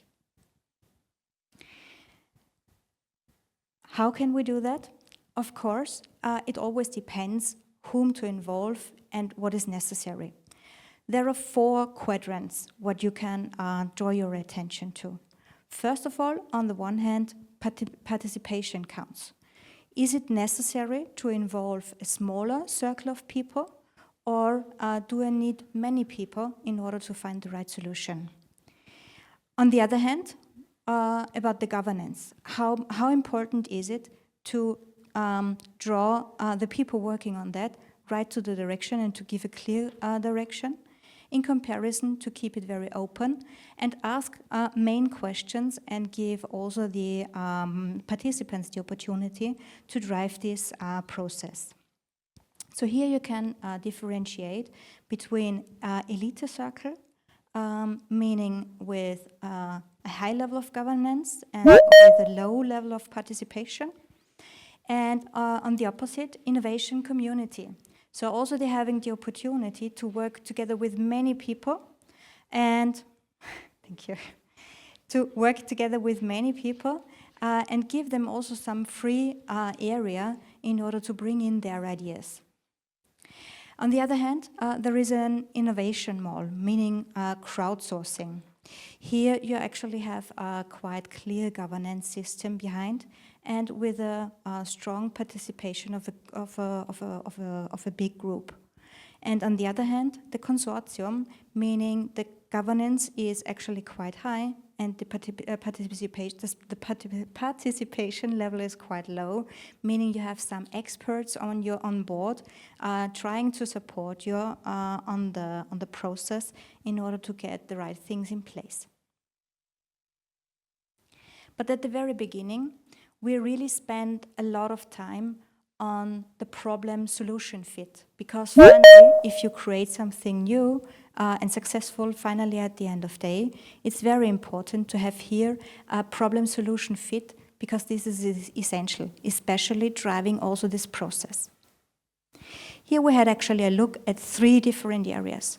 On the one hand, the first one was the coffee ground collection itself. So does it make sense, just for example, to collect the coffee ground in order to create then products like, just for example, heating pellets? Does it make sense from your point of view? At the very beginning, we just said no. There are so many things to keep in mind. And just imagine, we want to prevent people to put the spent coffee ground just in the water waste stream in order to prevent it that it's simply being burned. Now imagine if we go for heating pellets coming out from coffee ground. On the first glance, it could make sense, but on the second look, you will just see if you really run the process in order to collect it, then to produce it, to put in energy in order to get a new material, then to bring it to the market, to distribute it, to sell it to people taking it and bringing it home, and at home they're going to burn it. So, together we were working with scientific partners and with huge companies in Austria to have this open innovation process. And at the very beginning, we were just really on focusing on products with a short time to market. And nevertheless, also to meet these criteria and do not something which is just simply stupid. Exactly to go into the direction of greenwashing. So that's why I was very glad that the companies, although they invested money already on that, together with us, that they were really brave enough and to say, okay, hold on, no, such projects are products we don't go to develop and to bring it to the market because it doesn't make any sense. The first product, what we decided to concentrate on is the Bean Saver fertilizer, all seasons fertilizer. It was just the opportunity to have one product in place in order to also create a sandbox for all the other areas. On the one hand, it's very important to have the right product in place because of finally at the end of the day you can just collect that much coffee ground where you are also able to bring it back to the market in a useful way, and which is also very appealing for the market. So people are going to buy it. But with the fertilizer, we had a very first product having the opportunity also to test and to challenge the coffee ground collection. And started to drive here also the concept how to approach the market and how to proceed in order to make it just on a smart way.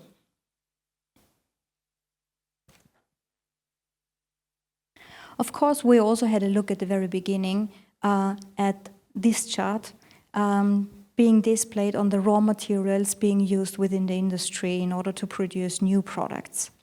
And how it's being split up. On the one hand, the waste material is being produced during the production itself, but nevertheless also in the different stages of the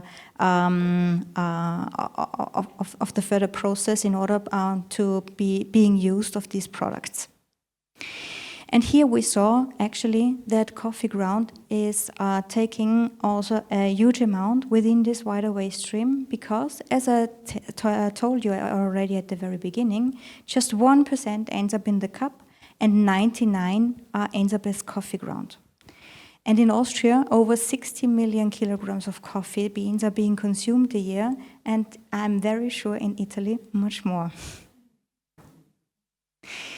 So across Europe, we are talking about millions of tons. The problem with the coffee ground, 93%, of course, this depends also on the country level and on the waste structure. But in Austria, it's the case that 93% end up in the wider waste stream, and just 7% are being composted. And this is actually the thing what we wanted to change, because just in huge cities like Vienna, just for example, in Vienna, with the coffee house culture, it has been officially part also of the UNESCO Intangible Cultural Heritage. And here, quite a lot of coffee is being consumed. So we're talking about around 18,000 tons of coffee beans. 55% for private use and 45% for commercial are consumed annually in Vienna. So approximately 480,000 tons of commercial waste are generated each year in Vienna, and of this 30% of biogenic residual materials, which is about 32% or 20,000 tons a year, and this is just the amount coming from the coffee ground, so it's actually quite high. So if you imagine from the wider waste stream, 30% is of biogenic waste, and from this 30%, 10% is coffee ground, so it's actually a huge amount. How do we want to solve this? On the one hand, we collect the coffee ground. Of course, we're doing this wisely. We are working here on 3 different layers. So on the one hand, with the circular industry. So we are cooperating together with companies who are producing something related to coffee, meaning just for example, if you have a coffee to go within the refrigerator at the retailer, it's coming from the industry, being produced on one central point, and there is actually quite a lot, a huge amount on coffee ground, which we can actually use and take into products and give them a second life. The second thing, we also concentrated on into the direction of cities, because huge cities have the opportunity, or there are huge amounts of coffee ground available. And here we had the opportunity with smart approaches in creating routes, what makes sense, to create it in that way, to collect this material and to bring it then to the production line. But we also create, so we transform coffee grounds into valuable and sustainable products. So our first product is the fertilizer, all seasons fertilizer, but there are also additional other products what we are going to implement and to introduce to the market. Just for example, we are working on oil, so with our scientific partners to bring to the market organic oil instead of fossil products. And the second thing also, we are thinking about how to use charcoal on an organic base. Of course, we also support and we network with science and industry and enable others to use the coffee grounds also as resource in their products, in their own products. But how did we use it in combination with open innovation? The 4 quadrants, what I shared just a few minutes ago with you, we also used for BeanSaver. And here I would like to give you some clear examples. Just for example, for the innovation mall, the crowdsourcing. Here it was very important to involve people from circular city and regions and also from companies in order to get here a clear idea about the current situation and how to collect the coffee ground and how to use it and to make this process start. and also to have a clear picture what is on the current situation going on, in order to have a clear perspective if the process is going to change it for the better, and where we actually need to put our focus on. For the innovation community, we are, just for example, we are working together with a sustainable food system community.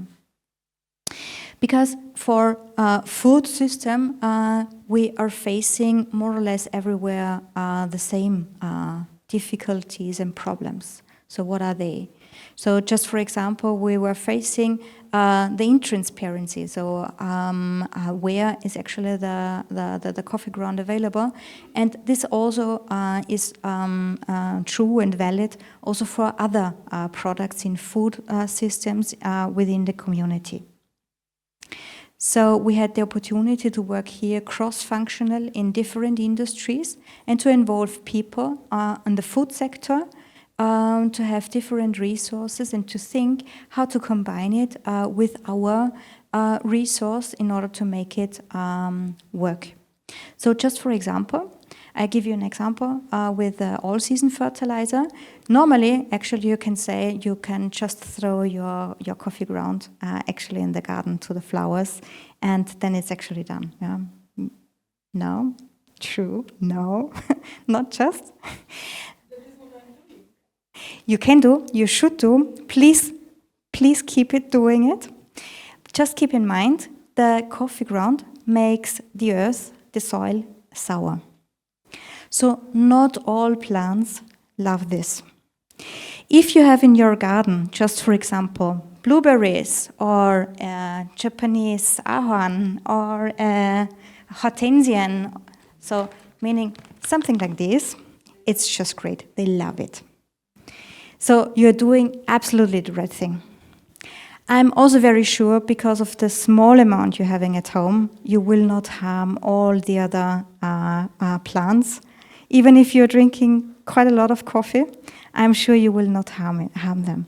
But nevertheless, if you really want to fertilize it on a very efficient way, for most of the plants, let's say 80 or 90% of all other plants, it's wise to have something on a neutral base for the soil.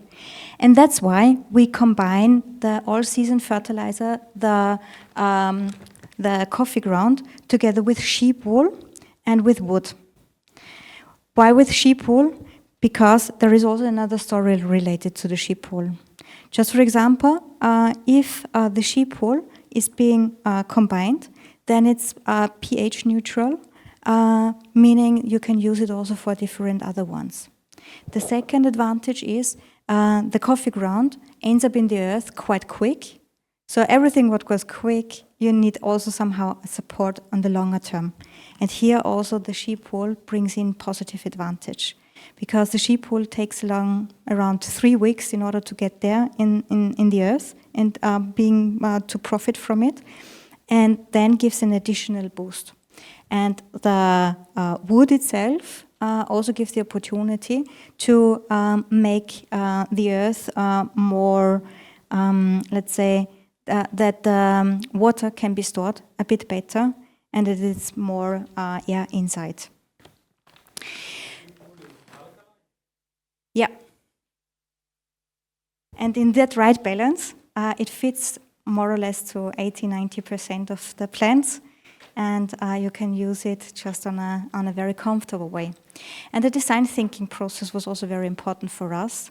Nevertheless, being very true to our story, but nevertheless also giving some USP, additional USP, also to the consumers.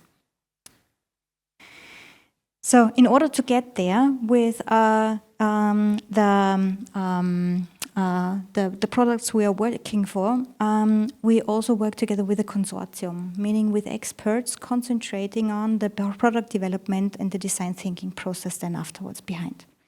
Because for us here, it's really key in order to bring the right products finally to the market.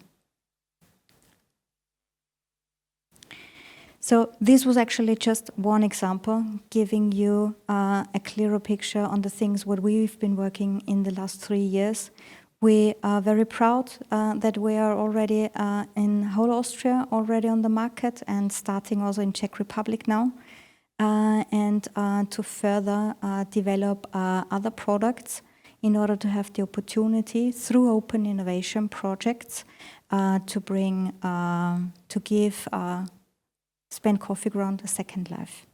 So whenever you are going to drink a cup of coffee, think of it. It's not the end of the story. It's just the beginning.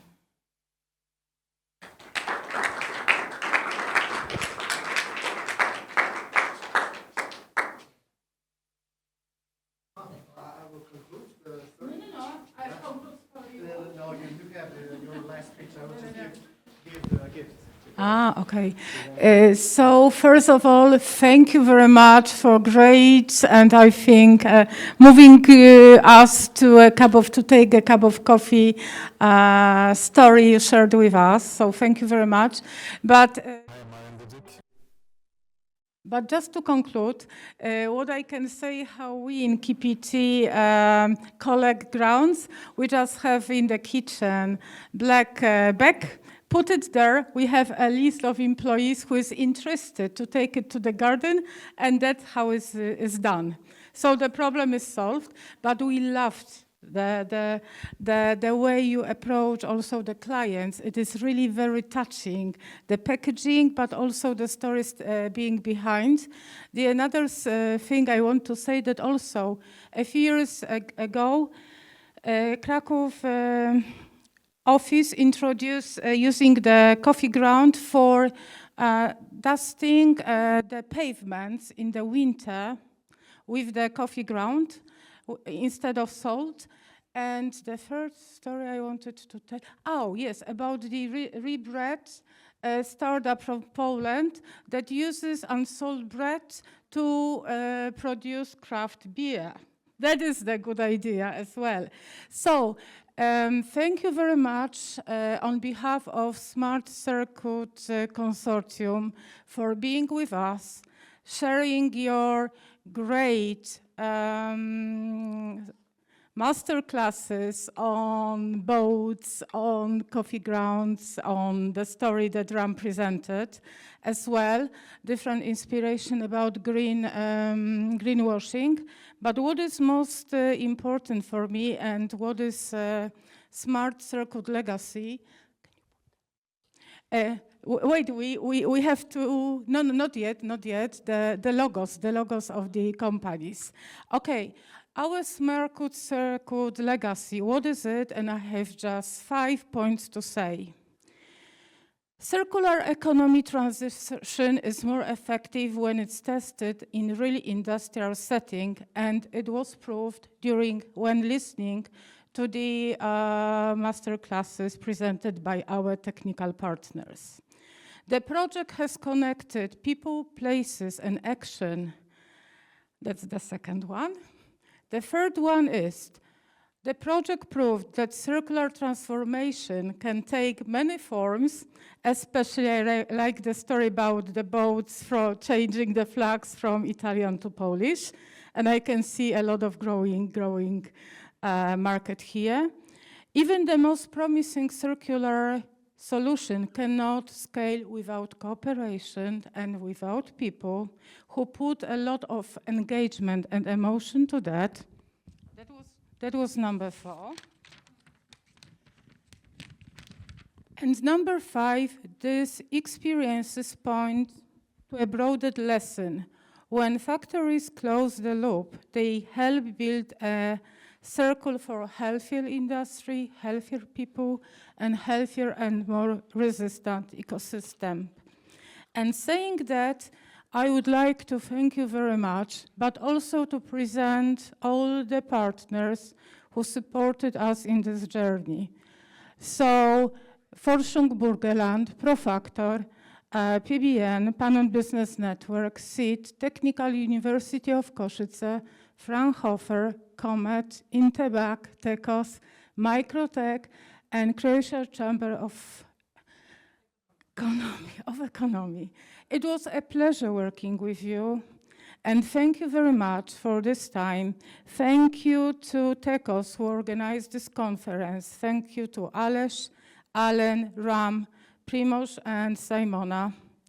Thank you for the supporting partners representing Comet and Forschung Burgenland, for the associated partner and technical panelists who 3 years really hard work with us, hand by hand. And last, why it makes sense. Sorry, I'm from Małopolska, but I want, and Poland, but I want to share one more story why our work makes sense. This is a story of the very small ice cream company. Started with grandma, then parents, I'm looking at Ula, and then 30 years old young guy who totally transformed the business model and the way they produce the craft ice cream. And that is what Smart Circuit project gave that people, and all the stories are the same in our regions. Hi, Marian Dudzik. I'm representing Lody Dudzik. We are a small family-owned ice cream producer. We have currently 1 stationary shop and 2 mobile shops. We basically create ice cream from scratch in a very old-style manner. And we sell ice cream in one of the shops and as well in the mobile facilities. Those mobile facilities also work for company events, for weddings, for any other events that we are invited to. We are currently doing a lot of different changes within our company. The most important for me right now, which I'm working with KPT together, is solving a packaging issue. Right now we have plastic packaging for takeaway ice cream. That solution is not eco-friendly. It's not a compostable product, it's a plastic product, so we wanted to find a solution for clients so that they can buy our ice cream and take it away home with reusable packaging.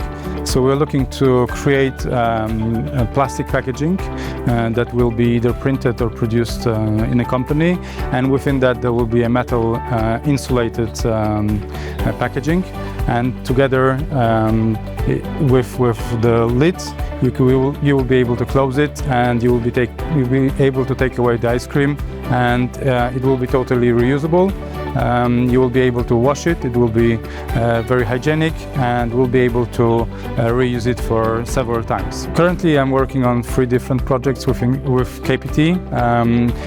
First of all, I want to replace most of our production facility, most of our machines. So I'm looking for a PSI grant, basically a grant where we will be able to deduct our future taxes that we would have to pay. The other project that we are running is what I currently mentioned is the eco-friendly packaging. And the next project that I want to introduce is like a full scope of managing production. So I want to create a program, like a web-based application, where we will be able to manage our whole production process. So I want to have a management possibility of managing products that come in from our suppliers. Then we would like to have a tool that will be able to calculate and formulate new recipes, and those recipes will deduct from the storage, and then the next step will be storing already ready products, so ready ice cream. And I want to have a whole process that will be within a web-based application where I can check what we have in our storage, what we are producing currently, and what we will have in our storage of ready products, and when those products will move away. So basically 4 stages web application where we will be able to manage our full production process from the beginning till the end. So this will be a web-based application where we will have control of all of the production stages.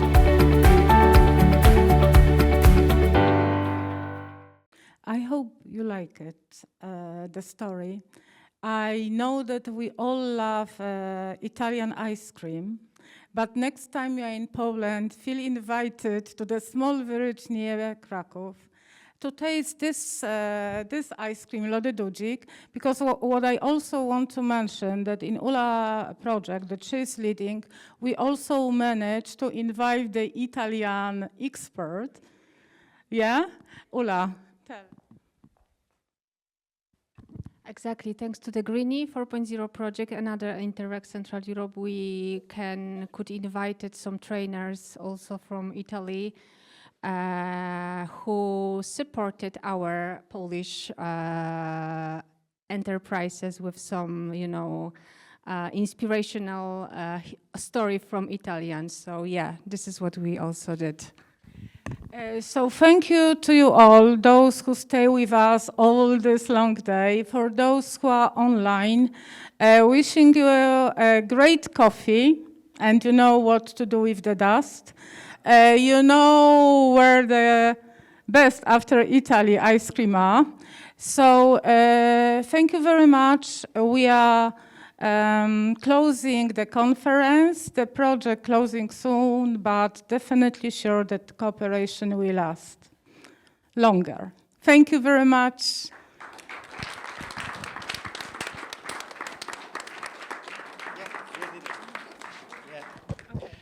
Also, on behalf of TECOS, I would also like to thank Aga for all the support, all the work of preparation, the whole 3 years. And also, she could not do it without Ula and Aldona and all the team. So thank you also from my side as well. Good. And we couldn't do it without you. Thank you, no problem. See you soon.